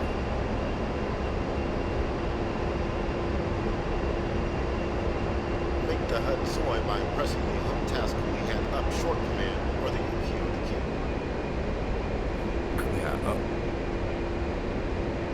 Now set the HUD to air-to-air mode by pressing and holding the hold task master mode button or M key on the keyboard. Alright. Press and hold. The HUD is now displaying an AIM-9M reticle. The audible growl is an indication of the AIM-9 seeker lock status. The higher the pitch of the signal, the more valid the seeker lock. The AIM-9 is currently in boresight mode, which means the seeker is fixed to the boresight line and you have to maneuver the aircraft to place and maintain the reticle over the target for a valid lock prior to launch. Press the hold task China head forward short command or the V key on the keyboard to uncage the seeker. Alright, I'll cage. When uncaged, the seeker is no longer bound to the boresight line and floats around the scan zone. When attacking a target in boresight mode, uncaging the seeker prior to launch is a good way to confirm the seeker has a good lock. Press the hold task China head aft short command or the C key on the keyboard to set the seeker back to boresight. China aft. The AIM-9 seeker can also be set in scan mode, where it performs a conical scan pattern around the boresight line to cover a greater volume of airspace around the aircraft. Press the hold task TMS up short command or left control and up arrow key on the keyboard to enter scan mode. Okay. Whenever you're ready, press the A key on the keyboard to disengage the autopilot and maneuver directly behind target 1 to obtain a seeker lock. Alright. Most sidewinder shots are best taken under 2 nautical miles. Ensure that you have a good lock on target 1 and press the public release button to fire on that target. Finally.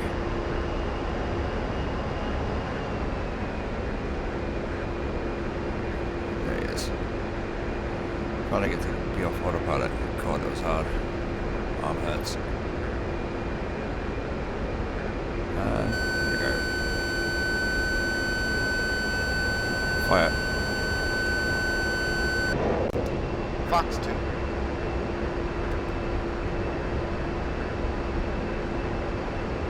Splash 1. Beautiful. Maintain level flight.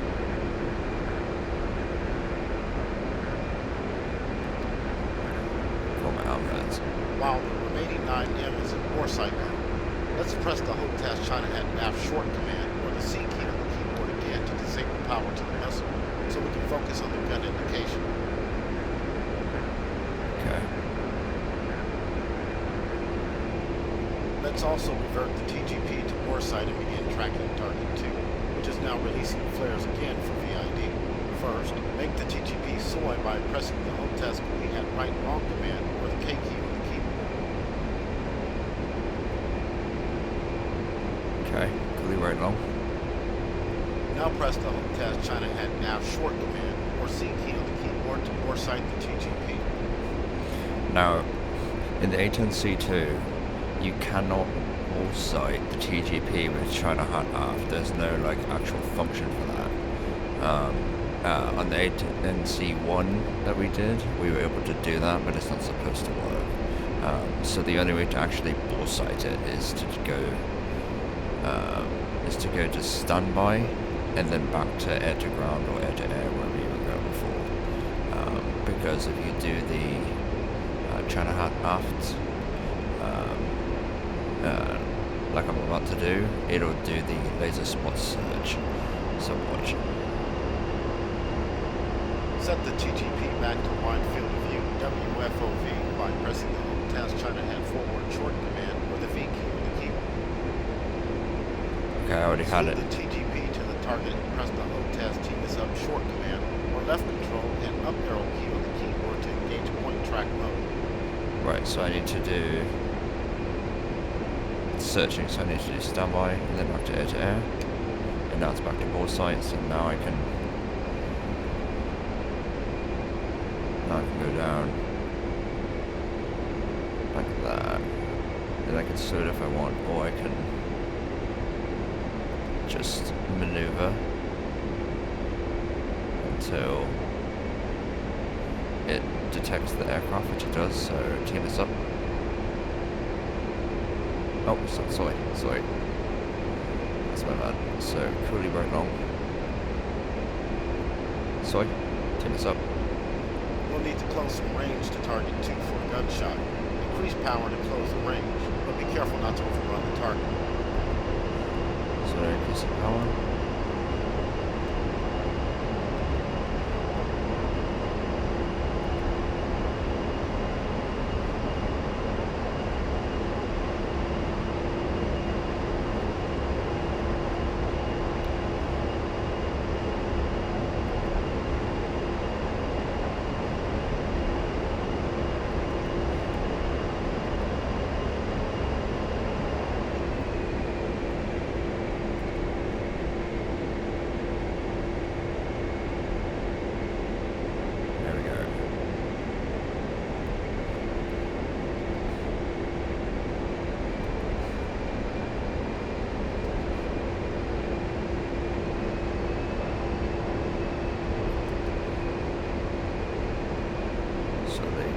Range.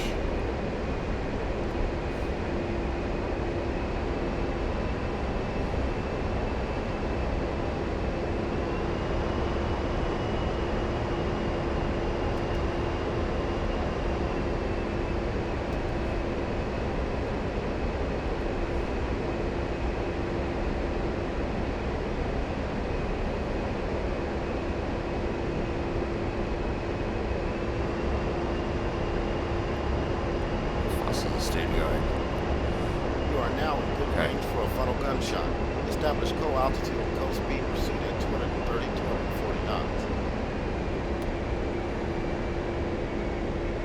Slow down.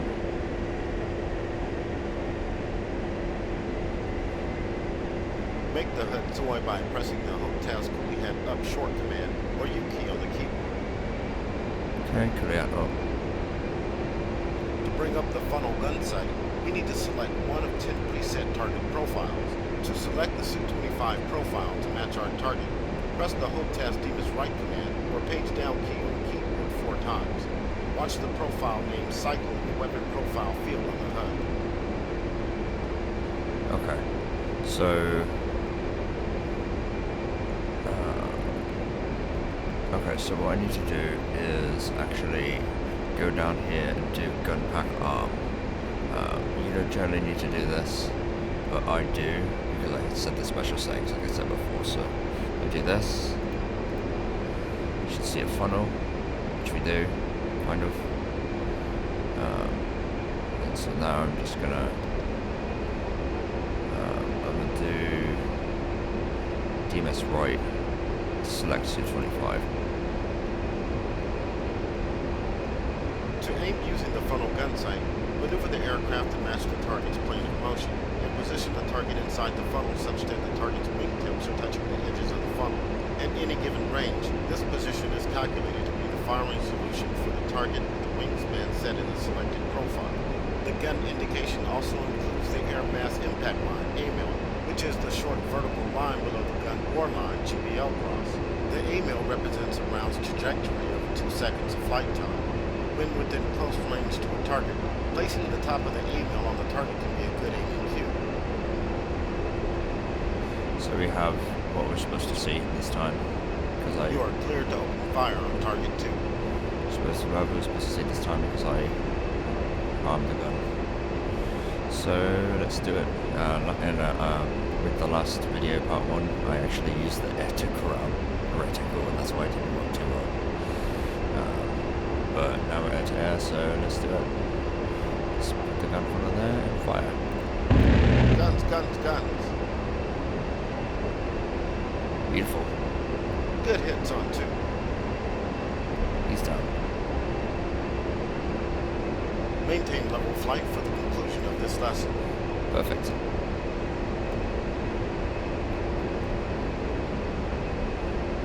I've engaged the autopilot to keep us level. Before we conclude this lesson, let's take a look at the FC test menu, where you can configure the funnel target set. Left-click the FC switch on the AHCP once to set it to test mode. Luckily, we don't have to mess with the autopilot anymore because we're not having to follow anything. So test. Now press the select rocker key to scroll down to the AAS air submenu page and press the enter key to open it. The AAS page lists all 10 preset aircraft available for gun sight selection. In addition, a single custom fixed wing entry and a single custom rotary wing entry can be made.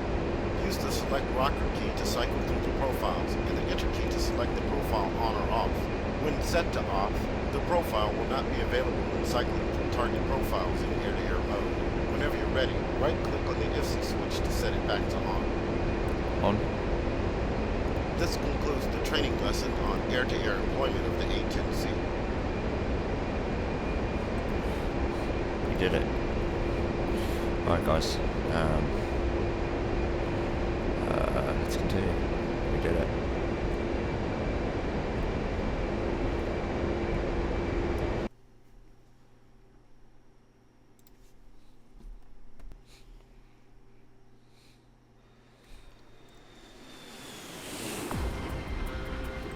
Alright, beautiful.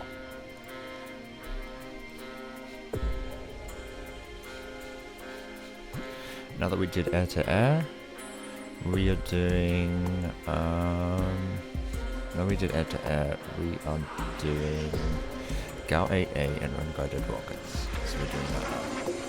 This is where the employment of the GAL-8A gun and unguided rockets carried by the A-10C2.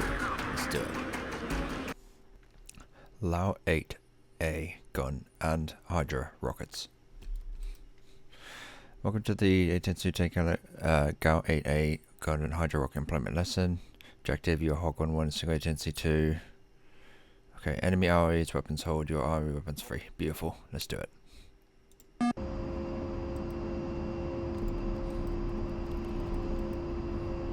Welcome to the training flight on the employment of unguided rockets and the GAL-8A gun against stationary and mobile ground targets. In this lesson, we'll review the HUD indications for gun and rocket employment, and then you'll have some range time to try a few strafing runs. Before taking off, let's configure some settings for the sorting. First, set the FC to test mode by left-clicking once so we can set up some gun options. Okay.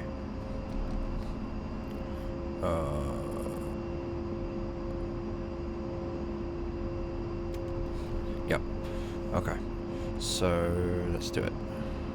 Test. Use the select rocker key to scroll down to the weapons page and press the enter key to select it. So the weapons. Yep. Now press the enter key once again to enter the 30mm page. Press the data rocker key to set the ammo type to combat meds, because we are carrying live ammo today. Then scroll down to the bin out setting and use the data rocker key again to set the minimum altitude to 500 feet. When finished, scroll down to store and press enter to exit this menu. Exit the previous menu using the exit line. Min odds to 500.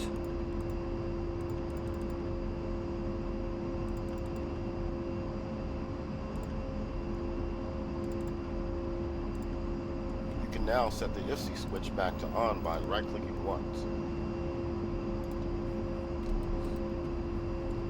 Let's also take a look at the DSMS to review our payload. Press OSB 14 on the left MFCD.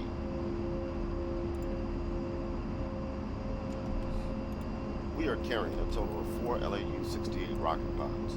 These are loaded on stations 2 and 3 and 9 and 10. Let's adjust some release parameters. Press OSB 1 to enter the profile main page.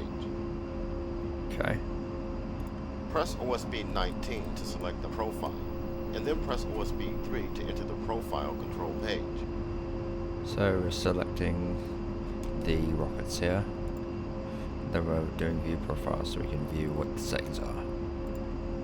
Press the OSB 6 rotary to set the release type to ripple pairs. Set the ripple quantity to 3 by using the 3 key on the UFC, followed by the ripple quantity rotary on OSB 8. Press OSB 3 to save the profile changes. Now we're changing the settings, so he wants ripple pairs. Then he wants the quantity to be 3. So 3. Then this one. Then he wants us to save. Let's now bring up the TAD page for takeoff.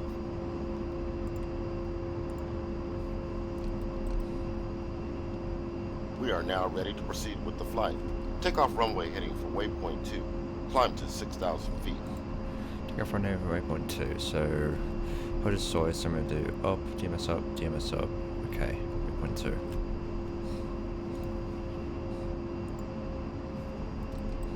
Climb to 6,000, okay. I'm going to be a little bit of a daredevil and actually take off without flaps. Let's see if I can do that. Be a bit of a daredevil. Let's do it.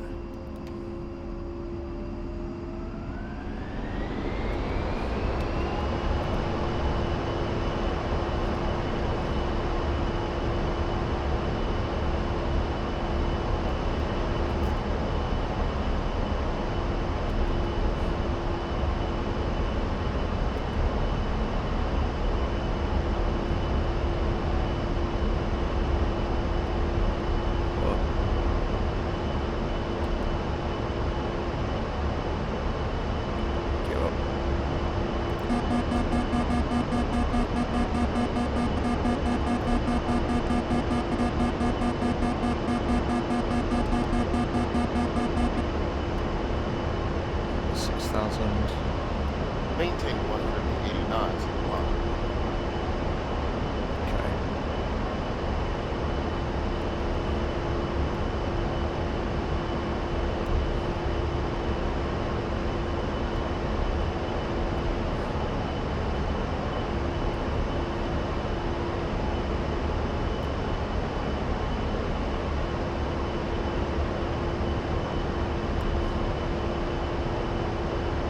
Let's set the master arm and gun pack switches on the A-10C to arm.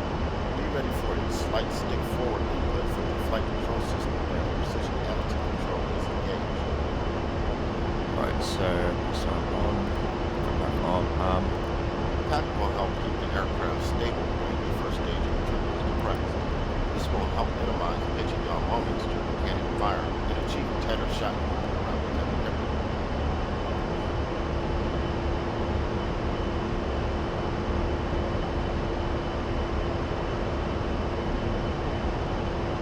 level off at 6,000 feet and maintain max engine power for waypoint 2.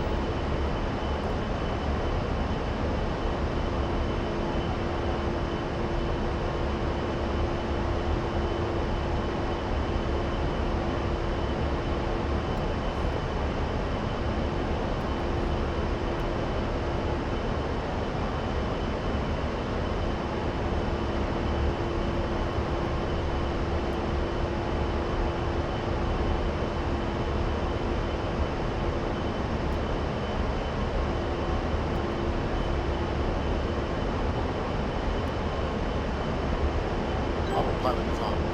Let's review the HUD indication relevant to gun deployment. If not currently set, make sure the HUD is in guns mode by pressing the whole task master mode button or M key on the keyboard. Guns mode, trust master mode. The gun bore line cross is displayed above the center of the HUD. This cross represents the longitudinal axis of the gun. You may have to turn slightly off course to see the 2BL cross. The gun ammo type and amount remaining are displayed in the data block of the left corner of the HUD. This currently indicates CM1150 for 1,150 rounds of combat mix.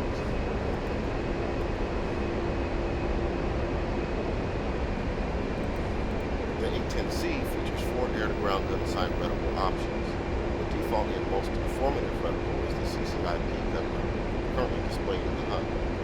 Press the numpad asterisk key to zoom in on the HUD for a closer view of the gun sight. Yeah, it's not visible because it's CCIP invalid. So, there's nothing we can do about that right now. It's more autopilot. The main features of the CCIP gun reticle are the pepper dot in the center of the reticle and the unwinding range bar around the circumference. The 4 hash marks at the 12, 3, 6, and 9 o'clock positions reference the slant range to the target in thousands of feet. When in range, the range bar unwinds counterclockwise. For example, if the range bar is at the bottom of the reticle, the slant range in feet is 6,000. The CCIP gun reticle also features a numerical indication of the slant range to target in nautical miles below the reticle. Finally, 2 moving target index marks inside the reticle indicate the aiming you require for a moving target traveling at 20 knots in the perpendicular direction to the pepper line of sight. These are currently latched to the outside limit of the reticle at 3 and 9 o'clock positions due to the high slant range. Set your steer point for waypoint 3 and let's head back in. I'm going to disengage the autopilot so we can complete the turn. Alright, point 3.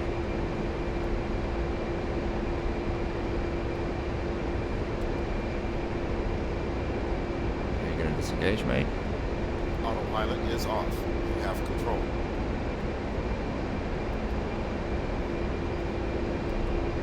Alright, let's go.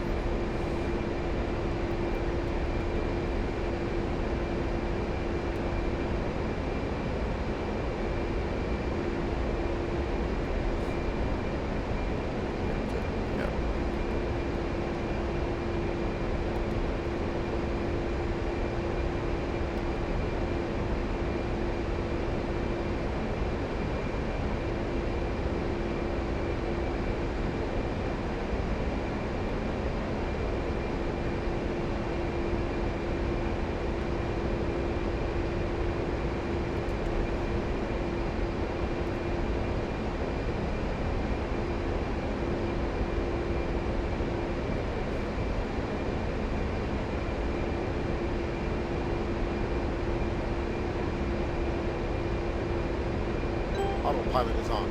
Make sure the HUD is set as soy using the HOTAS at up command or you on the keyboard. Press the HOTAS TMS right command or page down on the keyboard to switch the gun sight to the CCIP gun cross. Okay, how does already soy? So DMS right command to CCIP gun cross. The CCIP gun cross is a more compact version of the CCIP gun reticle. It provides the same aim accuracy, but is less intrusive on the HUD and does not include moving target index marks. Press the HOTAS TMS right command or page down on the keyboard again to select the 4A12 gun reticle. The 4A12 gun reticle is an integrated version of the CCIP gun reticle. It provides 3 impact point peppers inside the reticle for preset ranges of 4,000. 8,000 and 12,000 feet. Normally, would only use this gun sight if accurate target elevation data was not available for a CCIP solution. Press the Hold Task TMS right command or page down on the keyboard to select the 4,000 foot gun cross sight. Okay.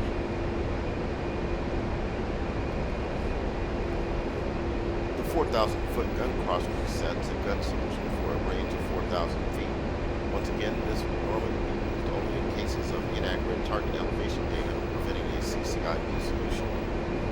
All gun sights will indicate a minimum range Q as a triangular index to the right of the reticle, or within 5 seconds of the minimum altitude setting if seen in the menu. If you recall, we set this to 500 feet. The MRC will appear on level at the top of the reticle, or within 5 seconds of the minimum altitude, and move down to the middle level at the bottom of the reticle, or 5 seconds below the minimum altitude. Press the Hold Task TMS right command or page down on the keyboard again to return to the CCIP gun reticle.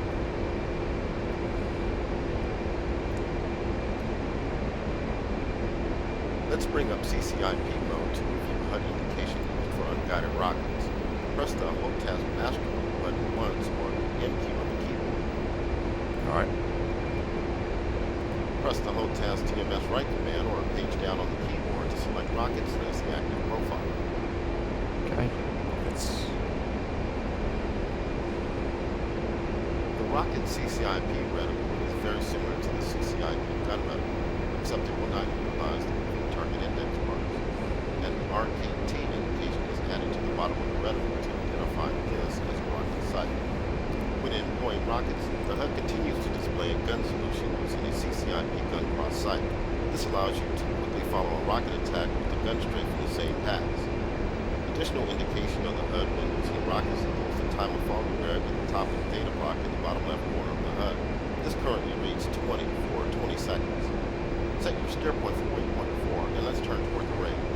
I'm going to disengage the autopilot so you can make the turn. Autopilot is off. You have control. Alright, let's do it.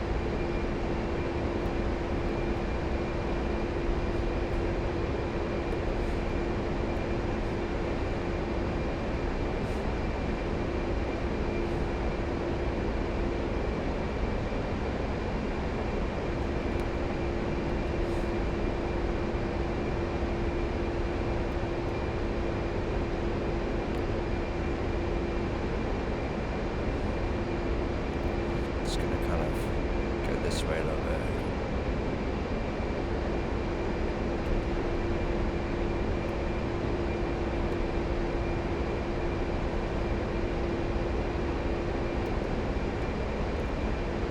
And then I'm gonna turn right once I get over the coast. Kind of like we did last time. It seemed to work.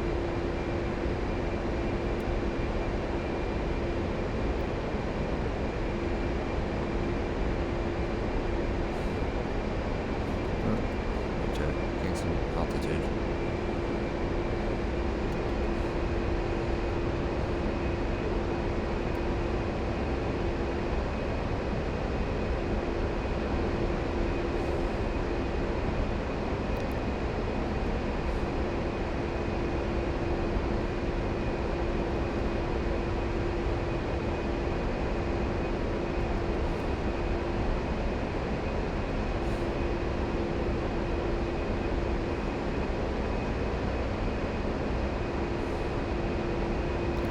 Let's turn toward it.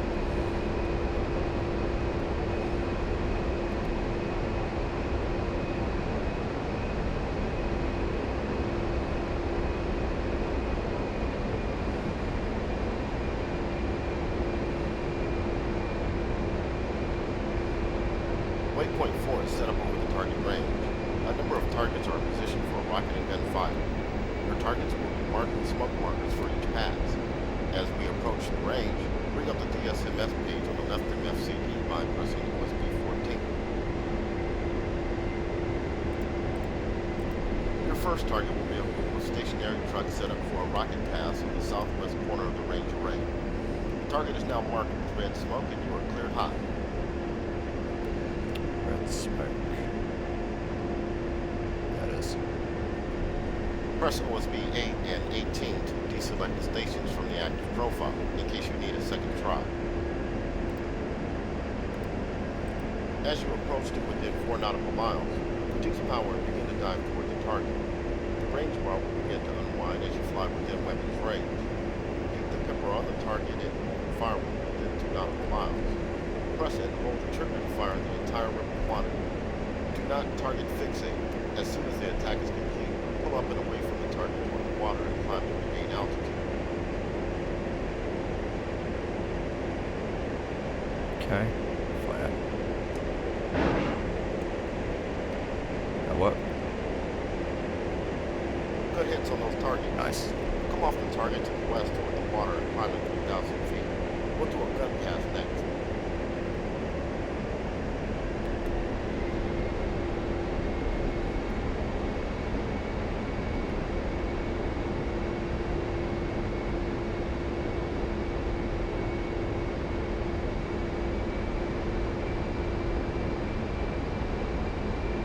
Switch to guns mode by pressing the Home Task Master Mode button or the M key on the keyboard.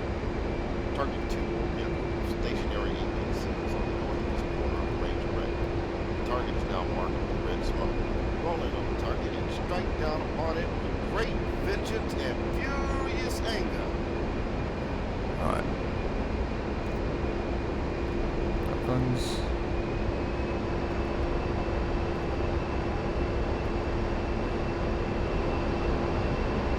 Got it.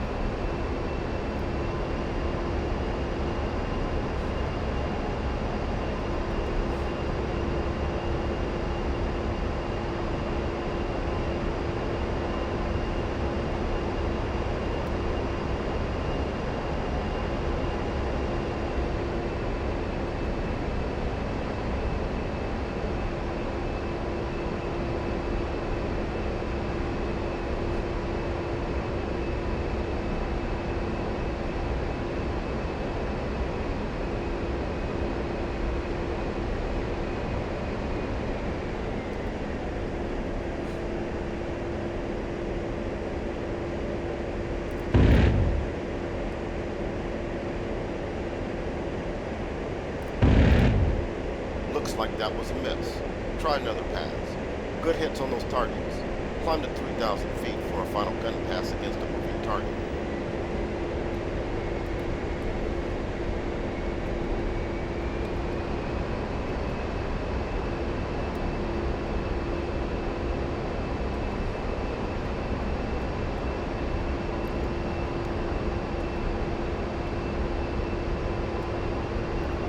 Your final target will be a group of 2 vehicles. The target is moving clockwise around the target array. Target position now marked with red smoke. Cleared hot.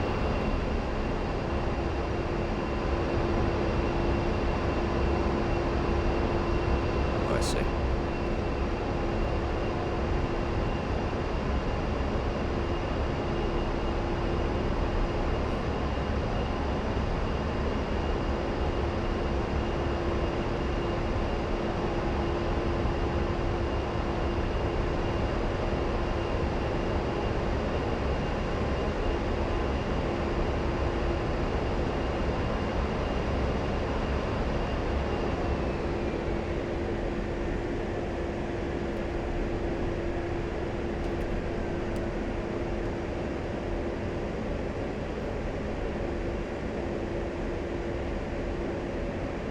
Let's see them, where are they?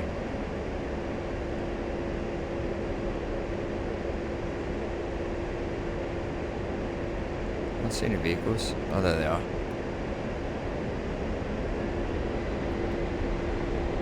Let's go around.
Good hits on those targets. Climb out to 3,000 feet and level out.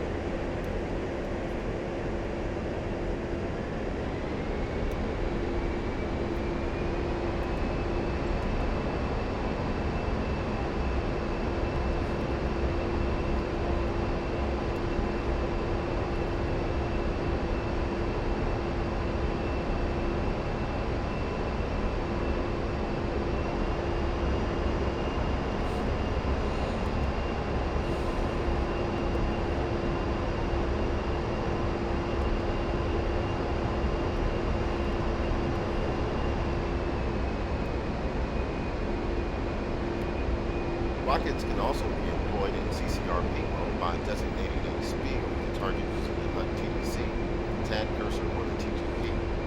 This would allow you to engage from a longer range or even employ a lofty trajectory to reach targets in longer range, but the accuracy of such an attack will diminish significantly. We'll try using CCRP mode with free fall and precision guided munitions instead. This concludes the training lesson on the use of the gun and unguided rockets against stationary and moving ground targets. We did it. So, yeah. Let's continue.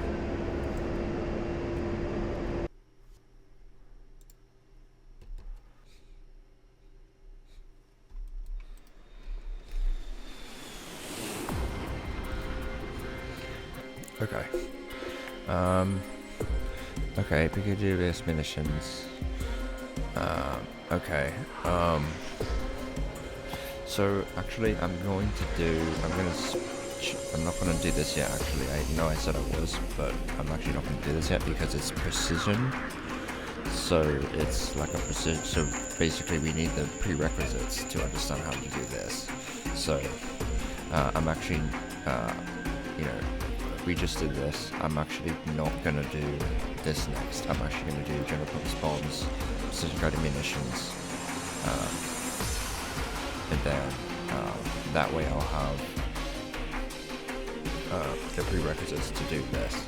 So I'm actually switching up the order again a little bit. I'm gonna do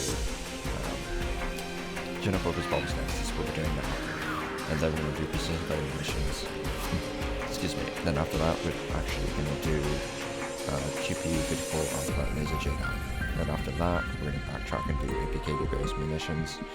Then AGM-65 Maverick, and then AGM-65 laser Maverick. That's what we're doing. Okay. So yeah, general purpose bombs. Okay. Accessible review there. Preliminary I'm going to bombs the A-10C too. Let's do it. Alright, general purpose bombs. Let's do it. Welcome to the training lesson on the deployment of unguided bombs using CCIP and CCRP master modes. I've engaged the autopilot to maintain altitude and heading. Pay attention to the airspeed and manage the throttle steady of 200 knots throughout this mission.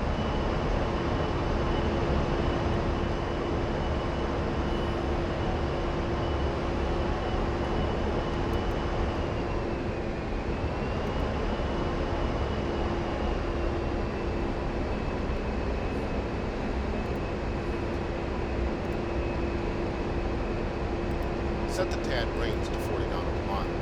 To do this, first link the TAD Zoid by pressing USB 15, and then press the hold TAD Demons down command or the Enter key on the keyboard 3 times. Okay, so we're making the TAD Zoid, and then zooming out on the map. Demons down. 1, 2, 3. Now change the HUD back to Zoid by pressing the hold task on the Up command or the U key on the keyboard. Okay, cooling up. The A-10C can be armed with Mark 82 500-pound and Mark 84 2,000-pound low-drag general-purpose LD-2P free-fall bombs. In addition, the Mark 82 Air high-drag version of the basic Mark 82 is available for retarded delivery at low altitudes. Finally, the CBU-87 combined effects munitions and CBU cluster bomb is available for use against lightly armored area targets, such as concentrations of vehicles. Let's open the DSMS page now with OSB 14 to review our payload for this flight. Okay. DSMS. We are carrying 6 Mark 82s loaded on triple ejector racks here on stations 3 and 9, and 4 Mark 82 errors on stations 4, 5, 7, and 8. Press OSB 1 to enter the profile main page. Alright, profile. Now press OSB 19 to select the Mark 82 profile, and then press OSB 3 to enter the profile control page. Alright, so we're selecting the Mark 82s, and then we're reviewing the profile and feature settings. That's why we're doing this. Press OSB 6 to set the release mode to PRS, pairs. With this setting, each press of the weapon's release button will unload a single Mark 82 from each of the tier stations on both sides of the aircraft. Once the release mode is set to pairs, press OSB 16 to enter the profile settings page. Alright, we're switching it from single to pairs, and then we're changing the internal settings, these settings here. On the profile settings page, OSB 20 is used to select a safe escape maneuver, so currently set to CLM, climb. It's important to remember that when the mission starts on the ground, either a cold start on the ramp or a hot start on the runway, the default cylinder should be set to none. In that case, you will not be able to get a valid CCIP solution. You should set the SID to either CLM, TRN, turn, or TLT, turn of return prior to entering the combat area.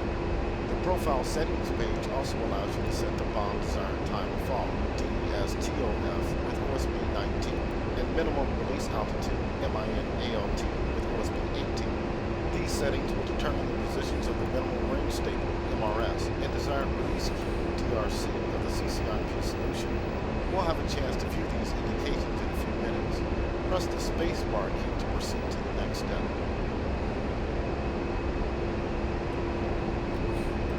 Okay. Alright, so it's basically just telling you what the settings are. Let's set the minimum release altitude to 1,500 feet. To do this, first enter 1500 into the UFC scratch pad.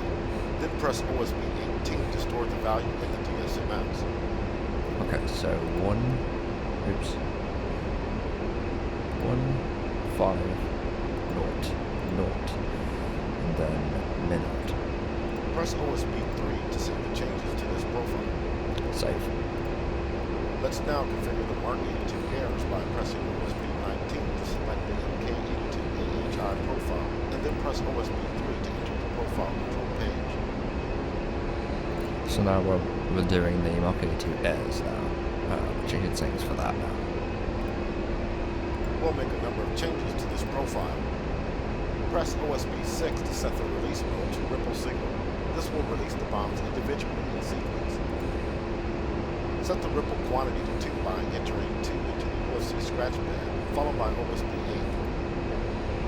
Press OSB 10 to change the HUD mode for this profile to CCRP.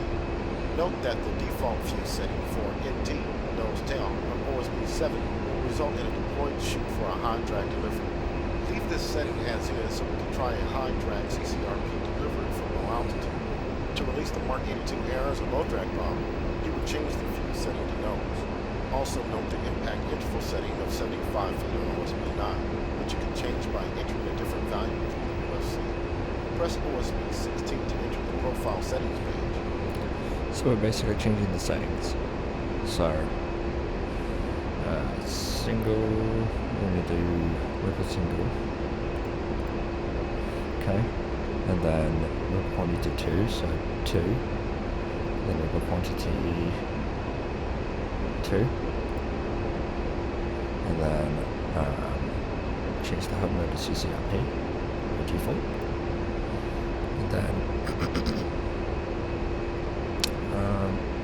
And then profile settings. Set the minimum release altitude to 200 feet by entering 200 into the UFC scratch pad, followed by OSB 18. 200. Press OSB 3 to save the changes to this profile. Save. Press OSB 1 to return to the DSMS status page. Status. Set the master armor A-10C panel to train by left-clicking the switch twice. So training will make it so that we have HUD indications and stuff, but we don't get to fire any actual weapons. So training, 1, 2. Bombs are deployed using either CCIP, continuously computed impact point, or CCRP, continuously computed release point HUD modes. Put plainly, CCIP indicates the calculated point of the bomb impact on the ground, while CCRP indicates a desired weapon release point in the air. Of the two modes, CCIP is the most straightforward, requiring only for the pilot to place the pipper on the target and pick up the weapon. However, CCIP is also problematic in that it requires a significant dive angle for the reticle to become visible in the HUD. This brings you closer to the enemy and, often just as deadly, the ground. To begin working with CCIP, select the Mark 82 profile by pressing the Select Down rocker key on the UFC. Alternatively, you can press the Home Task Unit's right command or Page Down key on the keyboard.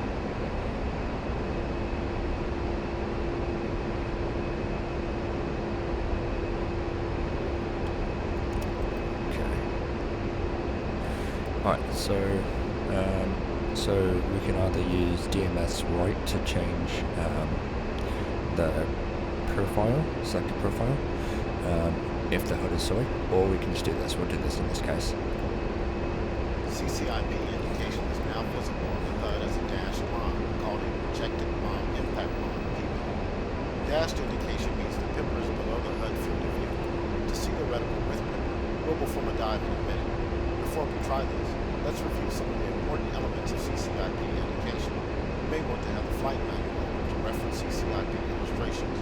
Press the space bar key to proceed when ready. So we're not going to be able to actually see this until we do a dive. So what he's saying, we're not going to be able to really follow. The PBIL is a theoretical prediction of pipper tracking on the ground under current flight parameters. A convenient way to bring the pipper on target is to run the target down the PBIL.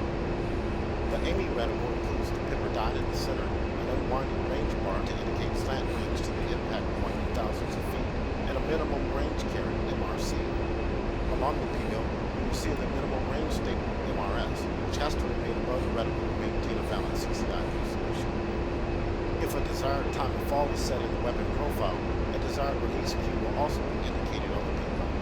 Keeping the DRC over the target as you dive toward it will guide you toward a release point that matches the time of fall set in the profile. Press the space bar key to proceed when ready. So obviously we don't see anything, but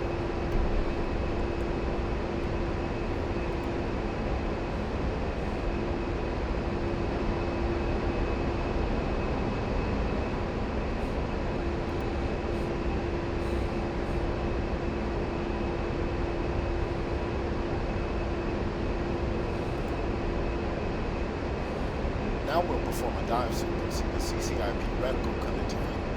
Minimize acceleration in the dive by reducing engine power and opening the speed brakes if necessary. Recover above 3,000 feet. Whenever you're ready, reduce engine power and press the space bar key to proceed. I will disengage the autopilot so you can begin the dive.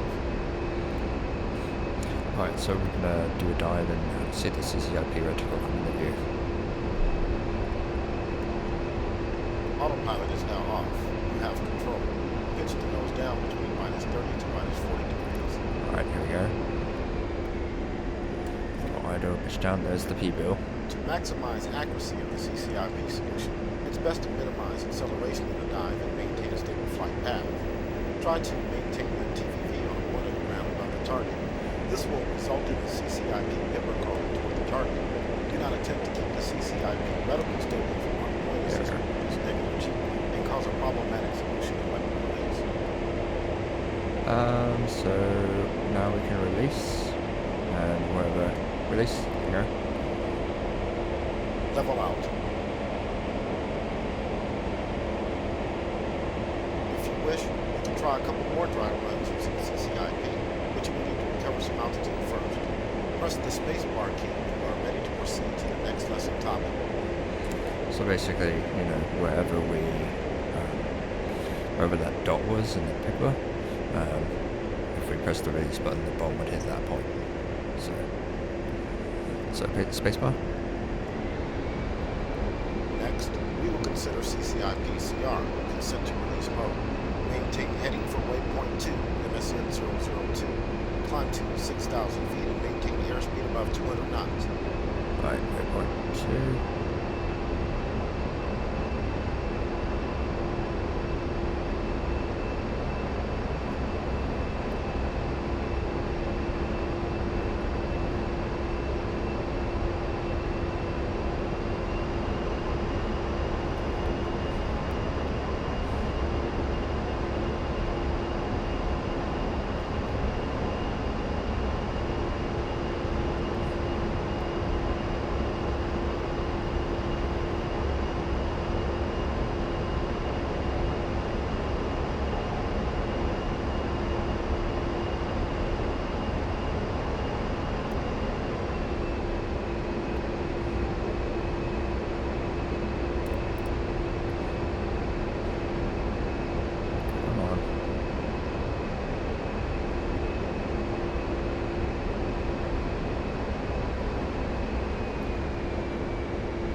Maintain heading, come on.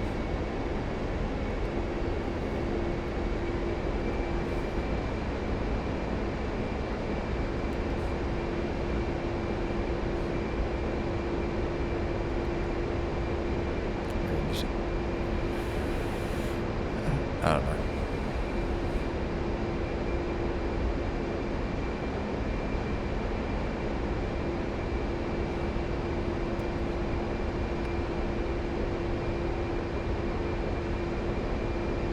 It's not working. Come on. Autopilot is on. To overcome some of the limitations of CCIP mode, the A-10C features two CCIP-CR consent to release modes. In CR mode, the CCIP reticle is always visible on the HUD, whereas in standard CCIP, the reticle disappears out of view when the impact point is below the HUD. In CR mode, it remains dashed and latched to the bottom of the HUD. This allows you to designate a target by placing the pipper over it and perform the attack by pressing down and holding the weapon's release button. Doing so adds indication to the HUD to guide you to the desired weapon's release point. Weapons are released automatically as you pass the release point as long as the weapon release button is held down. CR mode comes in two flavors, 3.9 and 5mm. We'll try using 3.9mm as it allows more error in the delivery. CR modes are enabled in the FC test menu. Left-click the FC switch on the AHCP once to set it to test. Okay.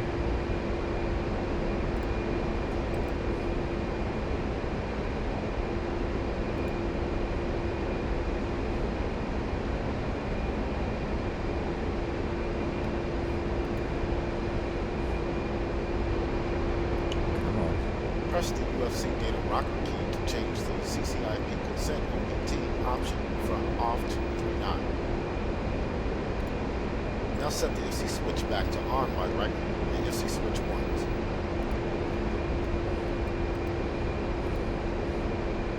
Press the HOTAS master mode button or M key on the keyboard to return the HUD to CCIP mode. So what is CCIP? Note the 3.9 indication on the HUD is the weapon release mode. I will now disengage the autopilot so you can practice using CR mode. To see CCIP CR indication on the HUD, take the nose down about 5 degrees. Alright, let's do it.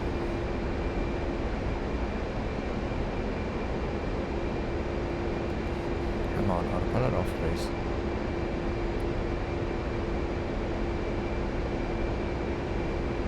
Dashed CCIP indication is now visible on the HUD with the reticle latched to the bottom. Press right control plus right shift plus numpad 8 to shift your feet up to better see the reticle. Place the pipper over a desired target point and press and hold the weapon release button to see the CR post designate indication. Okay. Press. The indication is now solid. An azimuth steering line, ASL, with the 5mm solution key and time to release numeric TTRN is added to the HUD. Fly the aircraft so the PML and ASL remain aligned. As you approach the target, the TTRN will begin the countdown to release and the solution key will move down the HUD. Your objective is to fly the aircraft so that the solution key moves down the PML and passes through the center of the CCIP reticle. You can now continue to practice targeting using CCIP CR mode. Press the space bar key when you are ready to proceed to the next topic. So I'll show you that one more time. So when we do this, We have the dash line. You see where that dot is at the bottom? See right on that river there? So press, and now we have to keep it like this here. And you see that solution queue is about to go down. See now it's coming down the line. Just want to keep it straight like that. And then just wait, 7, 6, 5, 4. When it gets to 0, it'll drop the bomb. There you go, drop. And that's how that works. It's kind of like post-designate in the Falcon. CCIP CR5 mil mode functions identically to 29 mode, except that the weapons are released only if the CCIP reticle hipper passes directly through the 5 mil solution queue. Next, we'll take a look at CCRP mode. Select the MK82AHI profile by pressing the HOTAS image right command or the page down key on the keyboard. Press the HOTAS master mode button or M key on the keyboard to select CCRP mode. Okay, so HOTAS DMS right. Actually, yeah, in the 5.9 is the same thing. So it's more sensitive. So.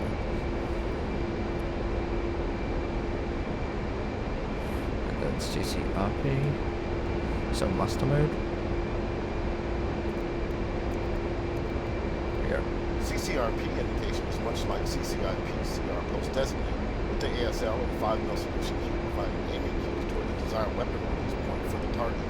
The difference is that in CCRP mode, the target is marked by a sensor point of entry speed using any of the available sensors. We'll try using the HUD to designate a speed using the target designation key, TDC. Press the space bar key to proceed when ready. Alright.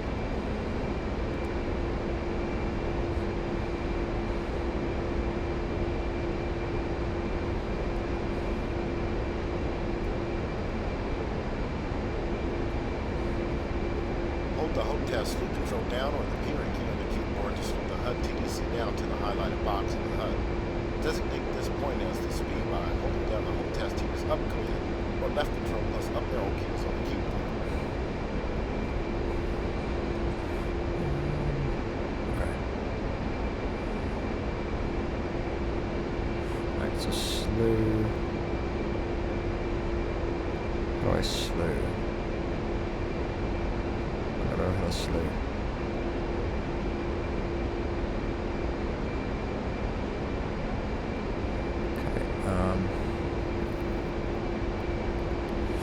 Is it this? There we go.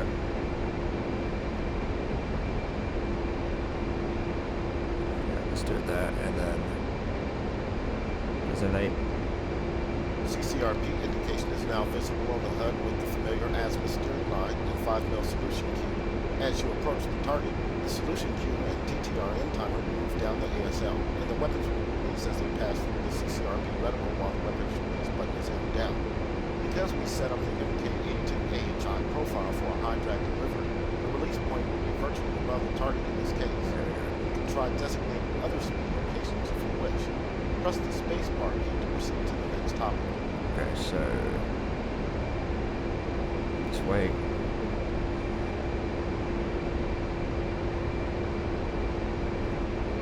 Button down, press and hold the weapon release. When it gets to 0, it'll drop. There we go. That's how that works. And then, yeah.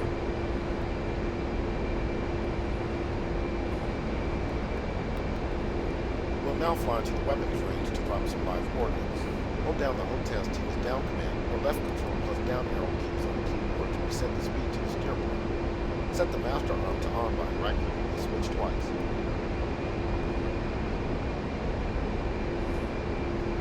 Set the speed.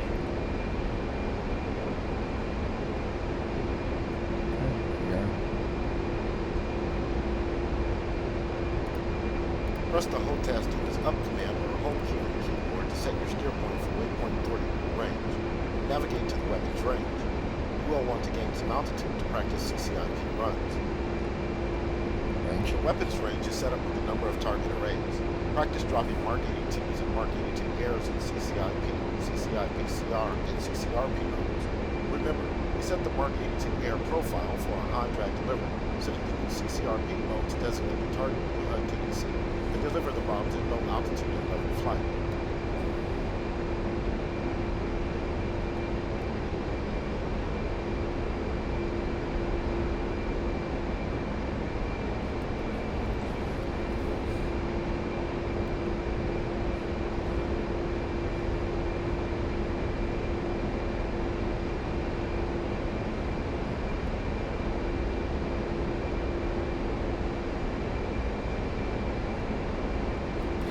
I'm actually going to go to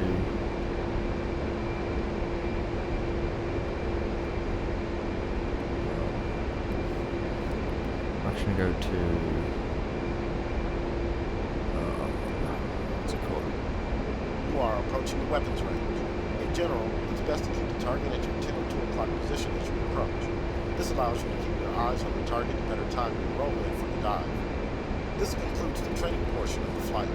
Targets are now marked with red smoke and you are cleared in. Alright, so I'm going to do the CCIP first. So, first I'm going to do the RK2s. So we're in 3.9 now, so I'm actually going to, what I'm going to do is I'm going to switch it to train real quick, go to FC test, and switch it to 5mm, show you what that shit looks like. So, it's the same thing as before, but it's 5mm, so we just do that. It's not showing.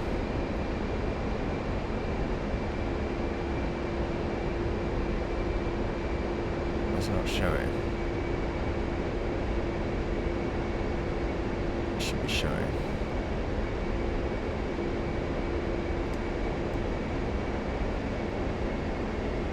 Oh, it's not selected, that's why. There we go. 5mm. So it's more sensitive. So with this hold, it's more sensitive, so we really have to be accurate with this. See where it has the cross in there? It means it won't drop in that precision cube, but now it will drop. Because the cross went away in that little precision cube circle thing. Right, now it dropped. So that works. Switch it off.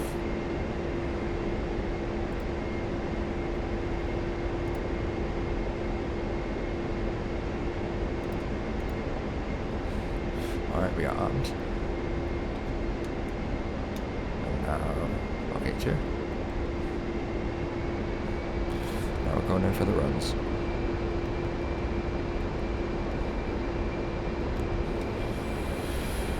Hopefully we do okay.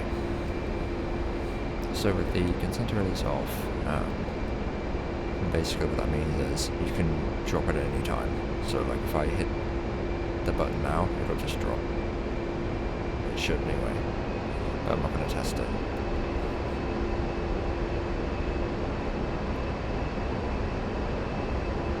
Because I don't want to lose a bomb.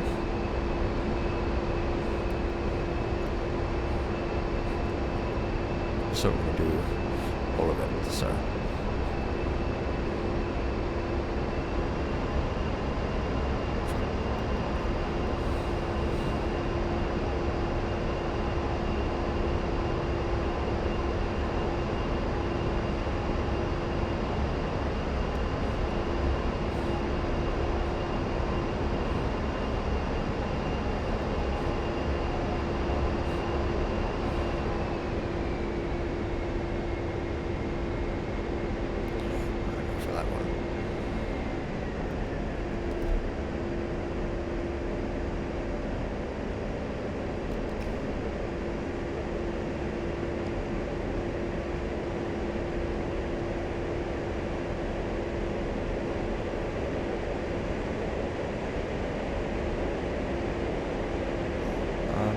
Goes across the target. I'm going to drop. And oh no, it's not going to work because I'm too low. Shit. Need to go around.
Nice bombs.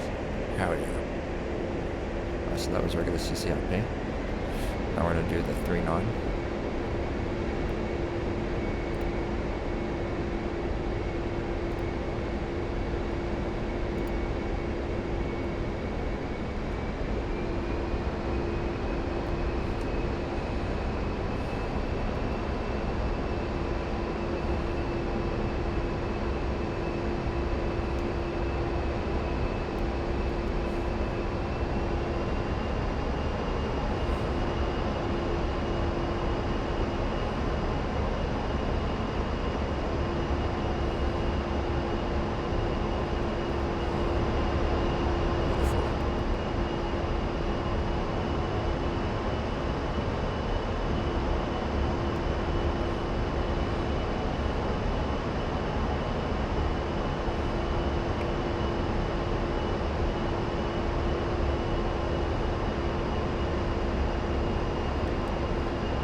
Sorry.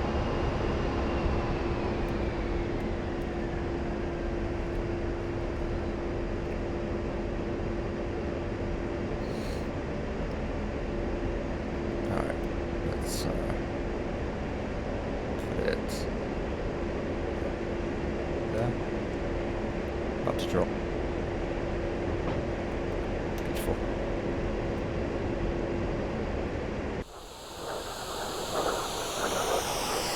It's gonna hit. Beautiful. Nice run. That's how 3-9 works. Now we've got one bomb left. One pair of bomb left, so we'll do 5 mil. And then after 5 mil. So on 5 mil now.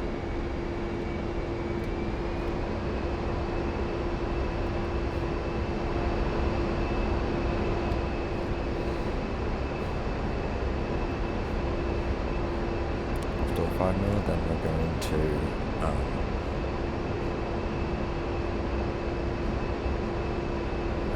do the CCRP.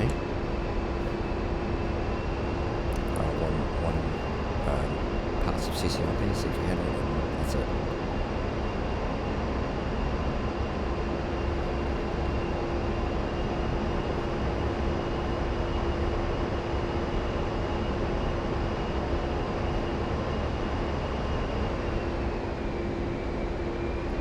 Hopefully these guys will be here.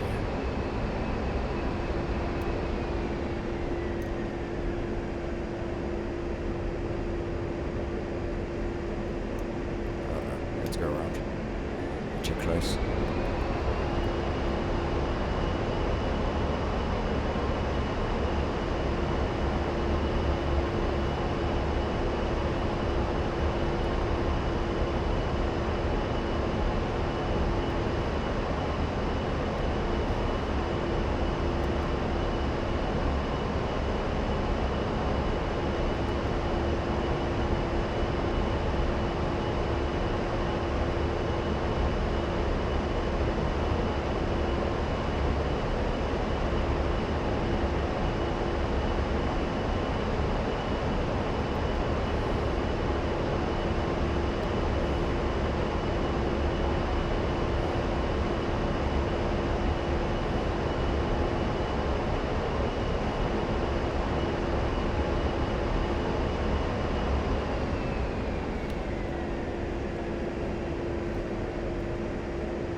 To go around again. Oh, damn it.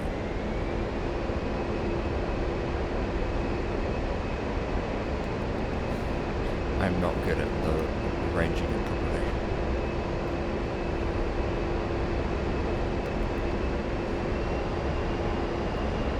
I'm just gonna go over to these mountains here.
So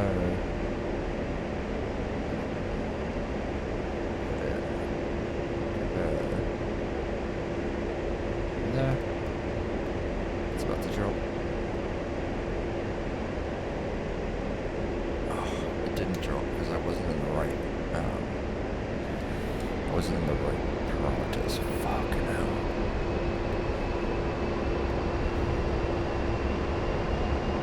It's annoying.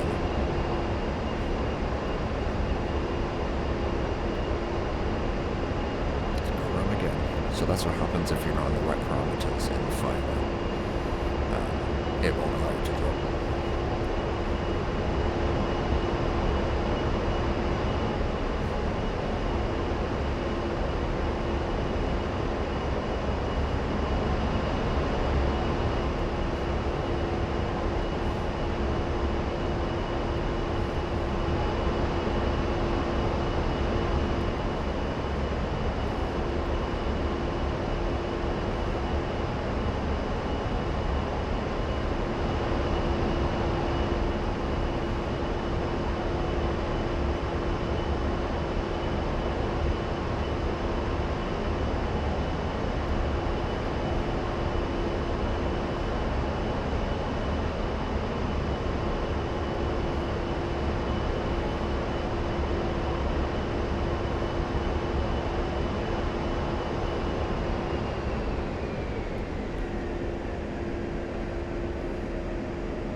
Should be it. Yeah. Drop. Put it there. 5 mil. 2, 1, drop. Beautiful. See if that hits.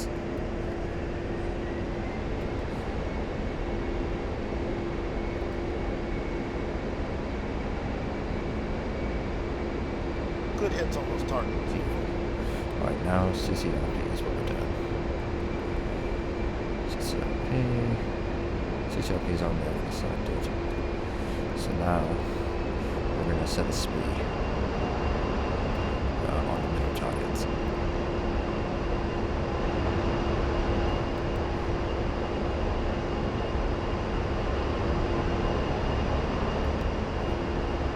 So when we do a pass, we set the speed, and then we're going to turn around, go around, and then go for the target.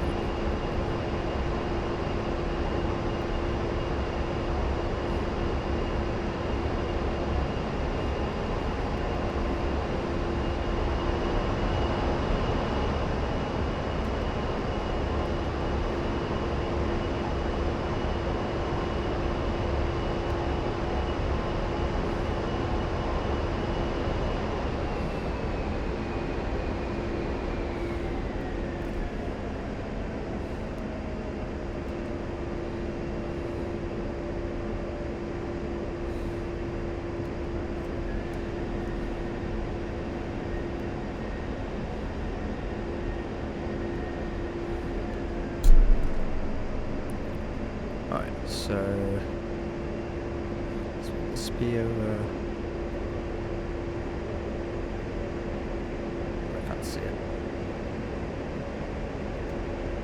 There, perfect.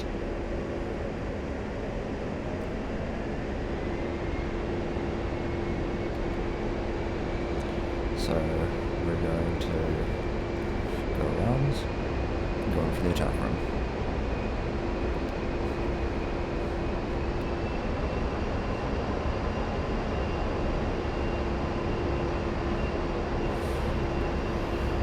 Hopefully we make it.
want this one. Oh, I didn't set a speed. I'm so stupid. So there's TMS up. There we go. So now it'll work. I forgot to set a speed. Where that was. Such an idiot. So I did TMS up in order to do that.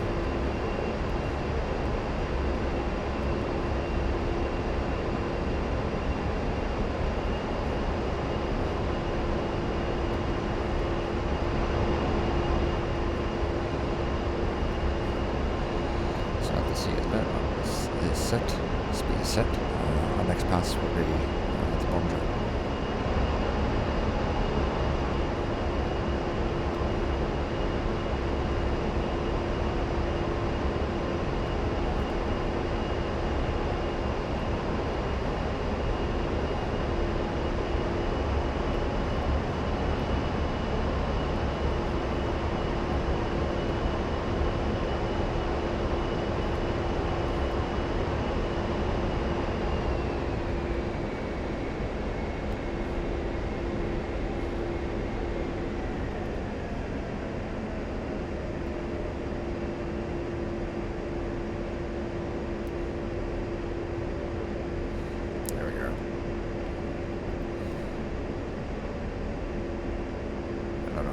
It's gonna be, but shouldn't be too long. It's coming down now. Should be anyway.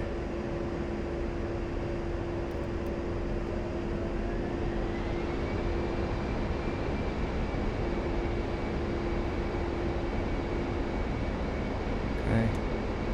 Just hold. Drop. See if that hits. It should.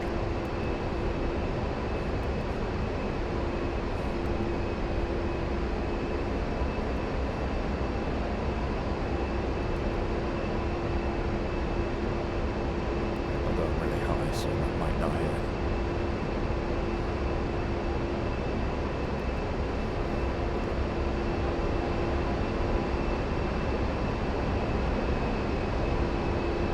That hit. No, it did not. Fuck. One more try.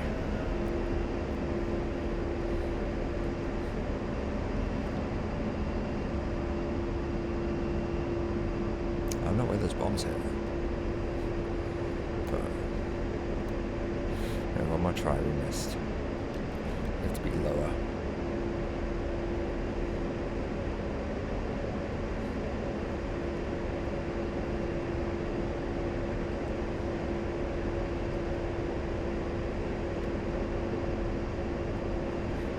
I don't know how low we have to be, but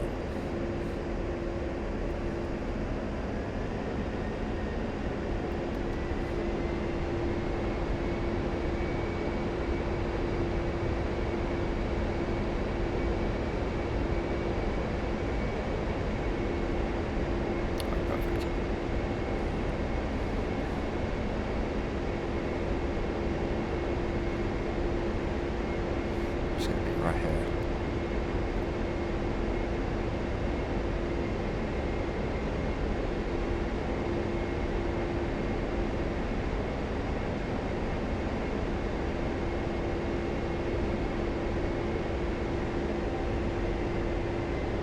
If this works.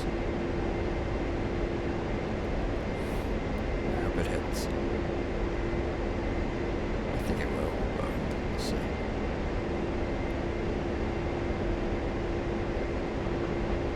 Dropped. And that's it, we are out. So, let's see if it hits. Hope it does.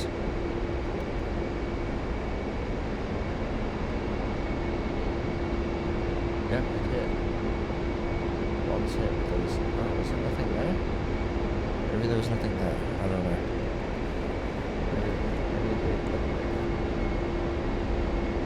no, there was no splash damage. Figures.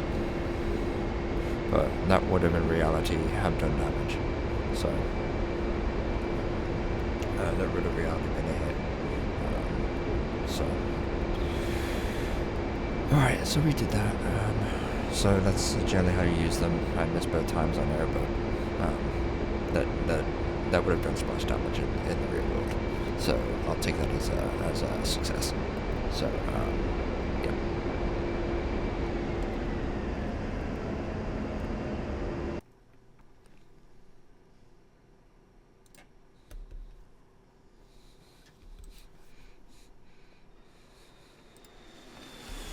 Alright, we did general purpose bombs. Now we're doing precision guided munitions. So in this lesson we'll overview the employment of precision guided munitions in A-10C2. Let's do it. Alright, precision guided munitions. Let's do it.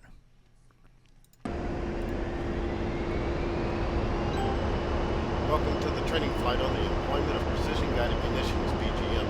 In this lesson, we'll practice using the lighting to targeting pod TGP to engage ground targets with laser and satellite guided bombs. I've engaged the autopilot to keep us level and on course. Manage the throttle to maintain airspeed above 200 knots. Press the space bar key when we're ready to begin. Let's begin. Hell yeah.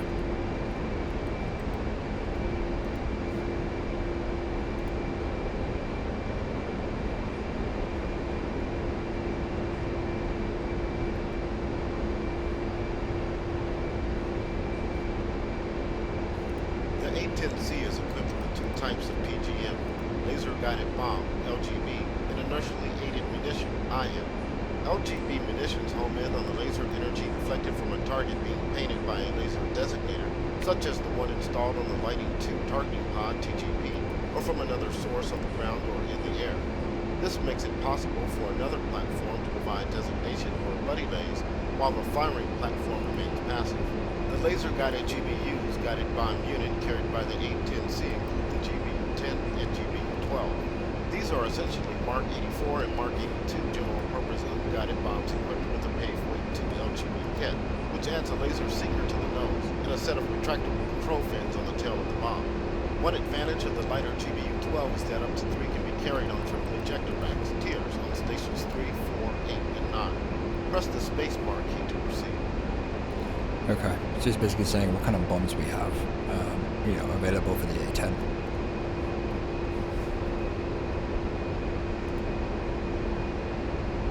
IMs carried by the A-10C include the Joint Directed Attack Munition, JDAM, and the Wind Corrected Munition Dispenser, WCMD, often pronounced Wigwam. Like the Paveweight 2, JDAM is a GBU conversion of the Mark 82 and Mark 84 guided bombs. However, JDAM utilizes a GPS receiver to determine target and known position. The advantage of using satellite navigation is that, unlike optical systems, it is unaffected by weather conditions. It's also passive and provides a fire and forget capability to the firing platform, allowing more than one target to be engaged at a time. The A-10C is equipped with the GBU-31 2,000-pound JDAM and the GBU-38 500-pound JDAM. Press the spacebar key to proceed.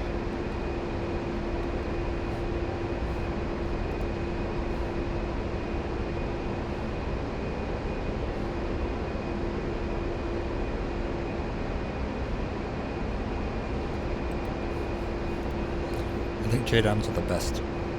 They're better than LGBs and stuff. The CBU-103 WCMD is a conversion of the CBU-87 cluster bomb. An inertial navigation system, INS, is added to the weapon to provide autonomous guidance toward the target. Like the JDAM, this makes the weapon passive and provides fire and forget capability to the firing platform. Let's now review our payload on the DSMS page by pressing OSB 14 on the left of LCD. DSMS. We are carrying 2 GBU-12s on stations 4 and 8, and 2 GBU-38s on stations 5 and 7. We are also carrying the Lighting 2 targeting pod TGP on station 2, and 2 captive AIM-9Ms on station 11. Press OSB 1 to enter the profile main page. Okay, fine. Press OSB 19 to cycle to the GBU-12 profile, and then press OSB 3 to enter the profile control page. GB12 profile. Press OSB 10 to change the default profile to CCRP. Then press OSB 16 to enter the profile settings page. CCRP. Settings. The Auto LS auto laser rotary on OSB-6 selects between automatic and manual laser firing.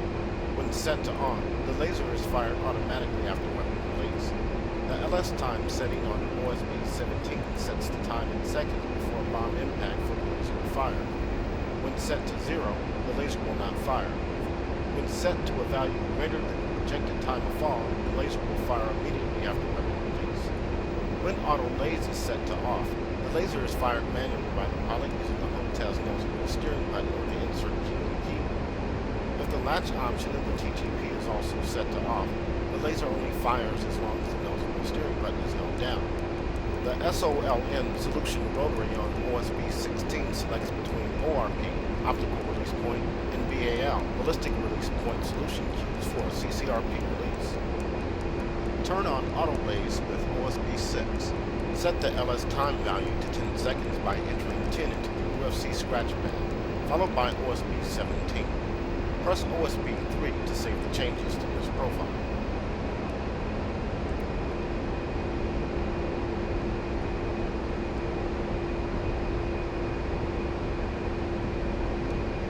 Okay, sorry.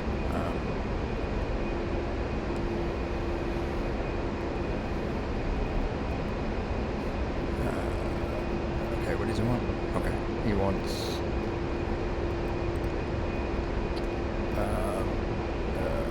He wants auto laser on. He wants...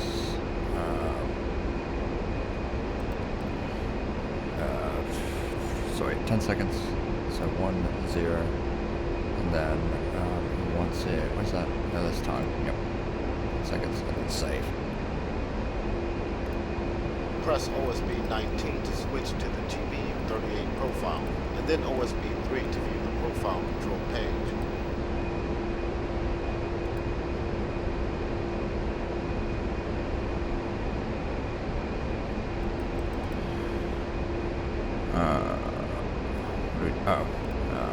GBU-38, so now we're figuring the J down. The GBU-12 was the laser guided bomb, now we're doing the J down. Once again, the options on the profile control page are familiar. Let's take a look at the profile settings page with OSB-16.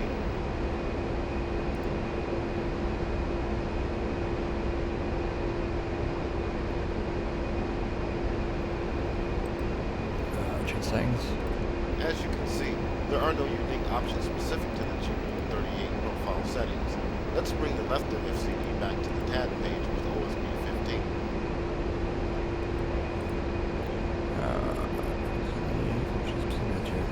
Yep. Tab.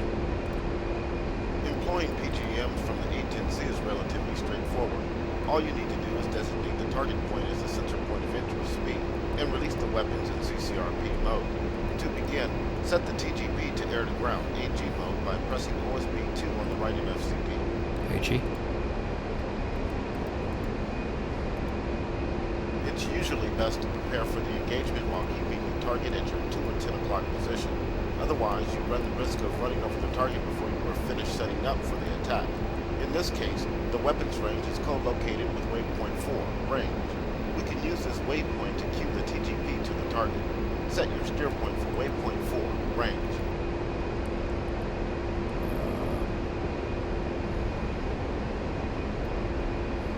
Now slave all sensors to speed by pressing the Home Test China Hat Forward Long command or the V key on the keyboard. Okay, so China Hat forward long. You should now be looking directly at the target array range. Note that although the TGP can see out to a great range, you generally want to be under 20 miles for visual detection of a target. Make the TGP your soy by pressing the Home Test Hat Right Long command or hold the K key on the keyboard. Alright, could it right long. Change the field of view FOV setting to narrow by pressing the Home Test China Hat Forward Short command or the V key on the keyboard.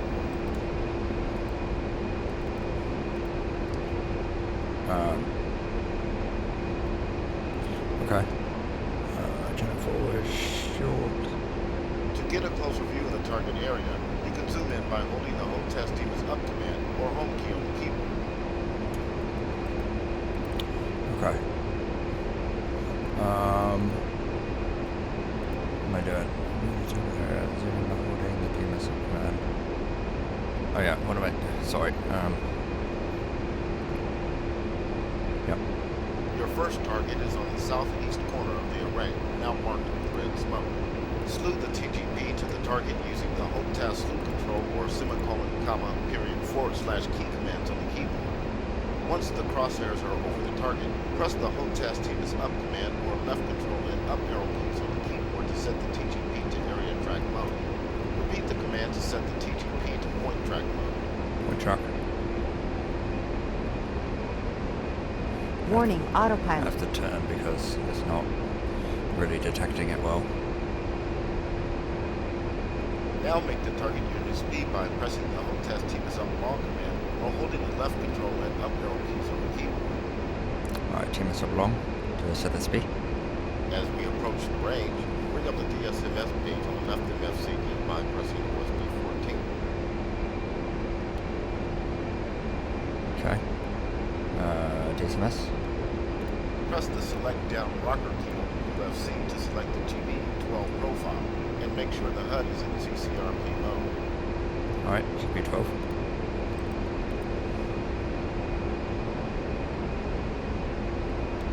Autopilot is now off. You have control. Now maneuver the aircraft to line up the azimuth steering line ASL with the projected bomb impact line PBIL of the CCRP reticle. When you are about 20 seconds from the release point, a time to release numeric TTRN will appear adjacent to the solution queue at the top of the ASL. About 5 seconds before release, the solution queue and TTRN will begin to move down the ASL toward the CCRP reticle. At that point, you need to press and hold the weapon release button and the bomb will separate as the solution queue passes through the reticle. So basically what it's saying is, it's kind of like CCRP. It's really just CCRP. It's the same thing as when we did the unguided bombs with CCRP. The only difference is we're going to have a laser that's going to fire. That's really it. But we set it so it's going to fire automatically. We could obviously fire it manually, but we're choosing not to do that because that's a pain in the ass. You've got to remember to do it and not let go, otherwise the GPU will just go dumb and miss the target, so that's not going to work. So just got to keep it in the line centered like this, yeah, as best we can. I don't know how much longer, it shouldn't be too long. 9 seconds, 8 seconds. Alright, it's coming down, so we're going to release hold. Monitor the projected time to impact countdown displayed on the bottom right corner of the right MFCD and also the left side of the HUD below the airspeed indication. Keep the crosshairs over the target. Alright, I'm going to zoom out. Go wide. And as you can see, laser's going to fire soon. Just got to keep it steady.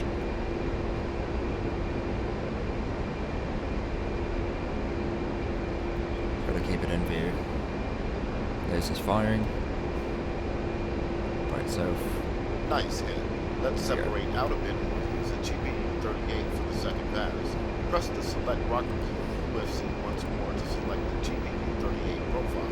Now we're doing GPU 38.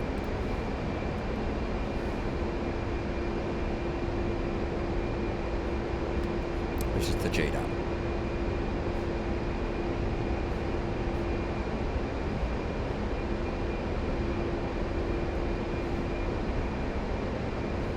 Your second target is on the northwest corner of the array, now marked with red smoke.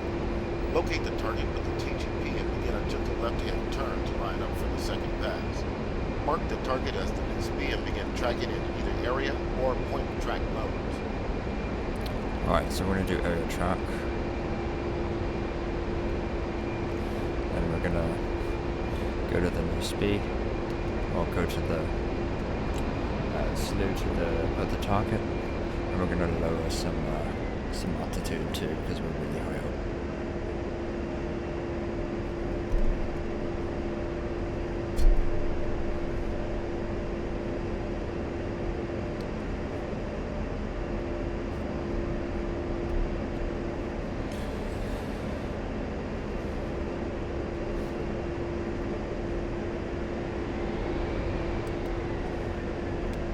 IM release indication is similar to LGB CCRP release. Range carriage are indicated inside the reticle for maximum and minimum range. As you approach the release point, the ASL will begin to fall down the HUD, and the range bar of the reticle will begin to unwind. When the range bars between the maximum and minimum range carriage of the reticle, press and hold the weapons release button until the bomb separates. Releasing the weapons release button too quickly may result in a hung store error. Okay. So there it is, right there. Do air track. SP to mess up along.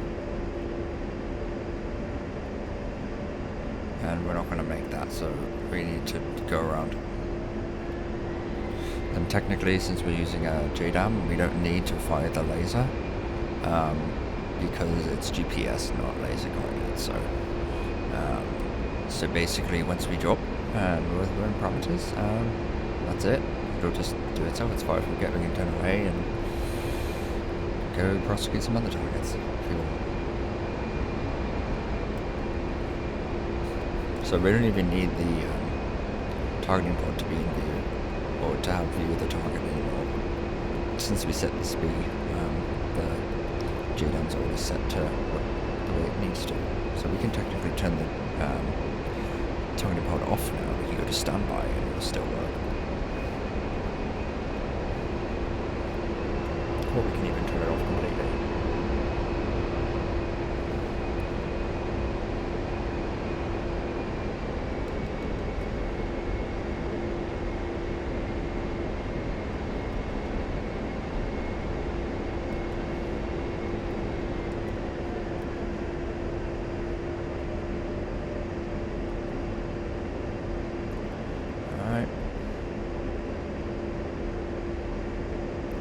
Close, yeah. Alright, so let's wait till in range. Till in range, and then we're going to drop. See the range at the left of the top left of the HUD there.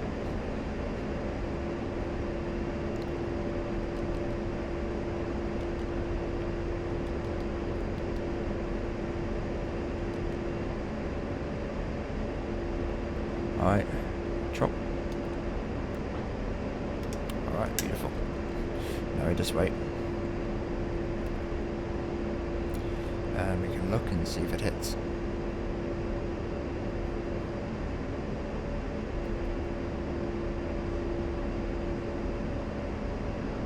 It should hit just fine.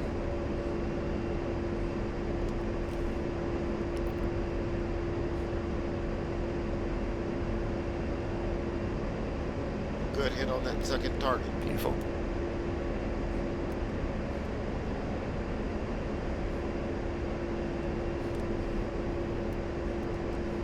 This concludes the training lesson on the employment of precision-guided munitions. You have a single GBU-12 and GBU-38 remaining to practice if you wish. No thanks. We did it.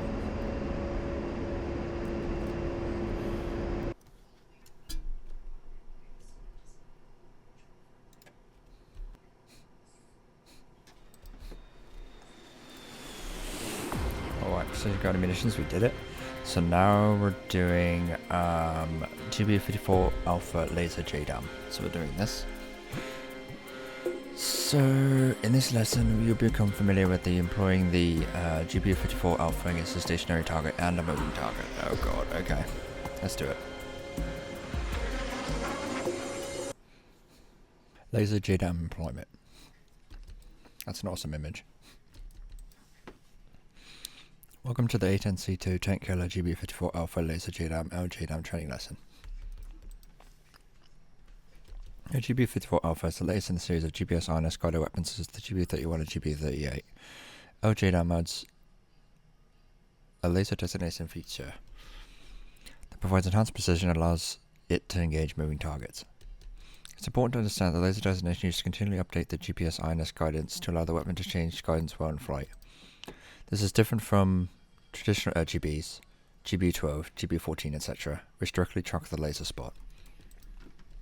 If an LGB loses laser designation, it goes ballistic and falls like a dumb bomb, and will often miss the target. However, If an LJDAM loses laser destination, it will go into the last GPS INS updated position. This means that if the target is stationary, it should score an accurate hit. Additionally, the GPU-54 Alpha can be employed like any GPS INS munition as a launch and leave weapon. This means that it can be employed through a cloud layer, which would block laser light. In this lesson, you will become familiar with employing the GPU-54 Alpha against a stationary target and a moving target. Also review laser JDAM employment, which can be found on pages 575 to 579 of the A-10C 2 Killer Flight Manual. In this training, you will be presented with two structured tactical scenarios. 1. GPU-54 Alpha attack on a fixed target, which is a headquarters building. 2. GPU-54 Alpha attack against a moving target, which is light armor and truck convoy. Alright, let's do it.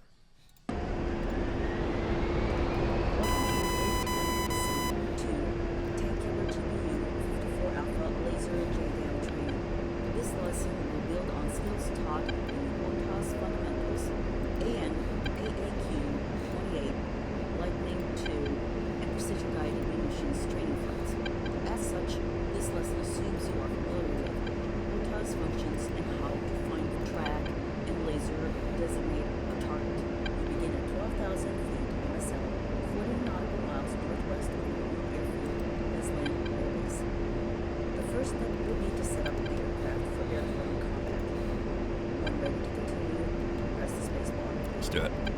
First, select the GPU-54 Alpha as the active weapon. On the left MFCD, select DSMS by pressing OSB 14. DSMS? Next, select Profile with OSB 1. Profile? Scroll down to the GPU-54A line with OSB 19. Okay. Press OSB 17 to activate the profile. Activate. Press OSB 1 to return. All the JDAMs should be ready, highlighted white. Next, on the right MFCD, set up the TGP to ground by pressing OSB 2. Arm the laser designator and set master arm to on. Finally, using the steer rocket button on the UFC, set the steer point to 1 HQ. You are now ready to designate the first target, the enemy military headquarters building. This attack run will stress the JDAMs and improve accuracy when using laser designation. The goal is to destroy the headquarters building with minimum damage. Once flying, use standard hotel functions to set the SP as SPI, set TGP as SOI, find and track the target, area or spot, set the track to SPI. When ready to begin the flight, press spacebar to continue. Alright, let's do it. On the HUD, you should see the azimuth steering line ASL. Fly to center the ASL. Watch the pointer on the dynamic launch zone DLZ. As it nears the DLZ, activate the laser designator using task controls. Nose wheel steering switch. When the range marker is inside the DLZ, press and hold task weapons release. 2 bombs will be required, so wait a few seconds and press hold weapons release again. After the bomb drops, you need to keep the TGP focused on the target. So what I'm going to do is actually trying to head forward. There we go. I'm going to create speed. I'm actually not going to fire the laser. I want to see if it can work like a traditional JDAM. It's kind of risky me testing this, but you know, might as well test it.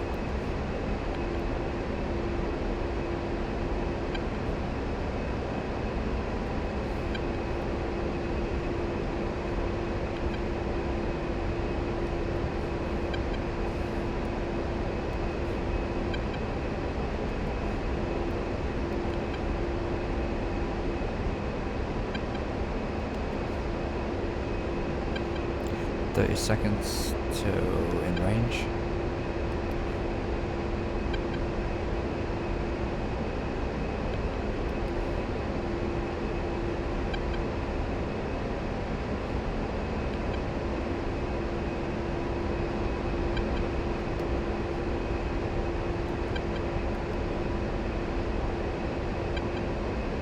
10 seconds till in range.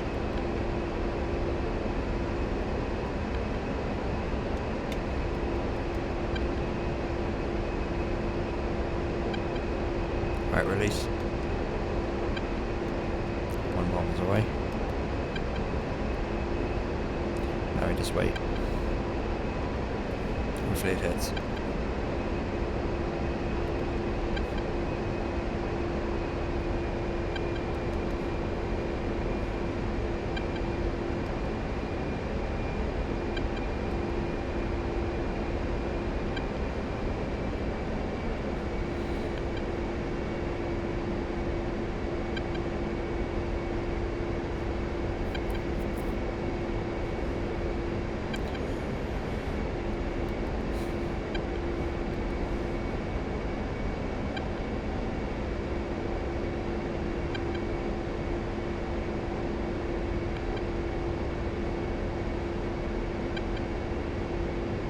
Good kill. Nice. Well done. Next you will attempt to engage a moving target with at least one GPU 54. A lightly armored column is heading to Mozdok Air Base. Its slow speed indicates it is carrying special weapons for strategic bombers based there. Any one of the 3 trucks in the convoy is your target. Set the steer point to convoy using the UFC steer rocket weapon. Proceed with the standard laser designation process using the TGP to find and designate a vehicle in the convoy. Use point track. When you're ready to continue, press the space bar. Alright, let's do it. Alright, so where is it? Where's the... No. It's left. No, turn around.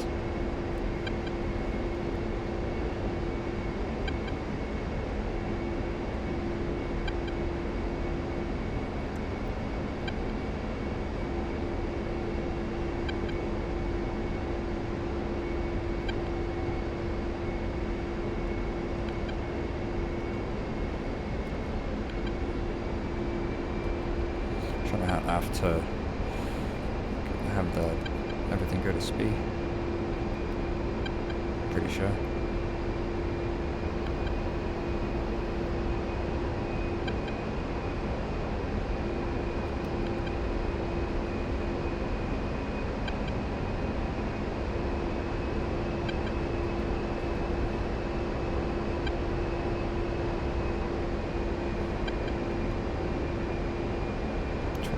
Away. Good God.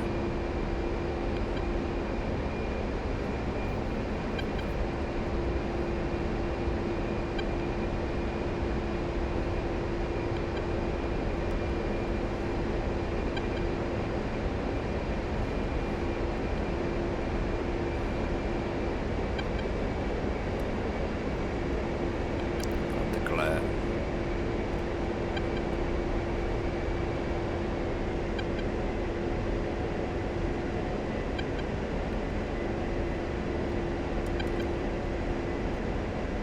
Can't see anything.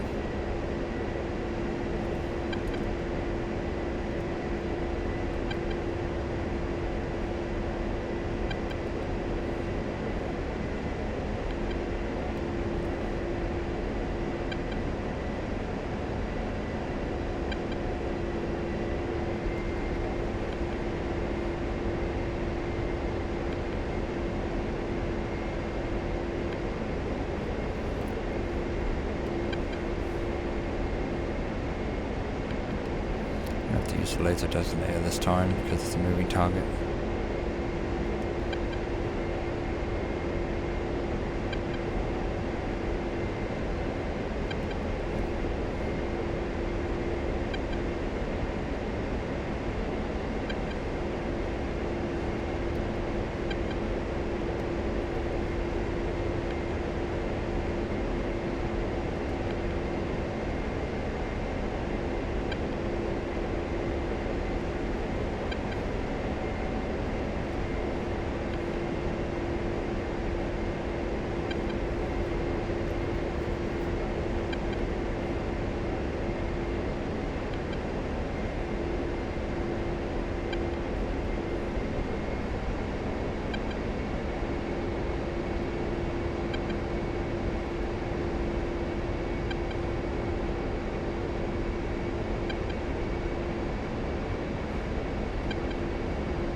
Can't see anything moving.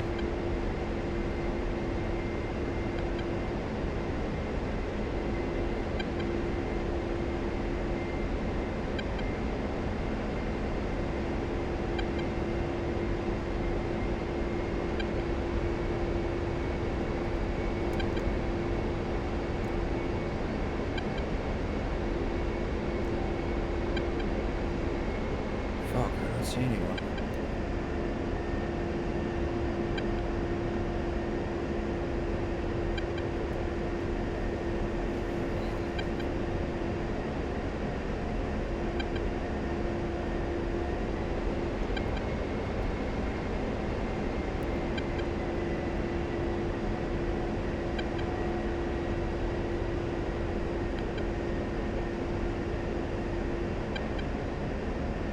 No, I do not see anything.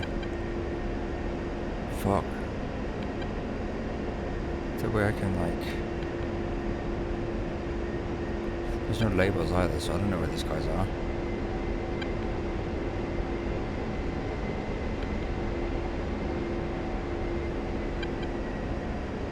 Yeah, I'm gonna...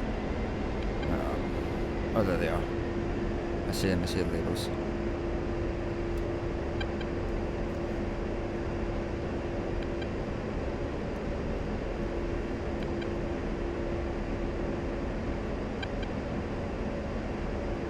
Fuck.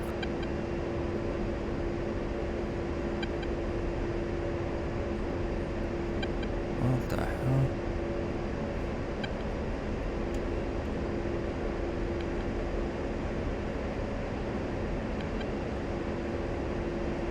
There we go. Fucking sticky keys, man. It's annoying.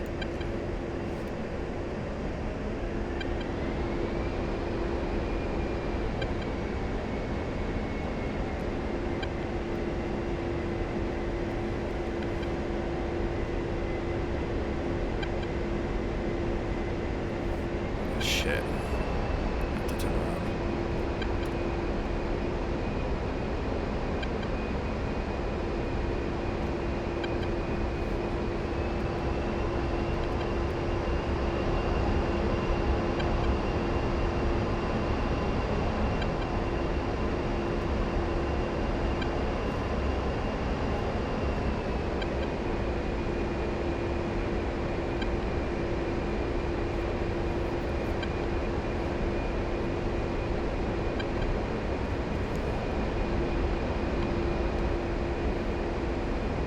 You know what, there's another thing I can do. I can do curly up. And then...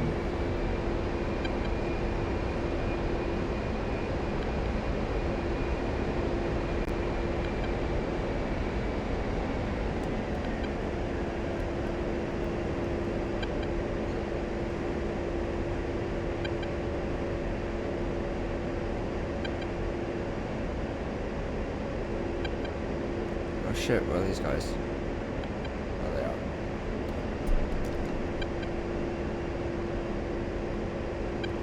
Up. Like that.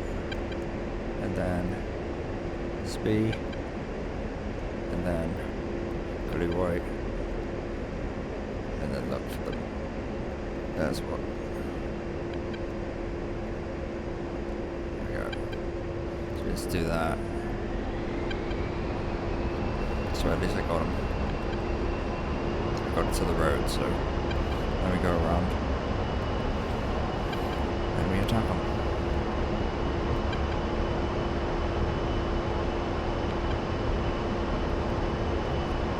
So basically what I did with the hood soy, slewed the hood and then made a spee.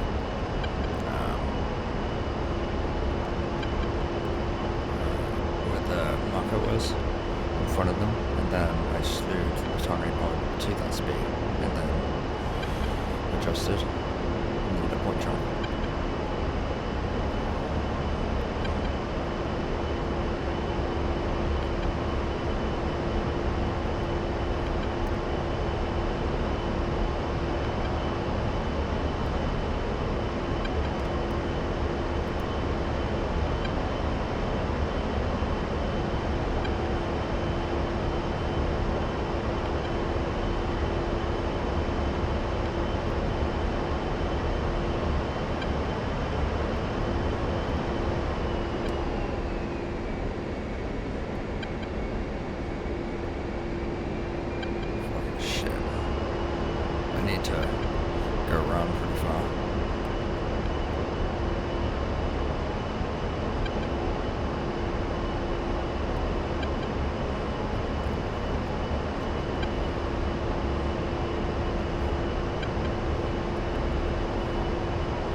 place. Let's hope that works.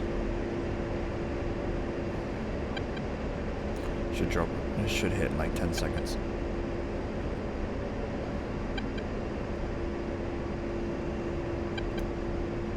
Almost there.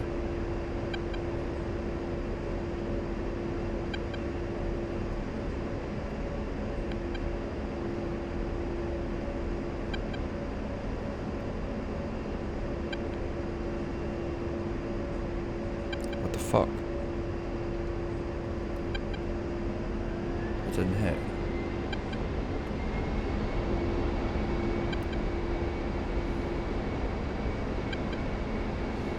Why did that not hit? What the hell?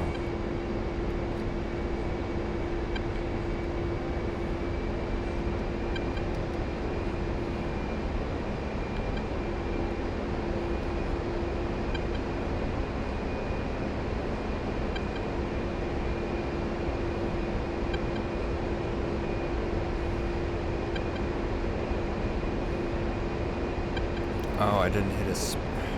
I didn't make a SPI on top of him. That's why. Fuck. Such a dumbass.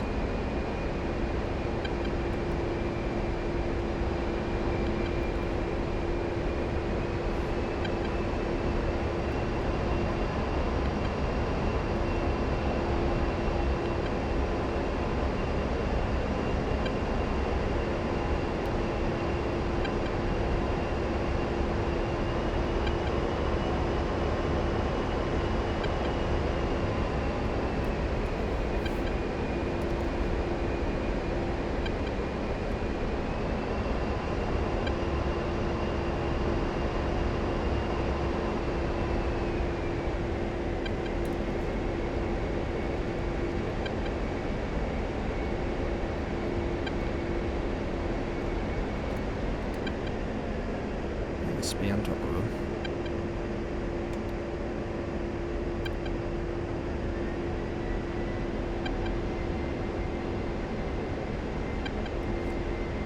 Fuck. Lost him. Shit.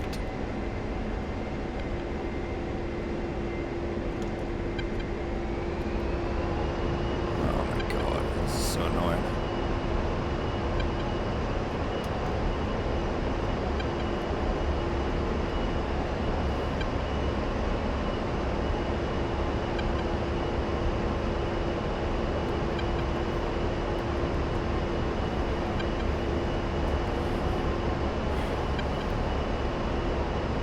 Stressful.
Should do it.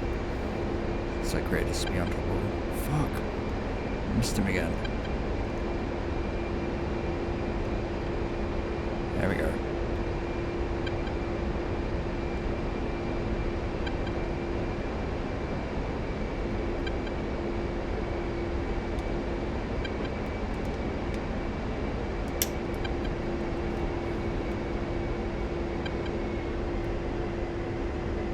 Should hit 10 seconds.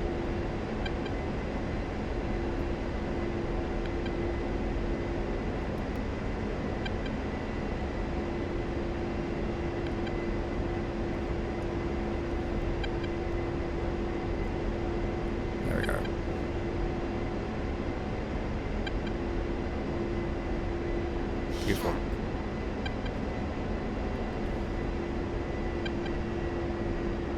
Finally, God.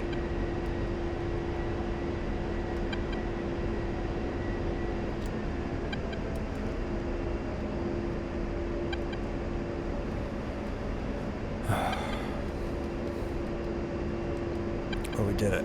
Finally. God, that was a pain in the ass.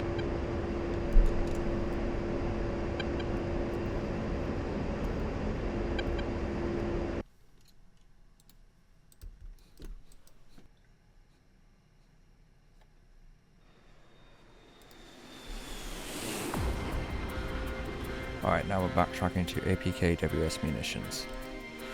Thus you become familiar with how to employ the APKWS as well as gaining an understanding of its strengths and weaknesses. Let's do it. APKWS employment. Welcome to the A-10C 2 Tank Killer Advanced Precision Kill Weapon System APKWS training lesson. Oh, it's a mouthful. The APKWS was designed as a cost-effective way for of precisely engaging targets. Do not require heavy and more expensive air-to-ground missile like the AGM-65 or AGM Warley. Likewise, its lighter warhead reduces the risk of collateral damage. In this lesson, you become familiar with how to employ the APKWS as well as gain an understanding of its strengths and weaknesses. Before getting this, actually we don't need to do that. In this training, you'll be provided with 4 structured tactical scenarios. 1. M151 high explosive attack against a fixed target. 2. M151 high explosive attack against a moving target. 3. M262 multi-purpose penetrator attack against lightly armored targets. 4. M262 multi-purpose penetrator attack against tanks. Each scenario has specific goals aligned with the capabilities of the APKWS in use. Let's do it. Welcome A-10C 2 Tank Killer APKWS training. This lesson will build on skills taught in the HOTAS fundamentals, AAQ 28 Lightning 2, and precision guide munitions training flights. As such, this lesson assumes you are familiar with task functions and how to find, track, and laser designate a target. You begin at 9,500 feet MSL, 50 nautical miles west of your home airfield, Westland Air Base. The first step will be to set up the aircraft for air-to-ground combat. When ready to continue, press the spacebar. Spacebar. First, select the APKWS high explosive N151 rockets as the active weapon. On the left MFCD, select DSMS by pressing OSB 14. Alright.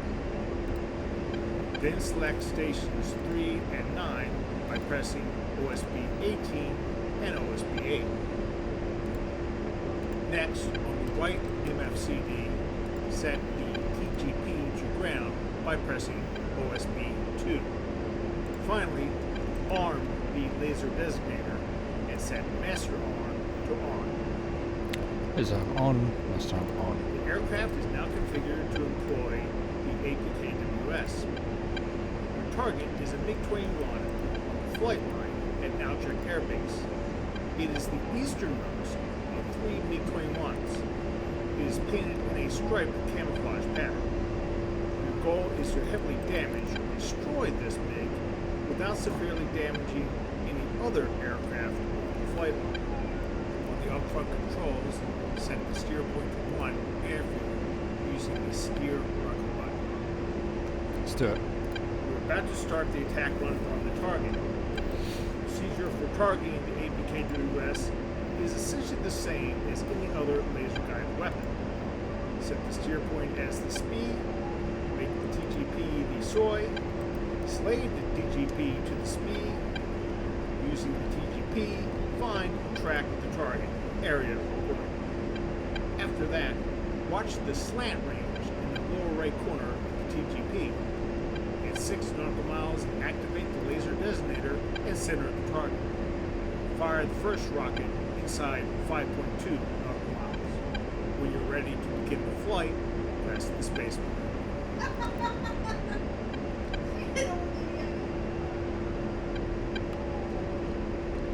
Alright, spacebar. Oh god, we're flying already. Okay. Right, so... turn up on my other side, so... turn that forward. Pretty right.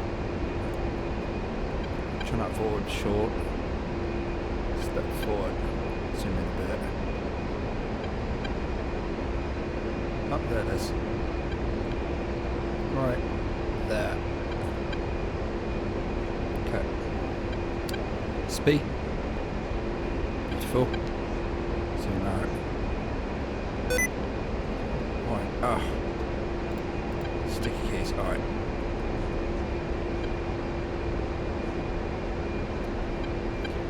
Just keep going.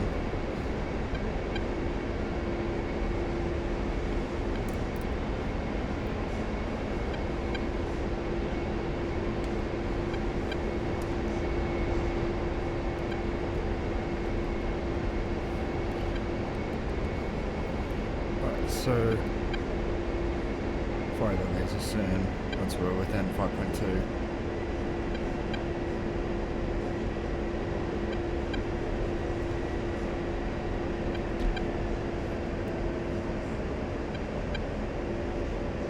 Alright, fire. Got it, please.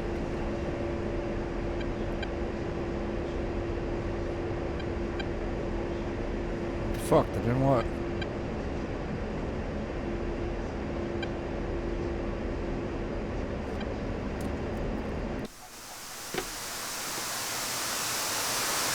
Oh, it did work. Never mind.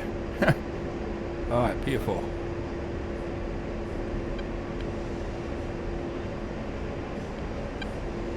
Nice.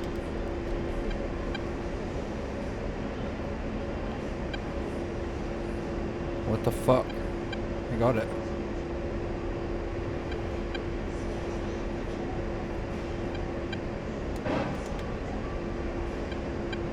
Come on, you got it. We need 2.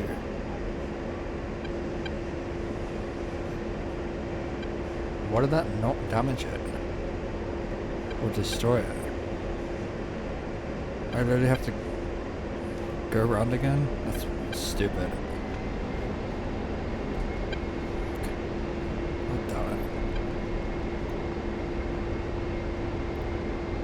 Really have to go around here, that's stupid.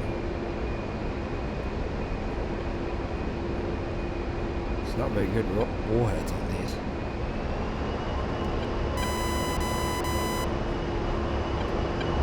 So, 10 miles.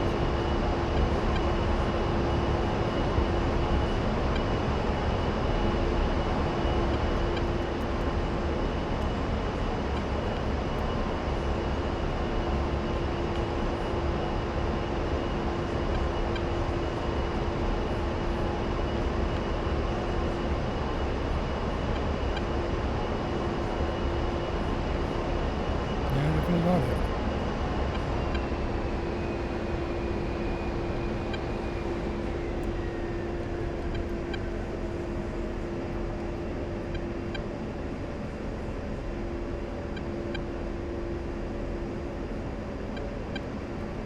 Blaze again.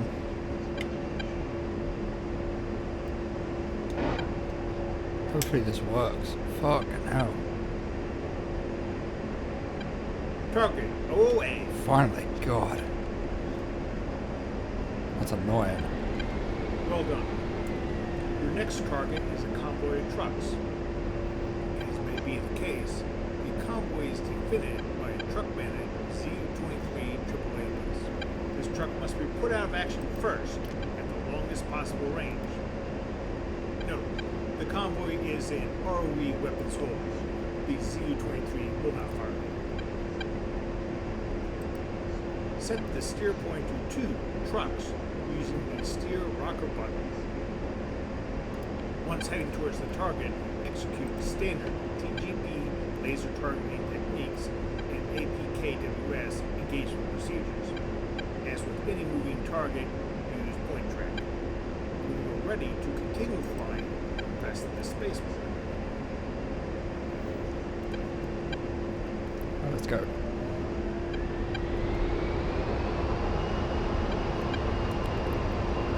turn it left. Oops, left long. There we go.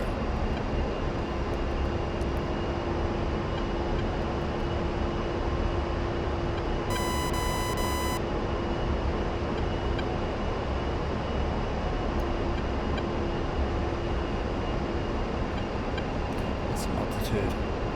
While we're on it.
I see the labels. You probably can't see it on the video because it's like a pixel, but I can see.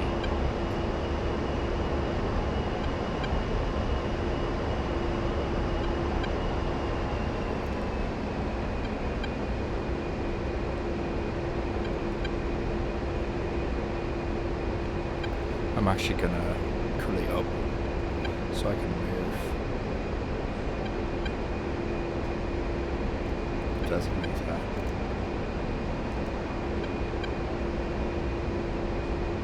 Around there. And then fuck. There. Bit of speed. There we go. And then quickly right along. And then try to move this. Zoom in a bit. Yeah, there we go.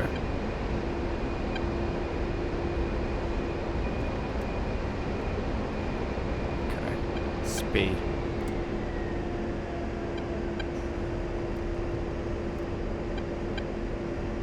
Speed. Fire. Nice. I'm glad I can just press the laser button and have to hold it.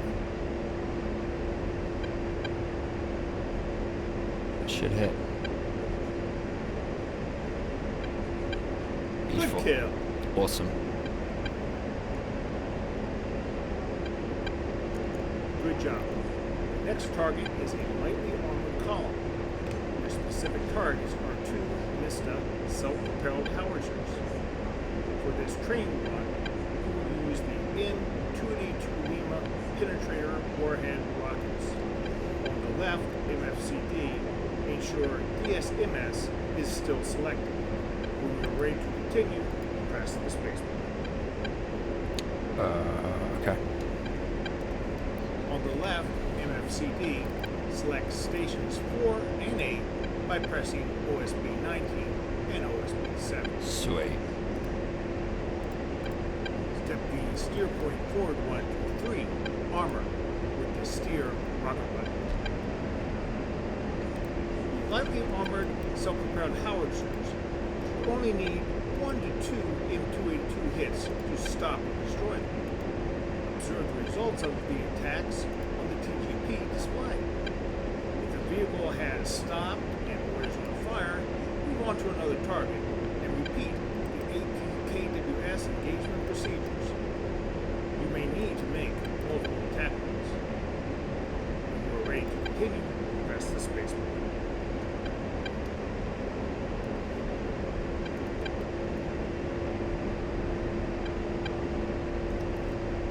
Okay. Should I have long?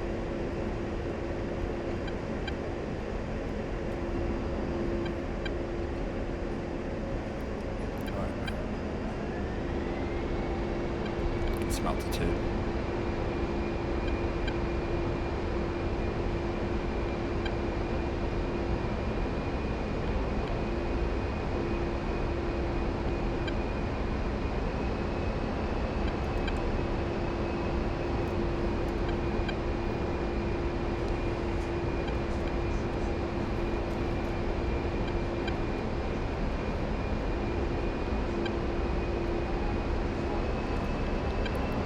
So when I get over there, I'm gonna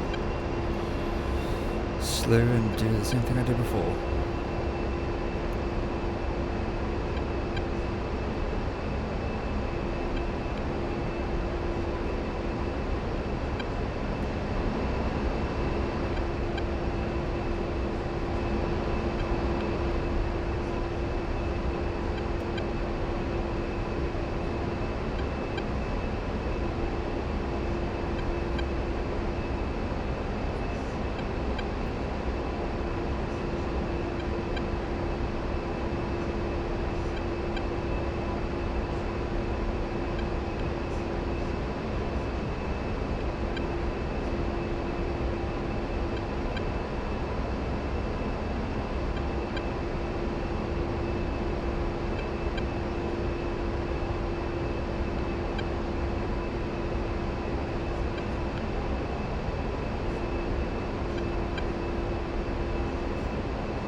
See anything? Oh, I see them. Forward. So I actually should. That there.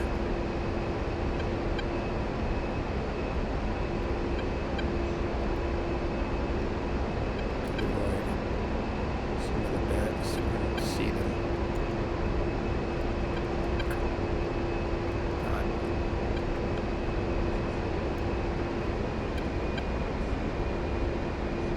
Actually, I'm gonna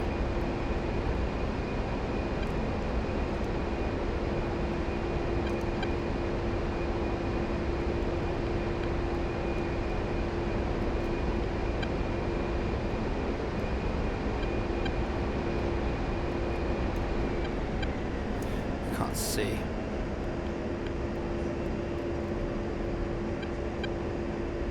Oh, there's the road.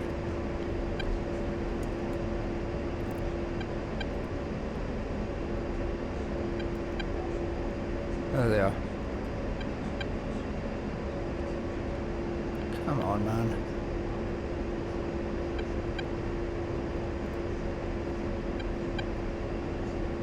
There's one. Fucking shit.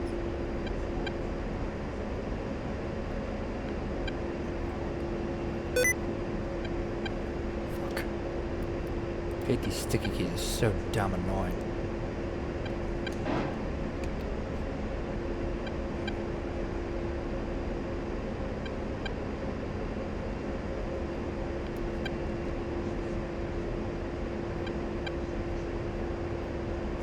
Give it this one.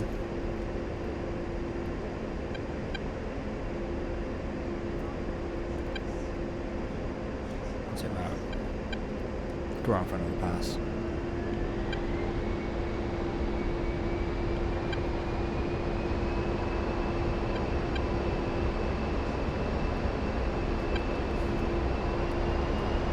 I could use IR and stuff, but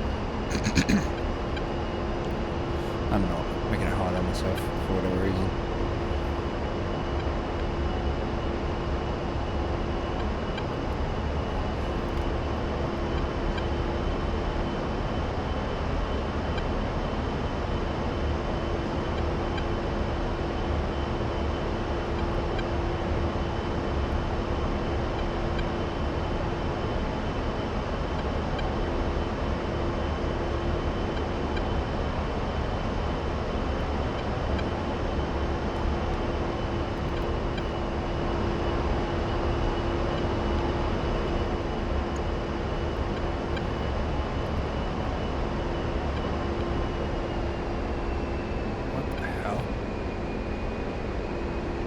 wrong with my aircraft? What's wrong with my trim?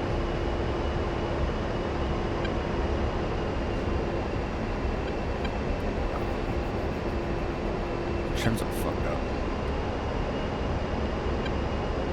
I don't know why.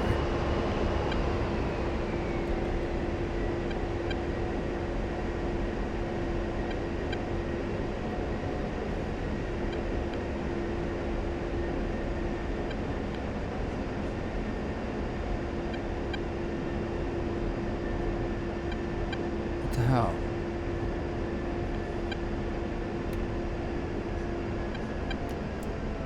I'm completely lost now. Where did I go? What? I'm 100% lost.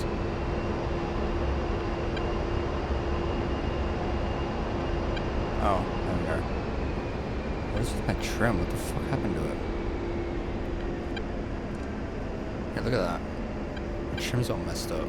Completely. What the fuck? Yeah, it's gonna make me crash because my trim's literally...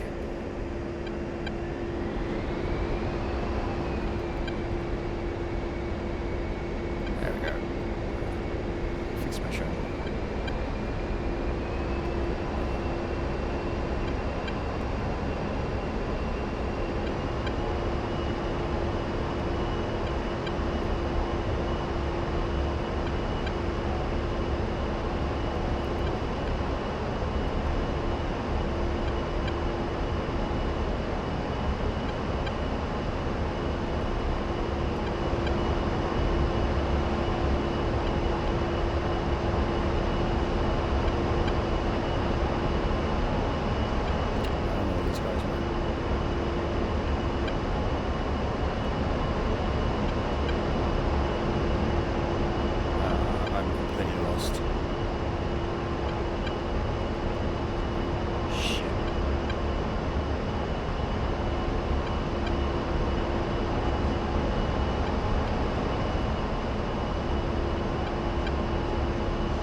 Probably gonna fail this mission because I don't know where these guys are. Whether they are on the road. Oh, I can't see my.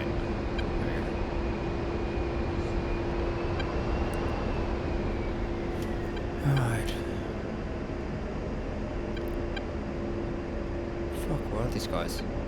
Where's the shit?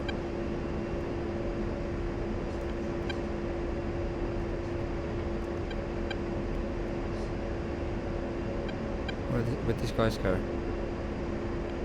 I lost them again. Oh fuck, they're right there. Spee. Slave everything to the spee. Clearly right. God, this is annoying. Keep moving. It's annoying.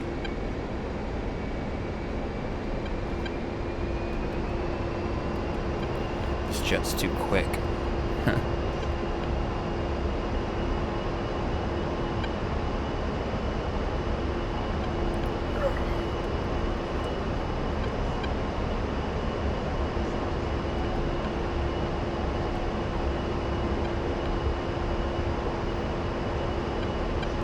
Let's go 300 knots in this direction.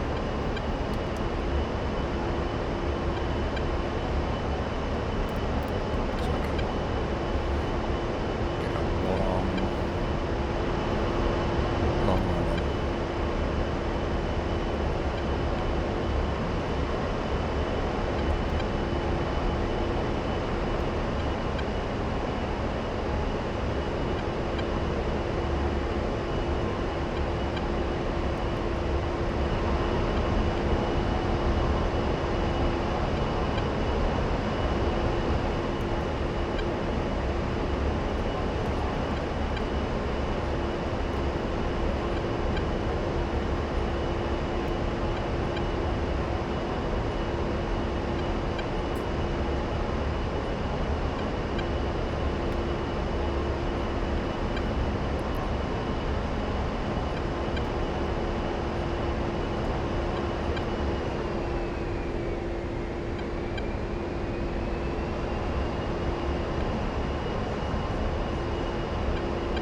A-10C.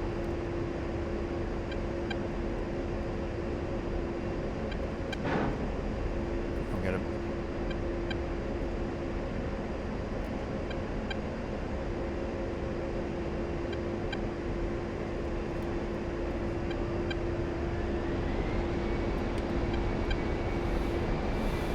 And these warheads are very weak.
None of these are getting destroyed.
Target destroyed.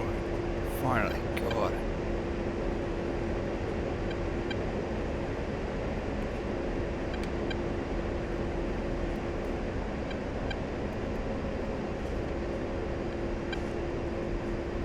Took forever.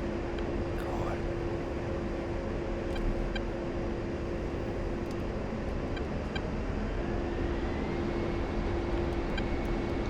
Are we gonna get an update?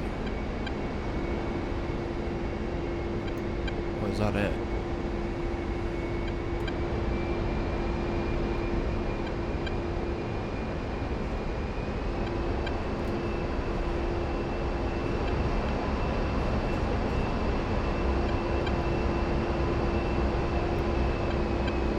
Just have to go around to Ken.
fuck?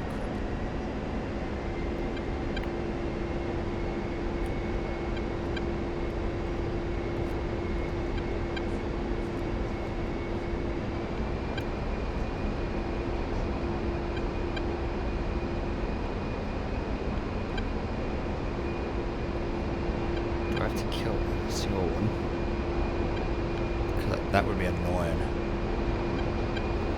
To kill every single tank.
I think I bugged.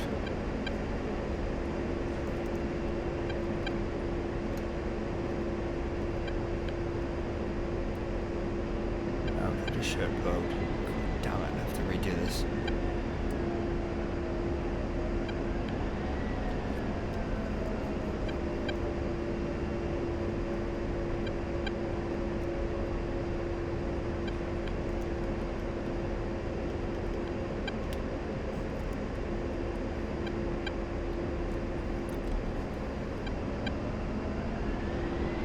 It's on fire, but it's not. Nothing's actually blowing up. Oh, it's still good. The boat's still good, so 2, 3, 4, 5. I just have to kill those 2 tanks. That's why it's messing up.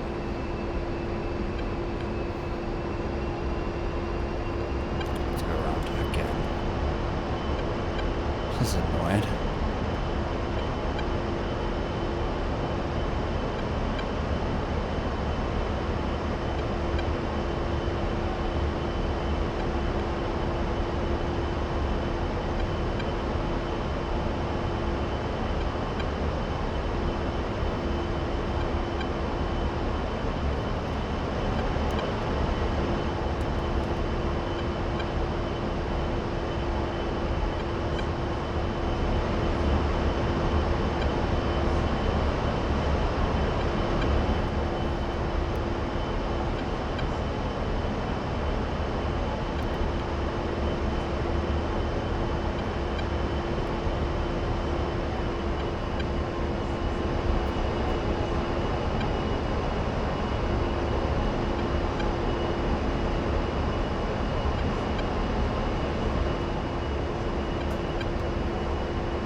Fuck, where is it?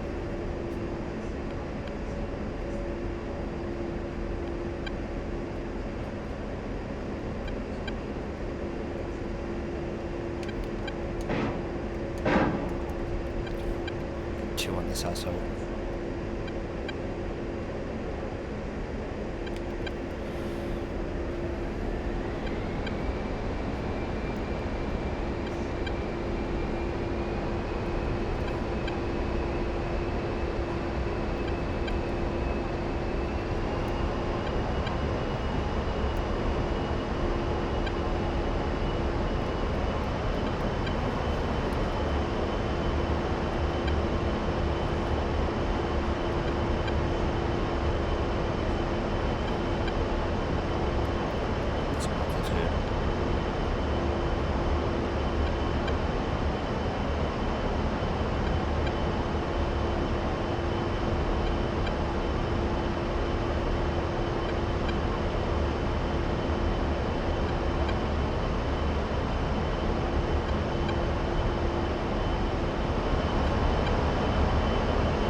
Target destroyed.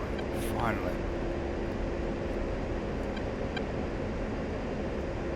Nice job. For the final training run, the targets are more heavily armored tanks. The M282 penetrator warhead is not designed to defeat heavy tank armor. However, you can damage tanks if you hit them where their armor is thinner, specifically the rear of the tank, engine area. The more hits, the more damage until the tank is knocked down. Even so, more modern tanks are more resilient to such tactics. Step to Steer Point 4 tanks. Your target is a T-55 platoon, 4 tanks plus support vehicles, in a spread formation, traveling slowly across farm fields. Your goal is to stop, damage, and or destroy at least one of the tanks. Attack the tanks from the rear using 2 to 3 rockets at a time before holding fire to observe the results. When you're ready to continue, press the space bar. Alright, let's do it.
I see them. They're right in front of me.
Which tanks we need? Apparently none of it's working.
Fuck.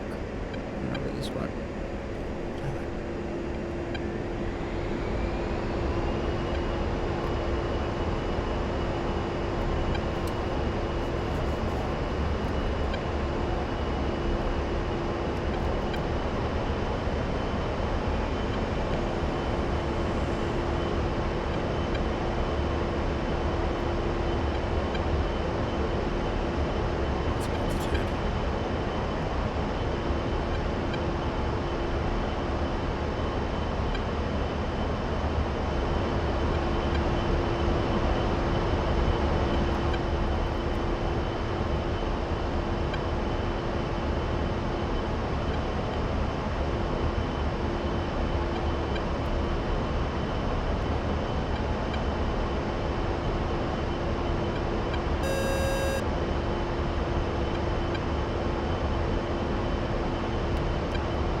Kill him.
This is getting super annoying. Wait, how many of these guys are there left? There's a guy there.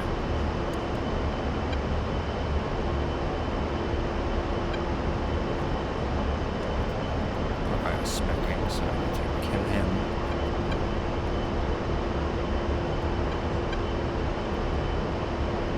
Yeah, I'm gonna get low so he gets the speed. Pull up! Pull up!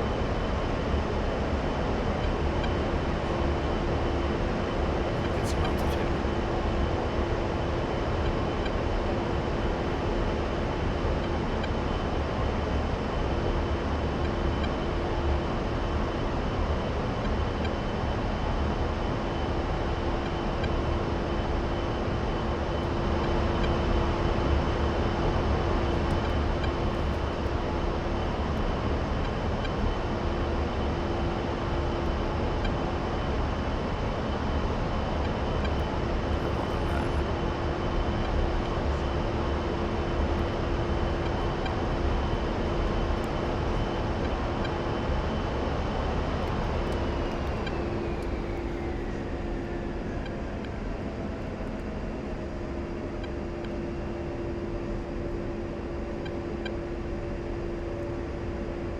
Where's the speed? What the fuck?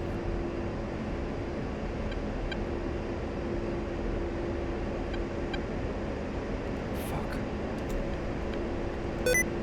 I don't see these guys anywhere. Right. Hurry up. I'm tired of this shit. Oh shit. GG.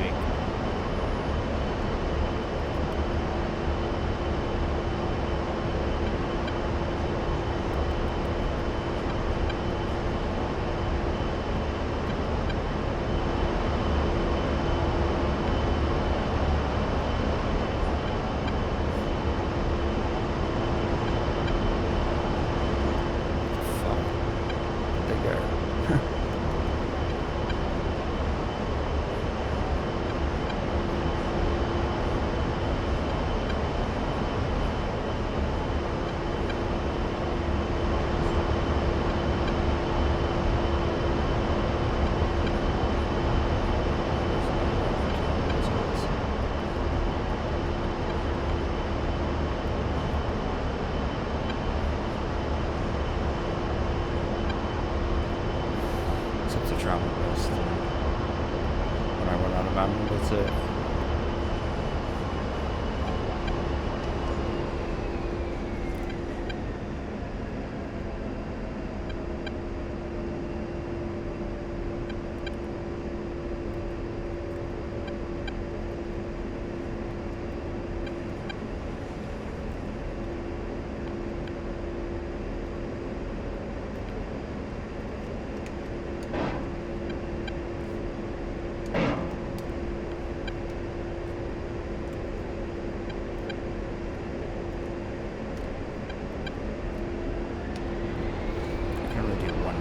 Which is ridiculous.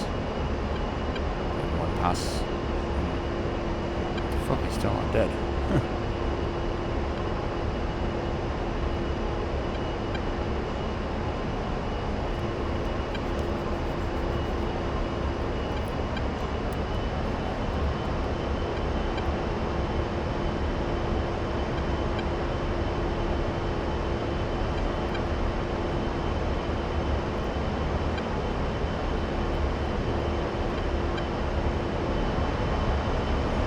Full this time.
shack.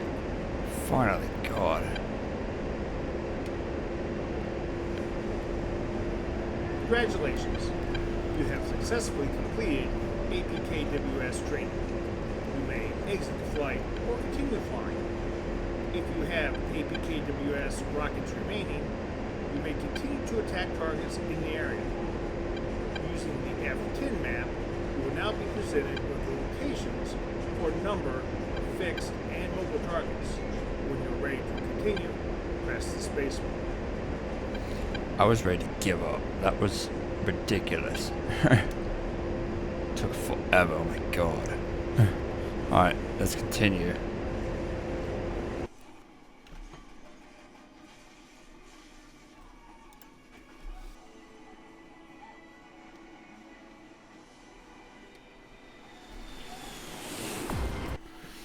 I need to check something. Alright. Alright, that's that. And then, second to last, AGM-65 Maverick. Okay, this is an overview, implement AGM-65 Maverick Edge Service Missile. Let's do it. AGM-65 Maverick Basics. Situation. In this lesson, you need to employ the AGM-65 Edge-to-Ground guided missiles, AGM-65 Delta, Golf, Hotel, Kilo, for example. The AGM-65 family of missiles includes both infrared, IR, and electrical optical, CCD, or charged coupled device, I believe that stands for, guided variants, as well as standard and heavy warhead versions. The standard 125-pound warhead is typically used against armored vehicles, but the heavy 300 pounds penetrator warhead can be used against structures and hardened targets.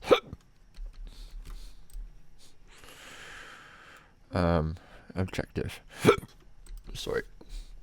In this training, you'll be presented with two tactical scenarios: an attack on a building and battlefield interdiction against enemy armor. For the first lesson, you use the lightning targeting pod TGP to target a specific section of an enemy building. You would then employ the AGM-65 Gulf, IR, infrared, heavy warhead, and force correlate track mode to demolish this section.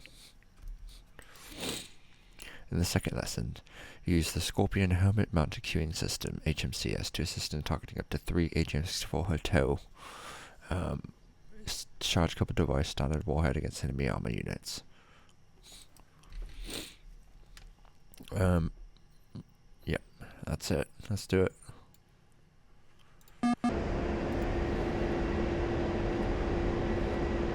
First, Welcome to A-10C 2 AGM 65 Maverick Fundamental Training. This lesson will build on the skills taught in the HOTAS Fundamentals, Lightning, TGP, and Precision Guided Munitions Training Flights.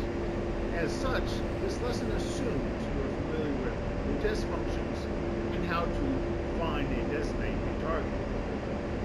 You begin at 8,500 feet in the cell, 50 nautical miles northwest of your home airfield, Beslan Air Base. The aircraft is set up for air-to-ground combat. When ready to continue, press the space bar. space bar. Bring up the AGM-65G display on the left map CD by first pressing OSP 18 and then pressing OSP 12 map.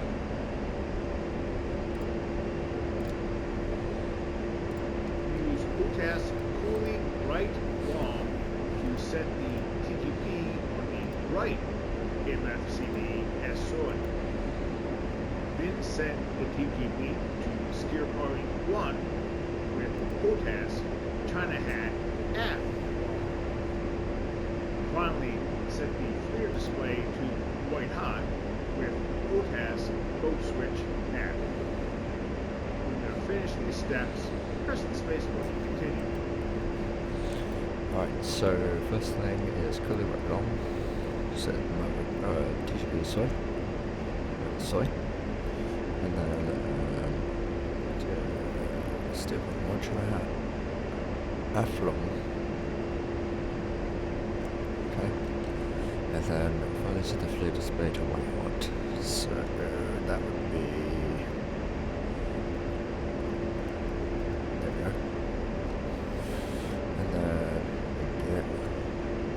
spacebar. Using the HOTAS controls, zoom in and adjust the DGB view to target part of the building shown in this image.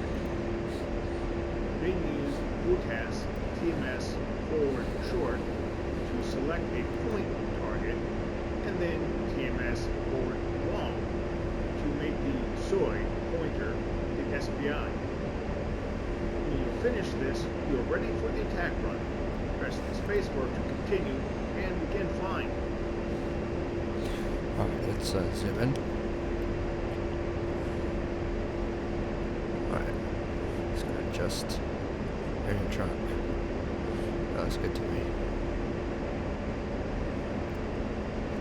Zoom out. Turn this forward now. No need for a point target because it's just a building. Spacebar. HOTAS cooling left long to make the map display. The SOI. Then slew the map sensor to the speed with HOTAS China hat forward long, and zoom in with China hat forward short. Set the Maverick to force correlate with HOTAS code switch center. Finally, set the MAV sinker to ground stabilize with HOTAS TMS half short. When you have completed these steps, press the spacebar to continue. Right, cool as well. Slow mouse sinker, trying to have forward long. Okay. And then zoom in. Force correlate, which was center. And then TMS after short. Okay. Watch the dynamic launch cell, DLZ. At about 7.5 nautical mile range, lock the Maverick by pressing HOTAS TMS forward short. The MAV crosshairs should close on the target zone. Press and hold the weapons release button. Alright, so TMS forward short. Did it. Fire. As the Maverick heads towards its target, come left to approximately 040, level the wings, and re-engage the autopilot. You will have to trim a bit left wing down to compensate for the lost weight required for AGM-65G. Monitor the strike TGP.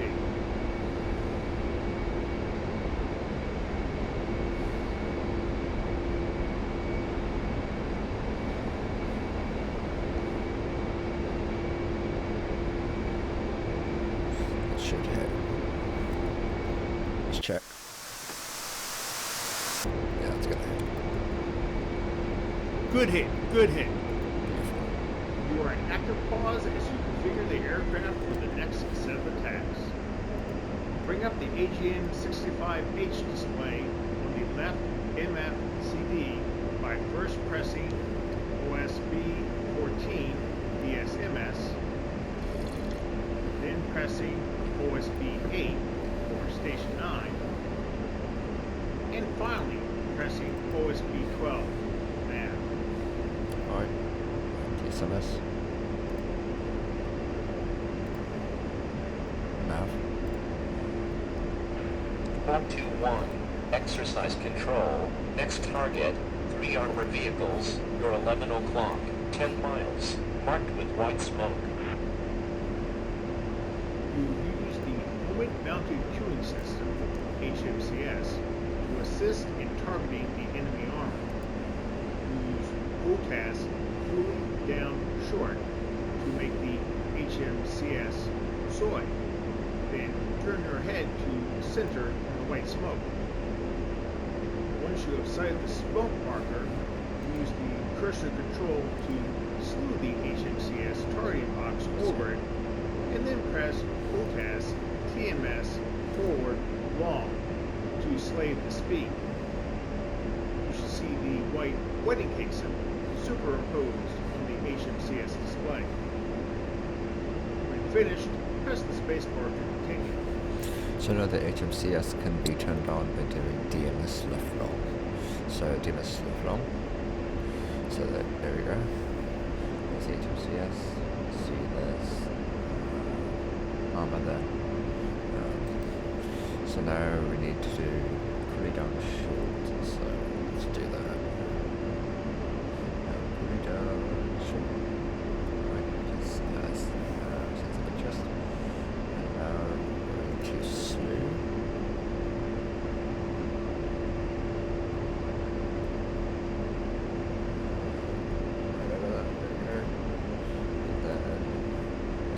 Set the speed. There we go. So we've got to speed that now.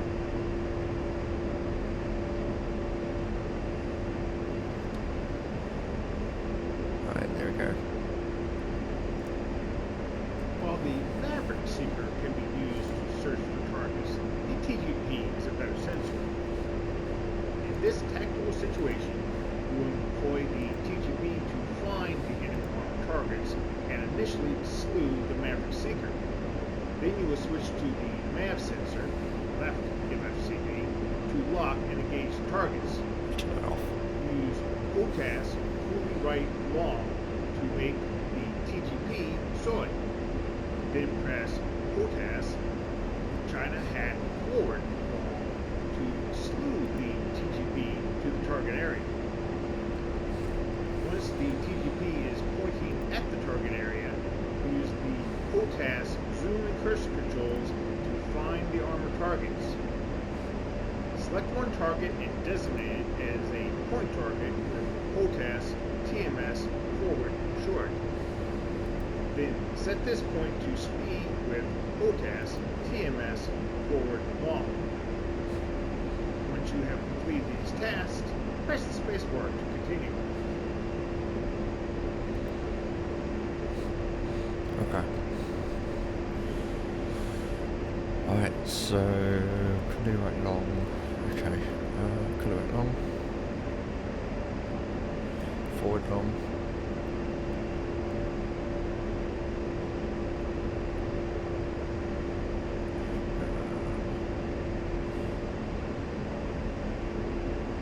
Okay. Okay. You're ready to begin the attack. Good lord. Once started, things will happen quickly. Take a moment to review the functions you need to accomplish. First, turn to the attack heading. Turn the aircraft towards the target area, centering the MAV Wagner HUD, maintaining an airspeed of about 200 knots. Re-engage autopilot in heading altitude hold. Second, switch focus to the MAV display, target and shoot the missiles. The goal is 2 armor KIA. Set MAV to soy. Slave MAV to speed. Zoom in. At approximately 7.8 nautical miles range, lock the target. When the seeker locks, the crosshairs will shrink down and go solid. Fire the MAV. Repeat. Engage the remaining targets. MAV in quick draw mode. Target and shoot. That is a lot to do and not much time or space to do it in. If you're getting too close to the targets, range near the minimum range on the DLC, break off, circle around, and try again. When ready to resume flying and engage the armor targets, press the spacebar. Okay. So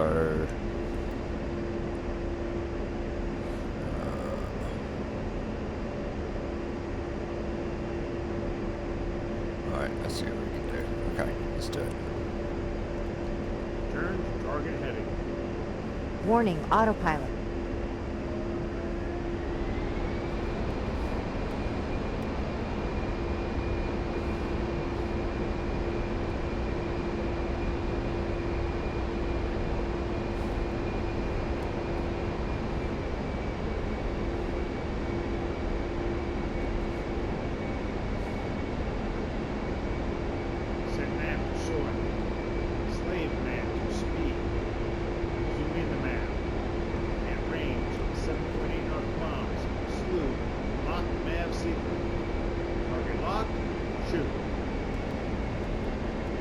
But we'll do a little differently. We're going to zoom in on the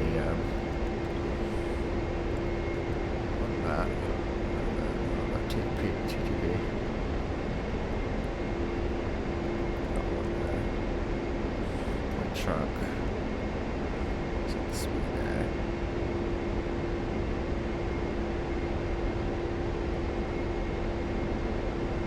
And then we set the speed there, so it's clearly left long.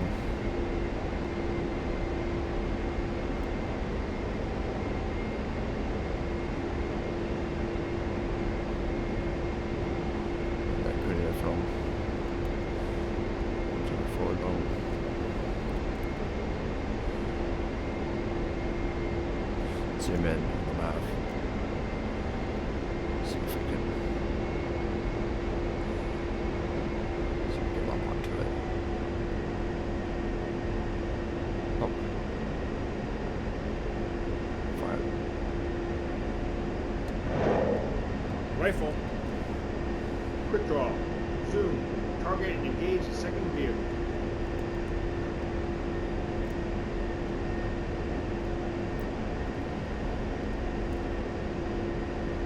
Speed.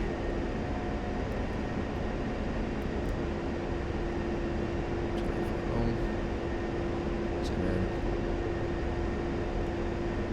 Fire. Rifle. 2. Let's get the third one.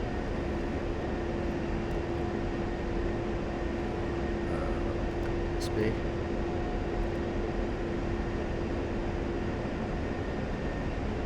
Speed. And then check through the roll.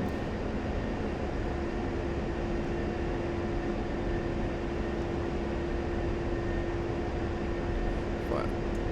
Rifle.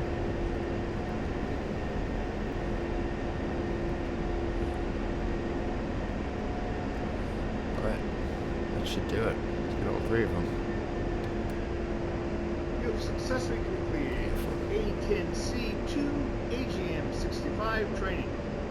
You may press the escape to exit the training or press the space bar to continue. If you continue, several more target areas will appear. You can find the coordinates using the F10 map. The coordinates are also in your nav system and steer points 51 through 55. You may rearm at Maslin Air Base. Steer point 4. We did that perfectly. That was awesome. Alright, let's continue.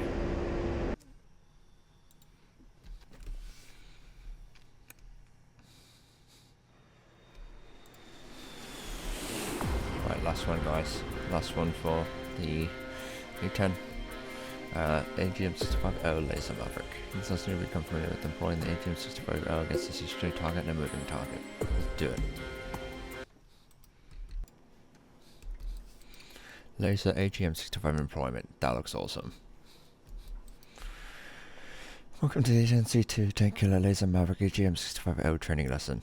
The AGM-65L is a standard Maverick heavy warhead 300-pound penetrating missile. Unlike the IR and EO Mavericks, it uses a laser seeker. This means that if the aircraft is employing the AGM-65L, it is also the platform laser designating the target. It is not a fire and forget weapon. This is an important consideration. It doesn't need to become familiar with employing the AGM-65L against a stationary target and a moving target. In this training, you'll be presented with 2 structured tactical scenarios: AGM-65L attack on a fixed target, EWR building, and then 2 AGM-65L attack against a moving target, T-72 tank. Okay.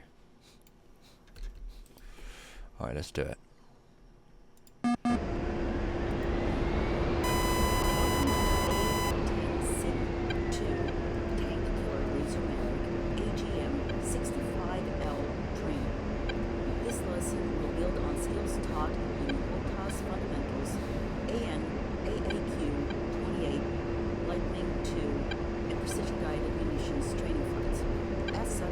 This lesson assumes you are familiar with HOTAS functions and how to find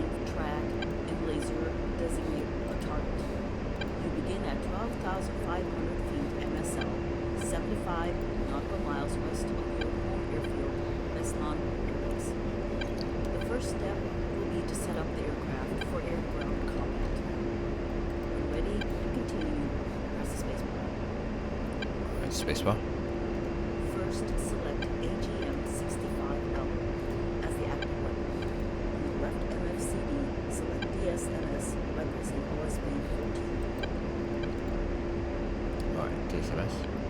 Then select stations 3 and 9 by pressing OSB 18 and 8 respectively. Select the Maverick display by pressing OSB 12, MAV. Next on the right MFCD, set up the TGP to ground by pressing OSB 2. On the laser designator and set master arm to on. Finally, using the steer rocker button on the UFC, set the steer point to 1 EWR. The first target is a 55G6 early warning radar facility on a hilltop. When flying towards the target, use standard HOTAS functions to find, track, and laser designate the target.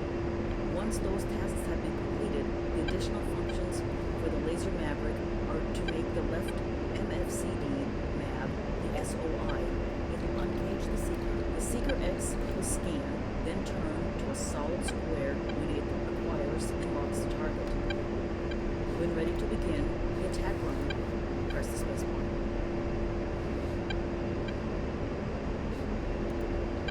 Okay. Okay, so what I'm gonna do is truly ride along, and then turn that aft. There we go. I got it. And then zoom in. That's got to be it right there. So let's check. Yeah, that's it. So what I'm gonna do is actually do that right there, and then create a speed there, and then I'm going to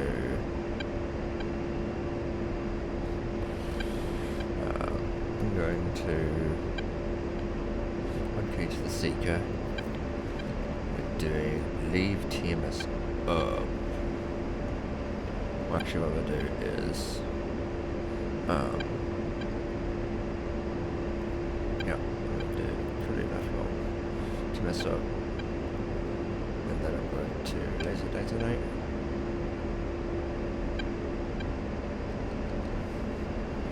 That work. No, it's not finding it. I'll just wait for now. I have to get closer probably. Set SP to SPI, TGP as SOI. Find and track or spot the target. Set the track to SPI. Laser designate the target. Make the left MFCD have SOI. Fully switch left on. Uncage the Seeker TMS short. Yeah, I got it right, so just need to keep flying forward, and then laser designate. Hasn't found it yet.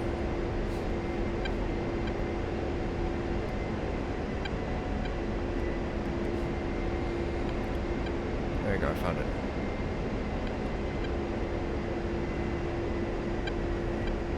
I don't know if I'm able to fire it yet, probably not. No, not yet.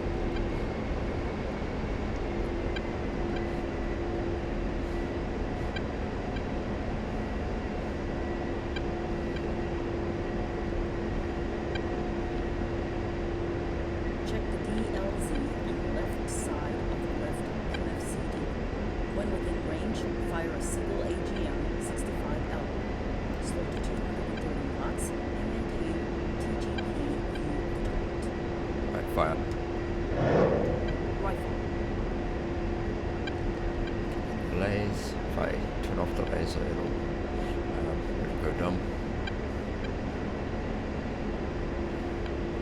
Just want to make sure it hits.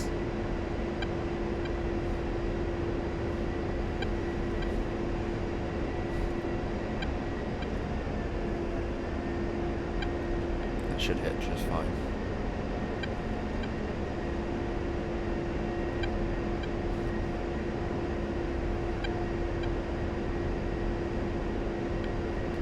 It's taking forever to get there. Man. Come on.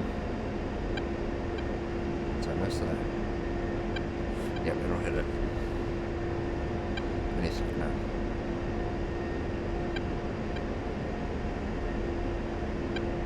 Target OOA. Beautiful.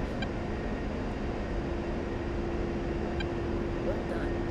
Next, you will attempt to engage a moving target with an AGM-65 an armored column, 2 T-72s, and a BMP-2 has just refueled and fueled the hull and is heading back to its base.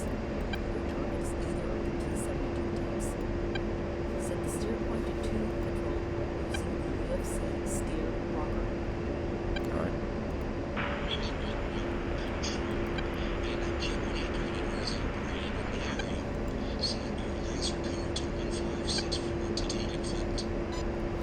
For this training run, you need to set the aircraft's laser code and the Maverick's laser code to 1564.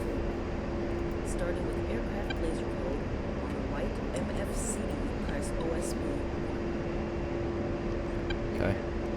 Next, enter 1564 on the UFC number pad. 1564. Press right, MFCD, OSB 18L to enter the code. You should see the code change to 1564. Okay. Press right, MFCD, OSB 1 to return to the TGP display. On the left, MFCD, ensure nav is still SOI.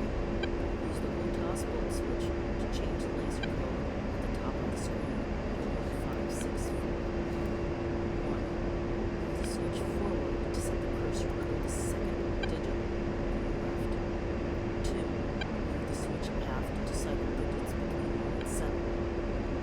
3. Move the switch to center to stop digit cycle. 4. Move the switch forward again to move the cursor to the next digit and repeat the process. When you are ready to continue, press the spacebar. Right, so now we're switching the code. So, boat forward 1 5.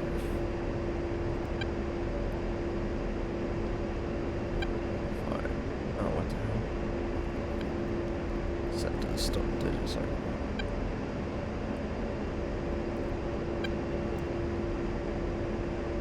And then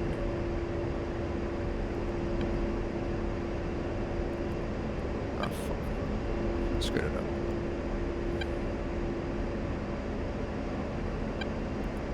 Six.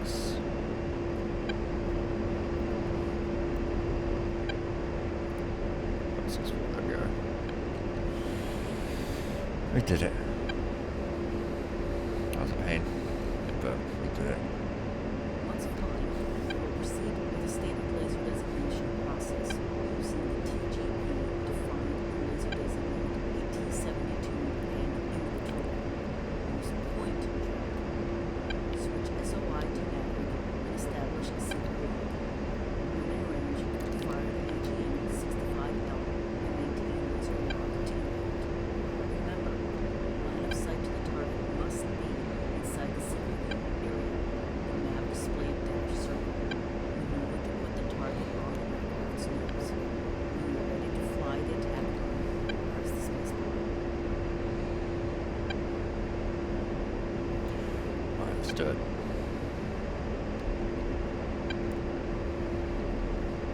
Let's fly. Smoke the tanks. Not seeing the smoke.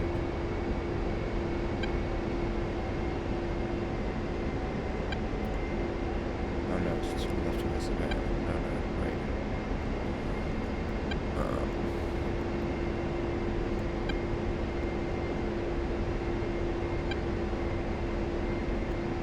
Okay.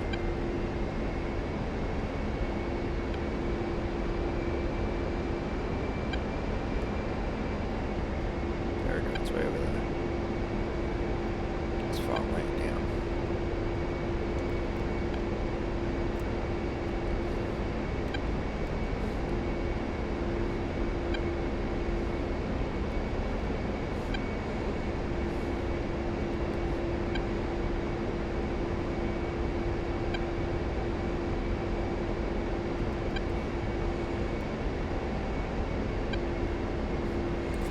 So just keep flying until we get there, I guess. It's pretty scenery.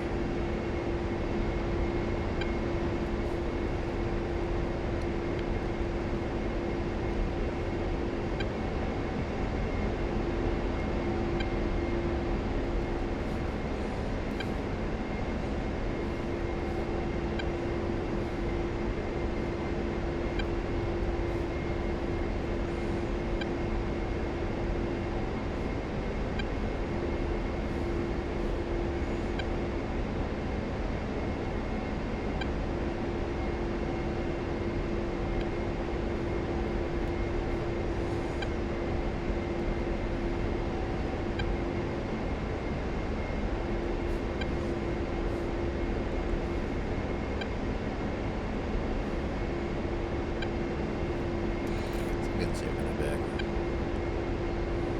So we'll find where these trucks are. Don't know where they would be, to be honest. But I guess I'll look for the labels.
Oh, there they are. I see them. So let me move this. There they are.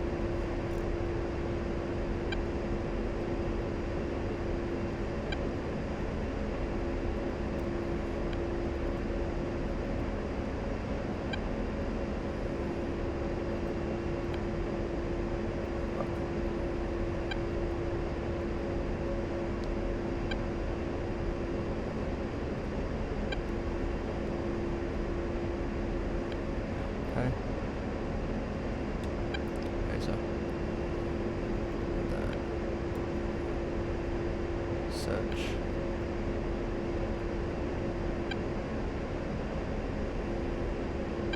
Okay, fire. Rifle. I should be able to get him. Hopefully.